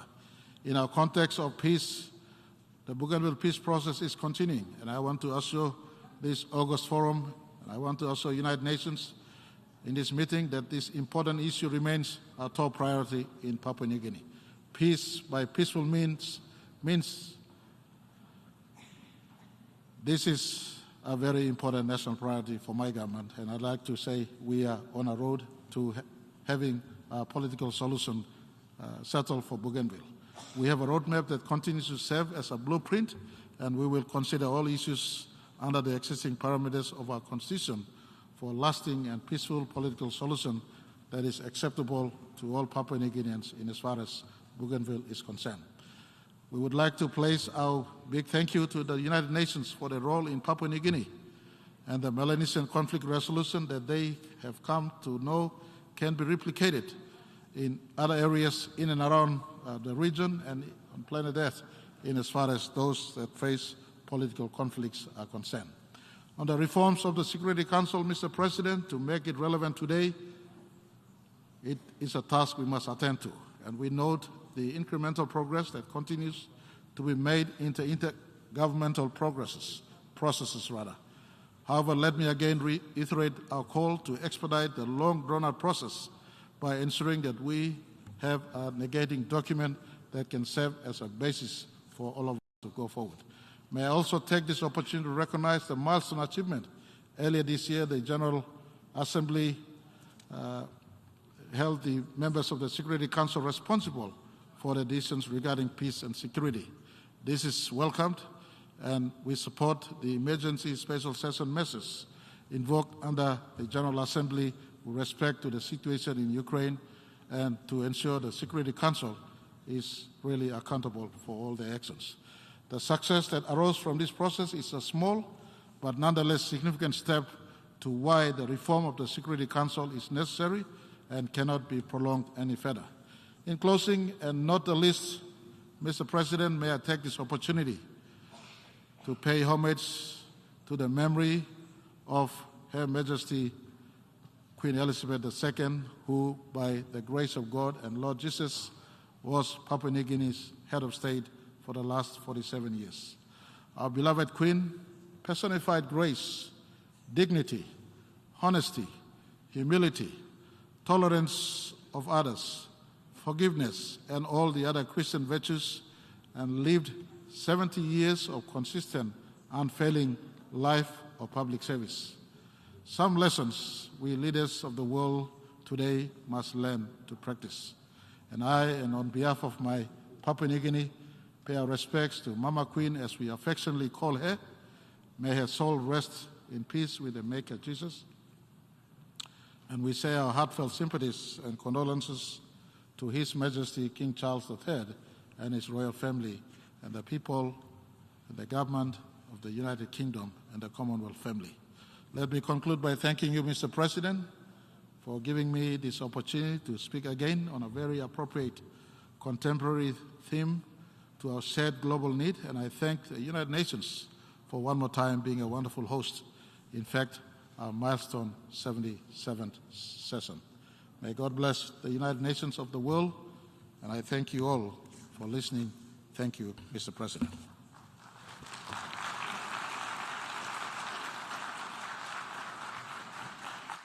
On behalf of the Assembly, I wish to thank the Prime Minister of the Independent State of Papua New Guinea for the statement just made, and I request protocol to escort His Excellency. The Assembly will hear an address by His Excellency Irakli Garibashvili, Prime Minister of Georgia. I request protocol to escort His Excellency.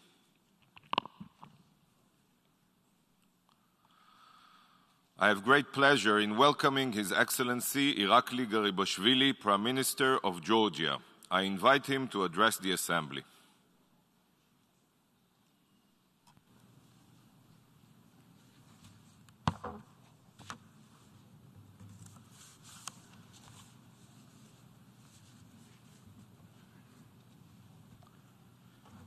Mr. President, Mr. Secretary General, dear colleagues, ladies and gentlemen, on behalf of the Georgian people, it is an honor to speak to you again at the United Nations General Assembly.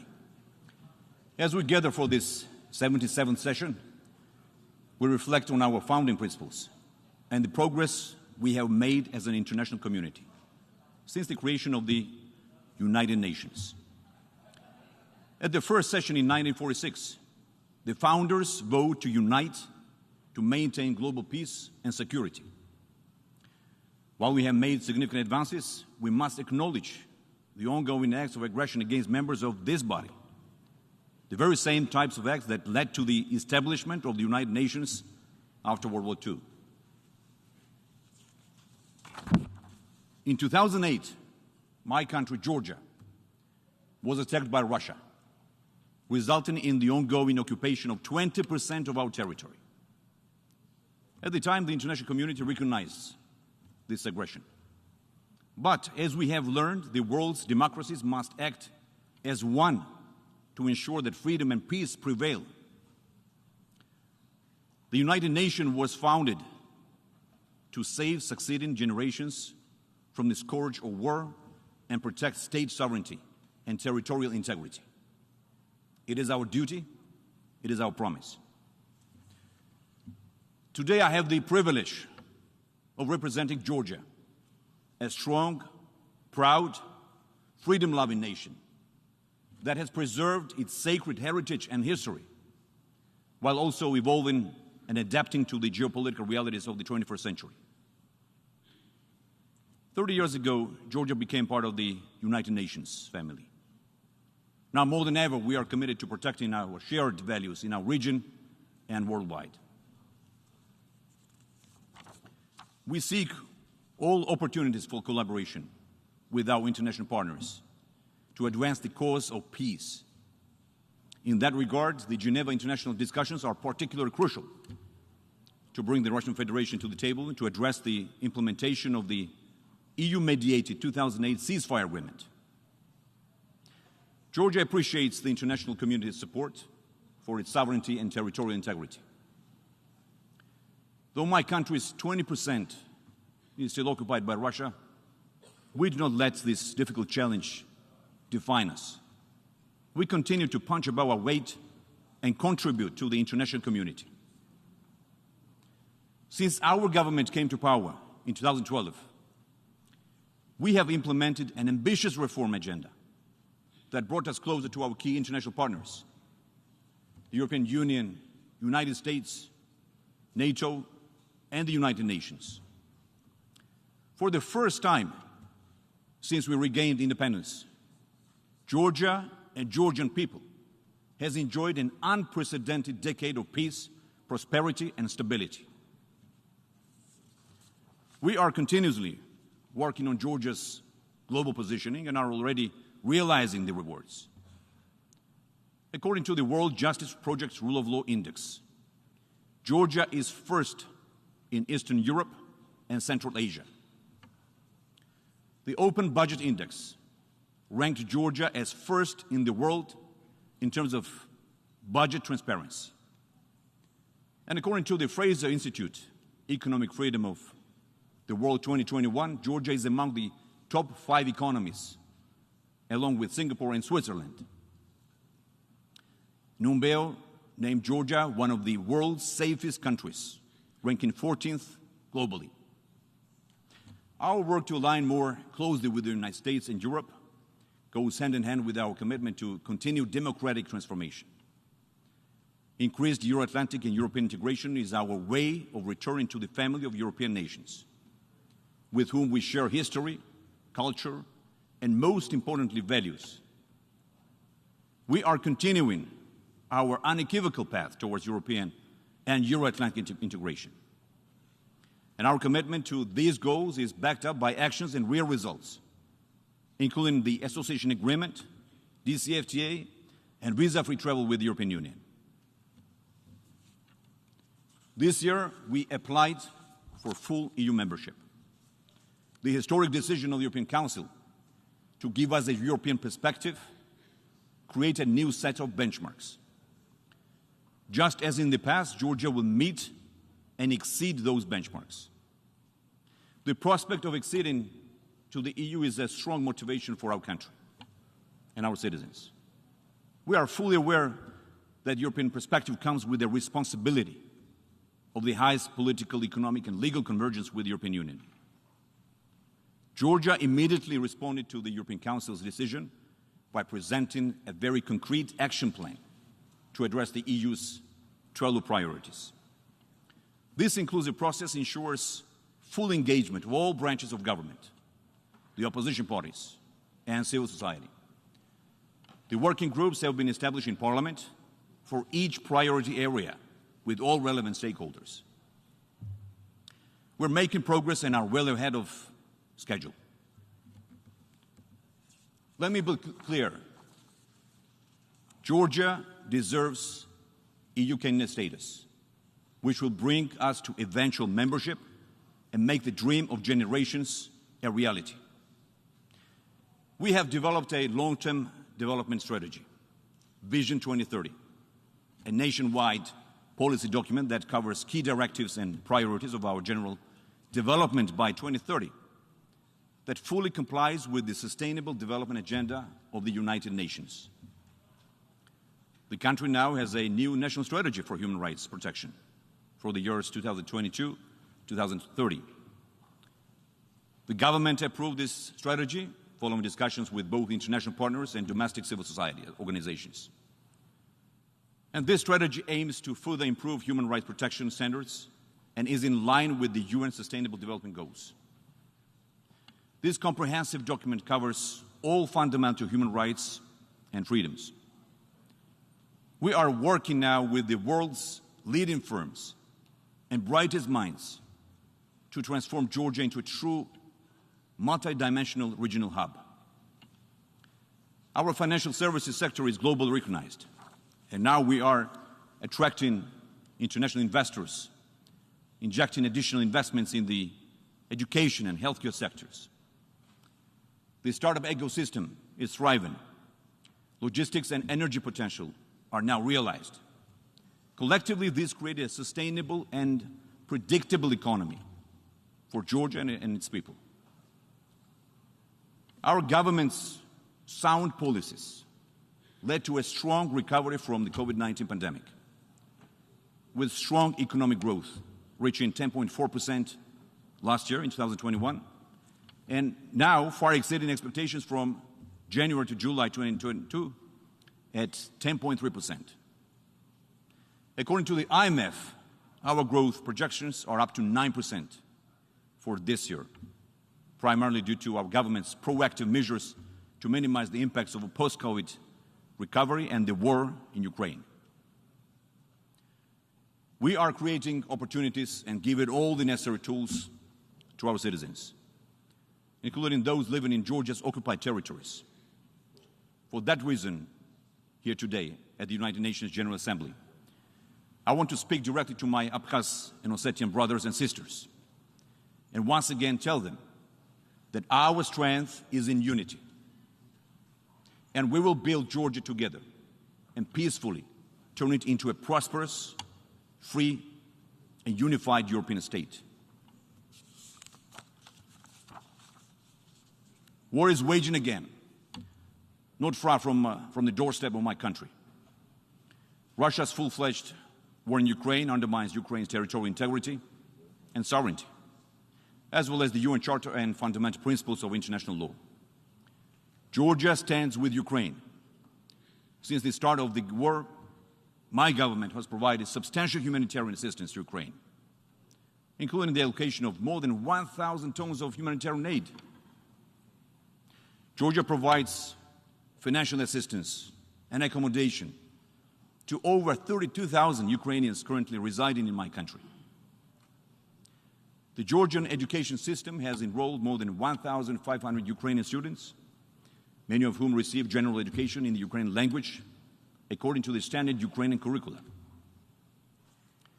We have sponsored, joined, or supported almost 400 resolution statements, joint statements, and other initiatives made or proposed by all major international organization institutions in support of Ukraine, including being a main sponsor of the UNGA 76 resolution on the humanitarian consequences of the Russian Federation against Ukraine.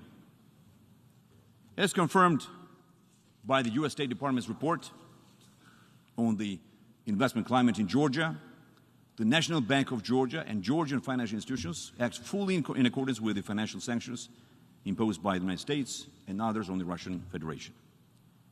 We have aligned with the restrictive measures of the EU against Crimea and Sevastopol since 2014, and this year with restrictive measures on Donetsk and Luhansk. As the conflict in Ukraine has shown, the wider Black Sea security is at the forefront of the Euro-Atlantic security agenda. And Georgia, as an indivisible part of the regional architecture, is ready to increase our contribution to common security.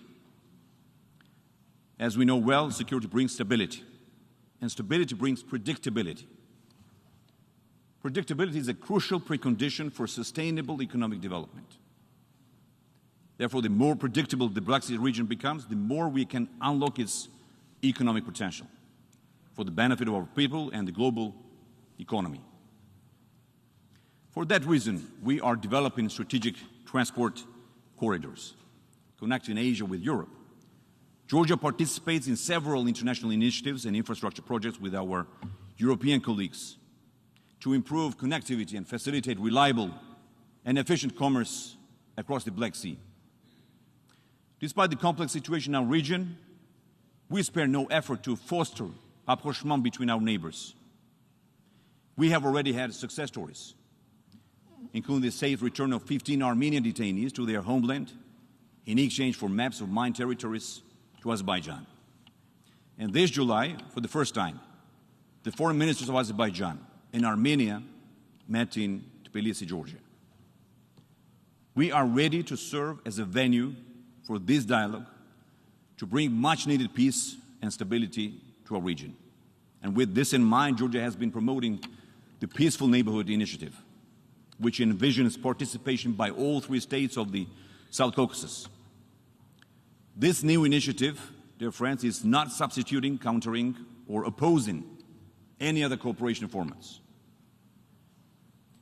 Georgia serves as an honest broker to aid in normalizing regional relations. We're also heavily investing in our country's infrastructure to increase Georgian transit capabilities for the benefit of the region.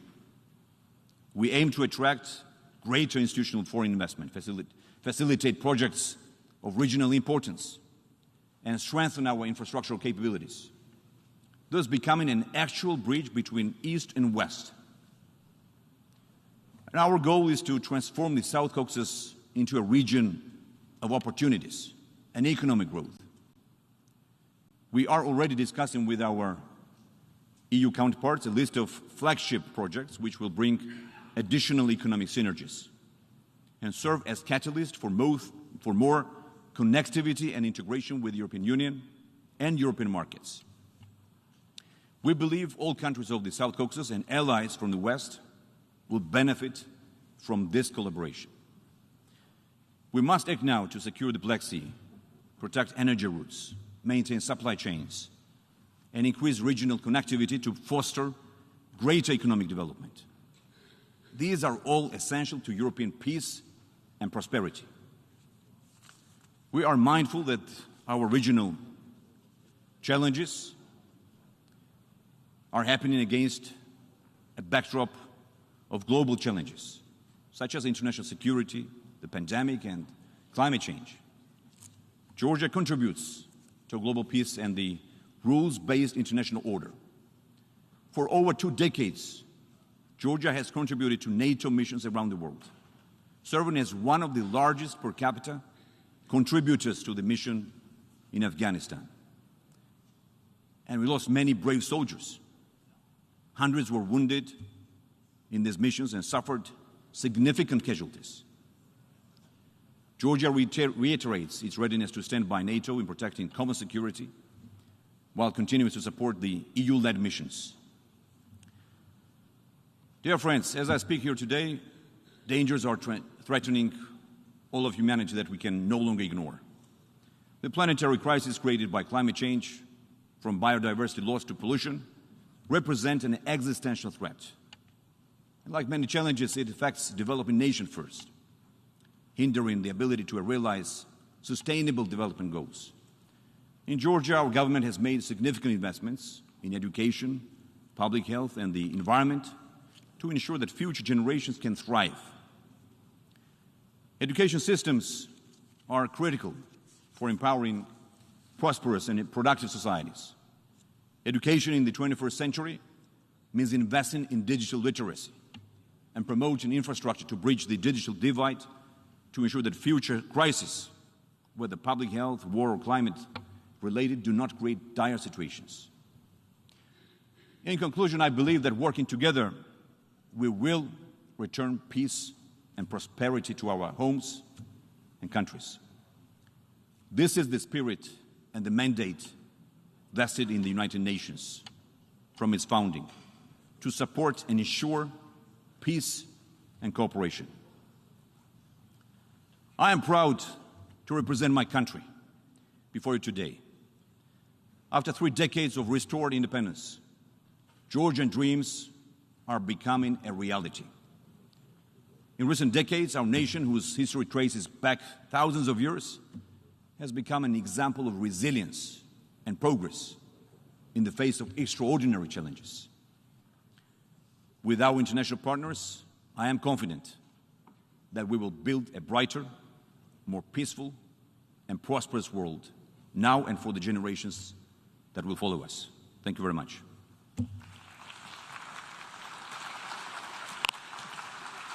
On behalf of the Assembly, I wish to thank the Prime Minister of Georgia for the statement just made, and I request protocol to escort His Excellency. The Assembly will hear an address by His Excellency Jonas Gahr Støre, Prime Minister of Norway. I request protocol to escort His Excellency.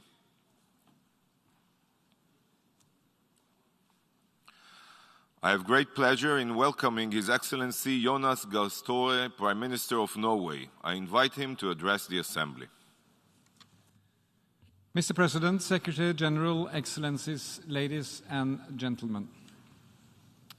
This week has highlighted that we live in challenging times indeed. As a global community, we face dire consequences from war, climate change, the pandemic, food insecurity, and inequality. The Secretary General underlined this eloquently in his address on Tuesday. We have the values and principles necessary to deal with these challenges. They are enshrined in the Charter of the United Nations. No country is unfaced by these challenges, and we can only successfully respond to them together. And this is precisely why we have the United Nations. The UN was born out of crisis to unite strength and enable nations to raise above narrow self-interest and find common ground. This is what we need to turn to again. The UN Charter sets out clear principles for a rule-based international order. But now this rule-based order is under attack. February 2022 ushered in what we hoped we would never witness again: a new large-scale war in Europe. Russia's unprovoked attack on Ukraine has led to massive suffering, large-scale humanitarian needs, and destruction of civilian infrastructure. Russia bears sole responsibility for the war and its consequences, and Russia is responsible for bringing it to an end. Mr. President, Russia's actions are in blatant breach of the UN Charter, and therefore something that concerns us all. The war is also having devastating global consequences, as we've heard so many speakers highlight this week. It has undermined multilateral cooperation when we need it the most. It has accelerated a negative economic spiral and jeopardized the 2030 agenda. We are all feeling the repercussions of the war. Energy supply is under pressure, inflation is soaring, and food insecurity has increased dramatically. Ordinary people across the globe, not least people in developing countries, are paying the price. And the war is amplifying other crises and compounding the impacts of climate change and armed conflict in other parts of the world. The Horn of Africa is faced with its worst drought in more than 4 decades. Pakistan is contending with devastating floods. More than 300 million people affected by conflicts and humanitarian crises are in need of humanitarian assistance and protection. In many armed conflicts, there is a lack of respect for international and humanitarian law, and civilians are paying the price. A few years ago, it appeared that hunger would soon be a scourge of the fast. Now, food insecurity is on the rise. And no continent is more vulnerable to the combined effects of climate change, conflicts, and growing food insecurity than Africa. Let me say this: Norway stands in solidarity with the people grappling with these interlocking crises. We have allocated more funding to humanitarian assistance and development cooperation in 2022 than ever before. Mr. President, the war of aggression against Ukraine is a challenge to the norms and the foundations of the United Nations. We are standing up to confront that challenge. Some hold the conviction that authoritarian regimes are strong, while democracies are frail and likely to crack under pressure. We are proving them wrong.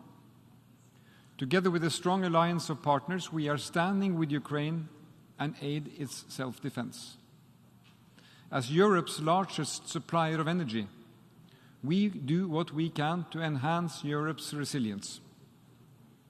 And Mr. President, we are standing up for human rights and fundamental freedoms elsewhere. Norway will continue to promote civic space, protect human rights defenders, and support media diversity and independent journalism worldwide.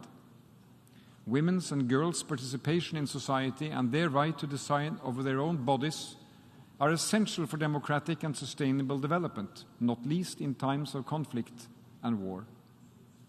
Safeguarding these human rights remains one of our top priorities. And while supporting Ukraine, we must not forget conflicts elsewhere. Norway has continued its peace diplomacy and peace-building efforts in major conflicts across the globe. As part of our long-standing engagement in the Middle East, we are pushing for an end to the Israeli-Palestinian conflict, including a viable two-state solution. In Colombia, the new government has expressed its commitment to implementing the peace agreement with the FARC and initiating formal negotiations with the ELN guerrilla group. The ELN also seems inclined to renew that dialogue. And as a guarantor country, Norway remains committed to Colombia's quest for peace and to supporting the parties in this endeavor. In all the peace processes where Norway is engaged, we promote active involvement and participation by women in line with the Women, Peace and Security agenda. We talk to all parties as we work to achieve peaceful conflict resolution. And without dialogue, we have no opportunity to influence the parties and encourage them to move in a more positive direction. Norway also strongly supports the good offices of the Secretary General in conflicts worldwide. We commend him for his dedicated team for their important work on the Black Sea Grain Initiative and Turkey for its important contribution. The prices of food, fuel, and fertilizer were already high before the war in Ukraine, but the war has dramatically exacerbated this situation. So if the global community does not act swiftly, the current food crisis will develop into a food availability and a food supply crisis, and that is too serious. Together with fighting climate change, Norway has placed food security at the top of its development agenda. This year, we are allocating more than $300 million in funding for food security initiatives alone. We need to increase humanitarian assistance and enhance social safety nets, promote local food productions in the Global South, and secure access to seeds, fertilizers, and technology for small-scale farmers, and accelerate transformation to climate-resilient and sustainable food system. In all of this, we must ensure that the needs of women and girls are adequately integrated. We are all dependent on a collective response if we are to succeed in addressing climate change and the loss of biodiversity. Currently, we are not on track, and this speed needs to change. Norway will honor its commitment to cut greenhouse gas emissions and to play a key role in the green transition. We have listened to the concerns of developing countries, and we have decided to double our climate finance to these countries by 2026. Within this target, we aim at least to triple our funding for climate adaptation and resilience. Climate change affects millions of people worldwide and increases the needs of vulnerable people. The current humanitarian system will not be able to meet the increasing humanitarian needs. And as global warming continues, weather and climate extremes will increasingly have an impact on armed conflict. So, Mr. President, climate and security are already closely interlinked. The fight against climate change requires new, innovative approaches, and we must do what we can to make the upcoming COP27 in Egypt a success, and Norway will not rest one day before that summit. Innovative approaches, the Global Energy Alliance for People and Planet, brings together private and public resources, trying to accelerate development. As co-chair, Norway will work with partners across the Global South to support initiation of renewable energy transitions, reduce greenhouse gas emissions, increase clean power, and create green jobs. And then, Mr. President, with our geography and our history, the oceans can and will be a vital part of the solution to climate change, food insecurity, and poverty. If adequately managed and protected, the oceans hold the key to reaching many of the Sustainable Development Goals. But Sustainable Development Goal number 14 is the most underfunded, and that's why Norway is really pushing for making a change here. The high-level panel for a sustainable ocean economy is co-chaired by Norway. It's an initiative by world leaders committed to ocean health and ocean wealth in support of the 2030 Agenda. The panel members have committed to sustainably manage 100% of the ocean areas under their national jurisdiction. We will establish sustainable ocean plans and urge other coastal states to do the same. Mr. President, the fifth session of the UN's Environmental Assembly was an important breakthrough for multi-cooperation on environmental issues. Norway will work to ensure an effective agreement on combating plastic pollution through a life cycle approach. We must not overlook existing crises as new ones emerge, Mr. President. The pandemic is not over yet. We cannot go from COVID-19 panic to COVID-19 neglect. We must use the lessons learned from COVID-19 and the ACT Accelerator. This will be key to preventing, preparing, and responding to new outbreaks of infectious disease. Mr. President, Russia's unlawful act of aggression against Ukraine heightened geopolitical tensions and posed obstacles to multilateral cooperation. That is serious. As a Security Council member, Norway has consistently sought to strengthen the Council mandate to maintain international peace and security. And despite increased geopolitical tensions, the Security Council has retained its ability to adopt important resolutions. We secured a robust mandate for the UN in Afghanistan. Together with Niger, we negotiated a groundbreaking resolution on the protection of education in armed conflict. And we partnered with Ghana on the resolution of maritime security in the Gulf of Guinea. All this matters, Mr. President.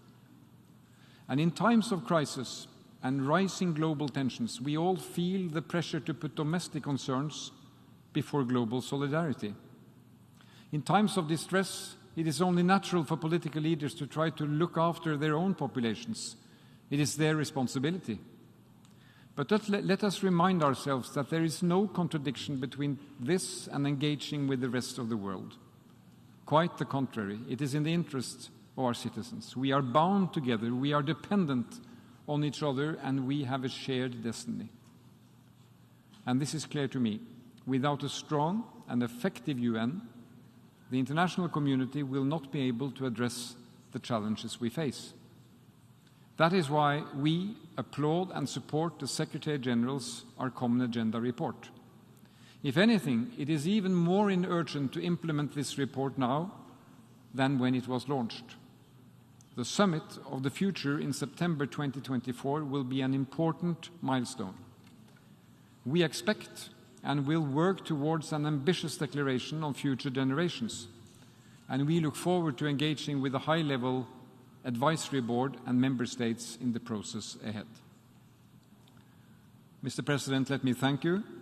We are living in challenging time, but let us never lose hope. We must face the present challenges with resolve and recall the strength we can muster when we act together. Thank you.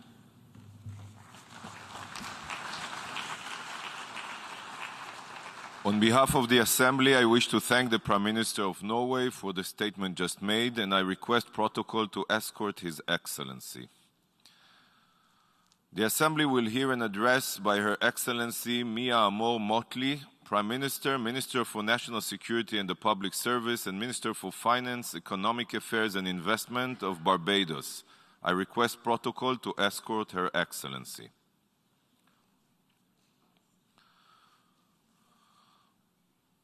I have great pleasure in welcoming Her Excellency Mia Amor Motley, Prime Minister, Minister of National Security and the Public Service, and Minister for Finance, Economic Affairs and Investment of Barbados. I invite her to address the Assembly. Thank you very much, Mr. President. I would like, first of all, to congratulate you on your election to this Honourable Assembly as its President. And as I do so, I want to, at the outset, thank the courageous leadership and commitment in very difficult times of our Secretary General, Antonio Guterres, and the Deputy Secretary General, Amina Mohammed. This year, we come again, and the battles continue. Indeed, they've been enhanced.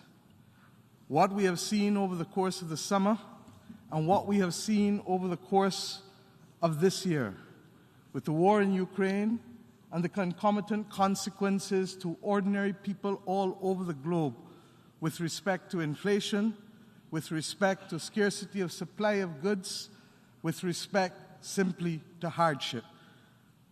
Access to food continues, regrettably, to be the environment within which we live. I had hoped that we would have seen improvement. But I'm now convinced more than ever that there comes a time when we must heed a certain call, as was said when others before us, when I was a student, sought to fight the great famine in Africa and came together as one world to make that definable difference. Last year, I asked us to do the same. And maybe it is, in the words of Jimmy Cliff, that we have to keep trying and trying and trying, but the world must stand up if our citizens are to live a better life. I say so today because it is easy to come only and complain, but the truth is that it is within our power to be able to make that difference and that definable change. And we must decide whether we want to stand for peace and whether we want to stand for love, and whether we want to stand for prosperity, knowing that we choose to do so at the most difficult time and from the most difficult and deep place that we can do so in a very, very long time. I believe it is possible. But it is up to us to change possibilities into realities. Now, what do I mean? Mr. President, we have been speaking for a long time about the reform of this institution and about the recognition that there were only a quarter of the states that now exist when this institution was formed. Earlier this week, President Biden spoke of the need to reform the Security Council. We call and echo for that, but we go further because we believe that a Security Council that retains the power of veto in the hands of a few will still lead us to war, as we have seen this year. And therefore, the reform must not simply be in its composition, but also be in the removal of that veto. We also believe that the recognition of the G7 countries and the G20 countries as the informal subcommittee of governance of this world, if it is to be fair, must recognize that no longer can we accept that persons call year after year after year for the inclusion of the people of Africa and African descent to be included in the G7 and G20. For how can a world have at its core a subcommittee that excludes more than 1.4, 1.5 billion people of the world and expect it to reflect fairness and transparency in its decision-making? We ask that the determination be made by those countries who must understand that if we are to move from possibilities to realities, we must embrace a transparent framework that allows our people who are losing faith in their institutions and in the governance of this world to understand that fairness means something. That fairness means the ability for all to have a voice, and that we can't only speak to it within the corridors of democracy within the nation state, but it will only mean something when it also is reflected in our international community. And if I perhaps have one simple theme today, it is that that fairness and that togetherness is what is needed to bring about peace, love, and prosperity in this world. And no, this is not romanticism. These are hard realities that simply require decisions. And that is why I use that language from that great anthem, We Are the World. That there comes a time when we heed a certain call, when the world must come together as one. Yes, regrettably, there are too many people dying in conflict as a result of the economic crisis. And the hand that we must lend to life comes in the decisions that we must make to reform and to fight for peace, not to fight to sustain war, wherever it is found across this world. To fight for reform so that our citizens are not made victims of poverty because of the triple crisis of climate, of pandemic, and indeed now of the conflict that is leading to the inflationary pressures that leads, regrettably, to people taking circumstances into their own hand, as we have seen in Haiti in the last week. Any attempt to increase fuel prices any part of the world by 150% would have been met with great consternation and anger by populations on fixed income. And when that happens in one of the poorest countries in the world that has been trying for almost 230 years to find stability, and against the backdrop of exploitation that it has faced, we ask ourselves, to what end will the world stand up and be counted for the people of Haiti? Similarly, we ask for the same transparency to occur with respect to the removal of the blockade against the people of Cuba. This is the 30th year that the resolution has called for that removal of that blockade. But it has been there for 60 years. And I say simply to the people of the United States of America, do not be short-sighted in your goals. For in this hemisphere, peace and prosperity is the province of all. And yes, there may be problems on both sides, but there is nothing that justifies further hardship to people because of ideological differences. And if there are human rights differences, let us resolve them, as we have chosen to do with mightier countries across the world without the imposition of sanctions. Fairness and transparency demand it of us. But I also want to talk to you about other solutions that we believe can alter our condition without imposing burdens of taxation, unreasonably so, on the populations of the world. We live in a world, as I said last year, where the disparity in income is too great. And we live in a world where some are even benefiting from the crises disproportionately and egregiously. And we must ask ourselves, therefore, whether the time has not come for a review of the settlement of the Bretton Woods institutions that no longer serve the purpose in the 21st century that they served in the 20th century, that they served when they were catering to a quarter of the nation states that are now members of this august institution. We ask ourselves whether the time has not come for our voices to act collectively to demand that through the boards of directors of the respective institutions. And why do I say so? The International Bank for Reconstruction and Development is really what the World Bank is. And maybe if we referred to that continuously, we would remind ourselves that the purpose of reconstruction and development must be appropriate to the century in which we live. And the century in which we live does not only demand of us the eradication of poverty, which remains a noble goal, but it demands of us equally the protection of global public goods. All of us in here have suffered as a result of the weakest of us being unable to rise to the occasion for the protection of public health. All of us in here now know what it is to be on the front line of the climate crisis.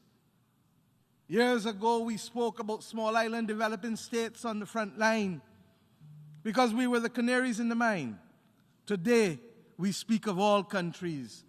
And this hot, hot summer, with wildfires from California, to heat waves in North America and Europe, to waterways in Europe being prohibited from the ability of vessels to traverse it, to floods in China, and above all else, the apocalyptic floods in Pakistan, for which our heart goes out to the people of that country. It simply cannot continue. And any attempt to deny that the climate crisis has man-made origins is an attempt to delude ourselves and to admit that we want to be accomplices in the continued death and loss and damage that ensues to the people who are the victims of it. Our people demand better of us. We believe today that the most appropriate place to deal with global public goods is in fact the World Bank Group.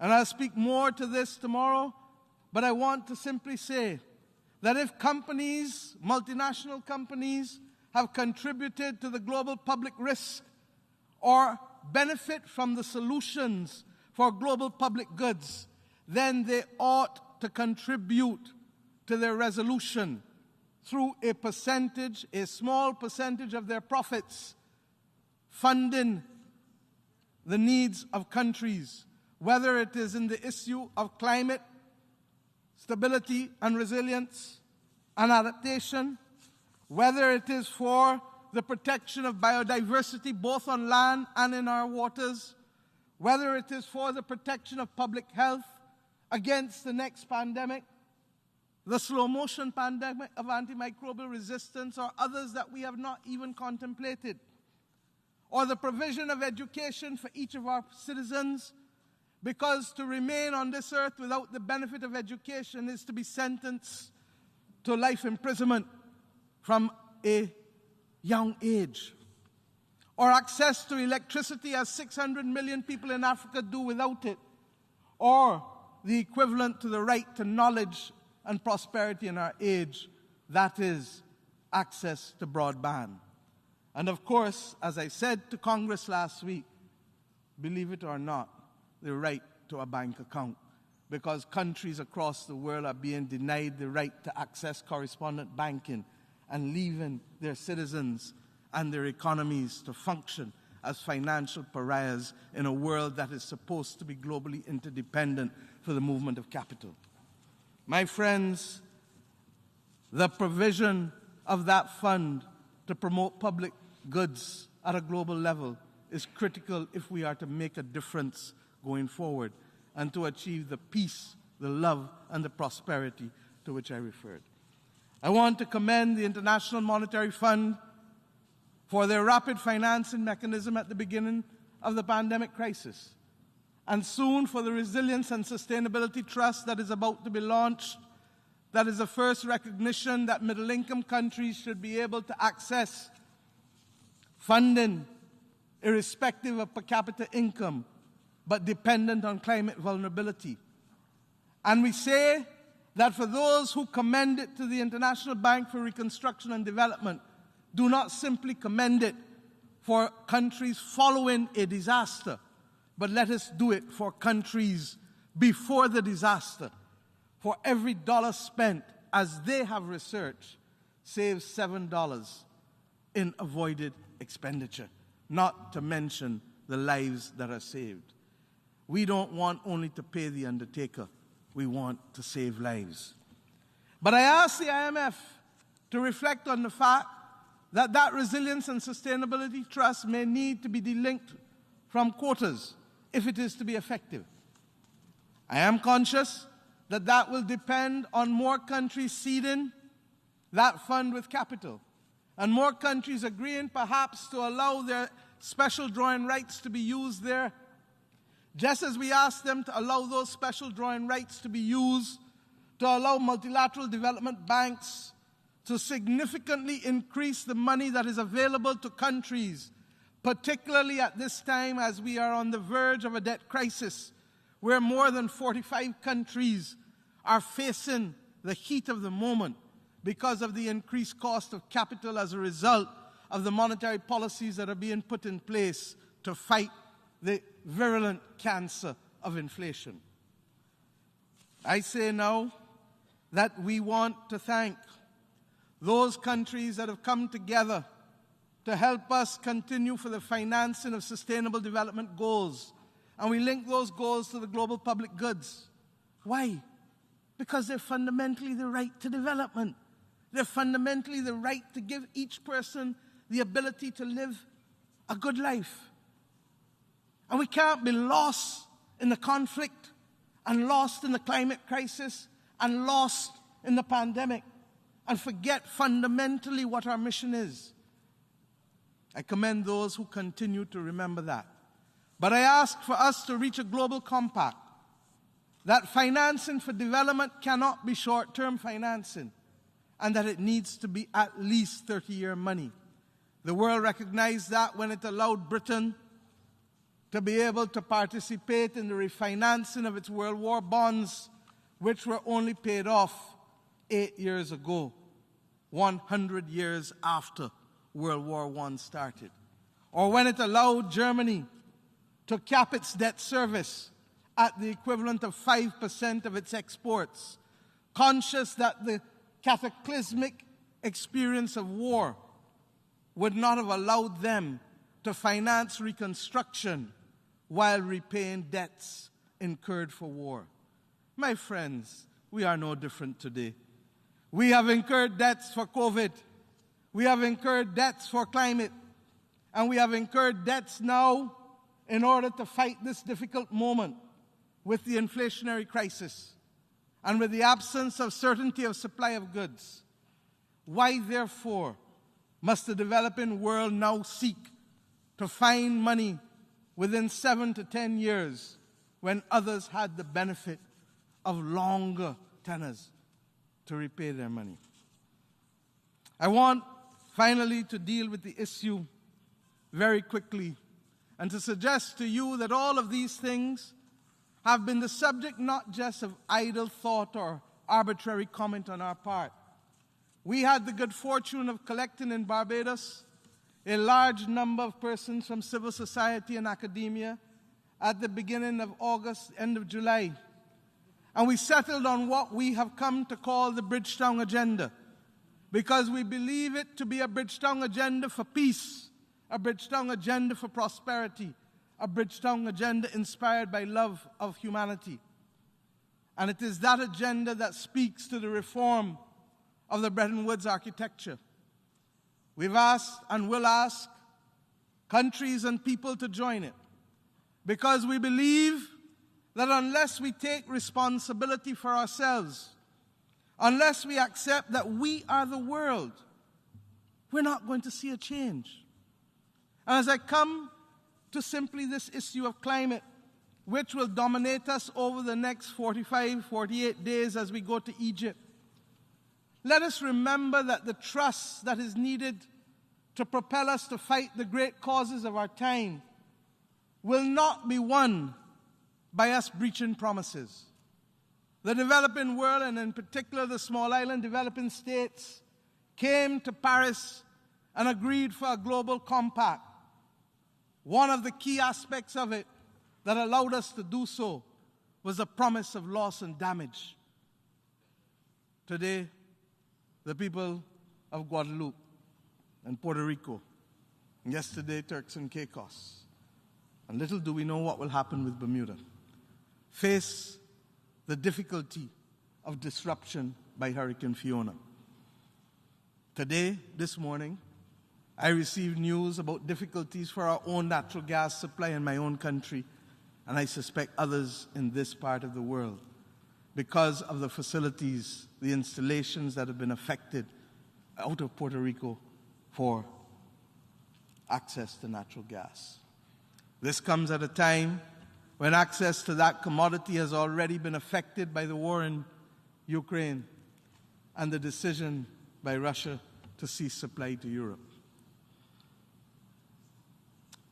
When we match this with the reality that we have not planned in granular form how we will have the capacity to meet the commitments that we have made for net zero, and I'm a big defender of net zero, as you know, then I see trouble ahead of us, and we must pause and get it right.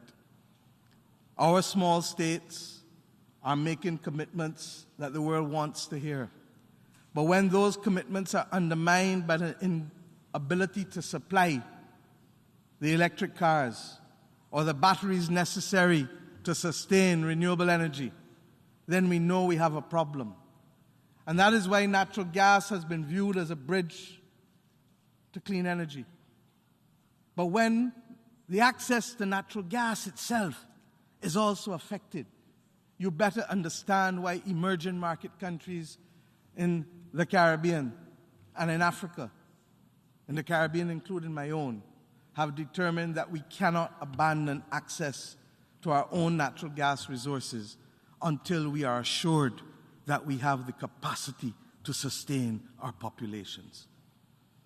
This is where the rubber meets the ground.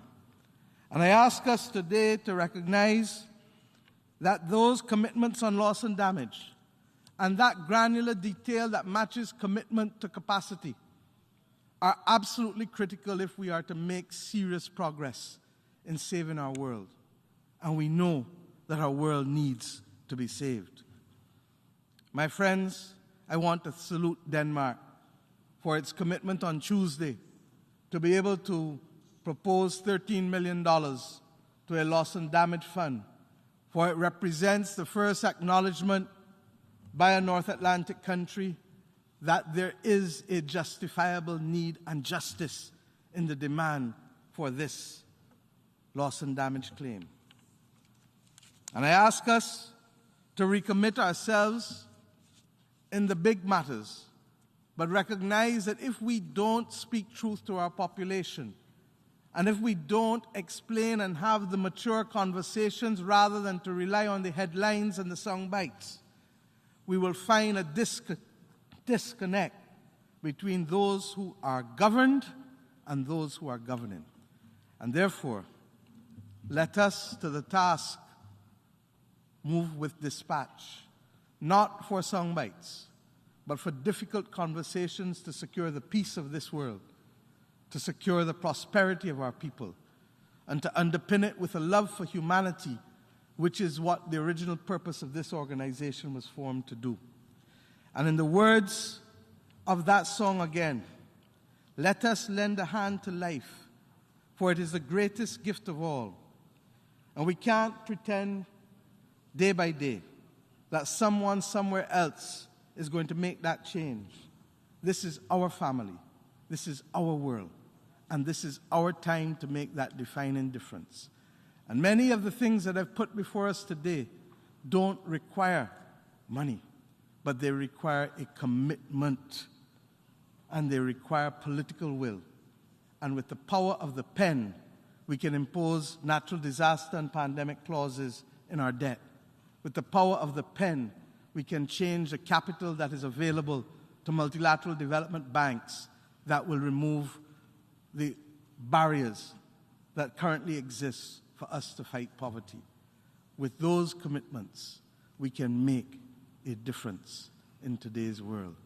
And let us do so recognizing that a world that reflects an imperialistic order and hypocrisy and lack of transparency will not achieve that mission, but one that gives us freedom, transparency, and a level playing field will make that definable difference. Thank you very much.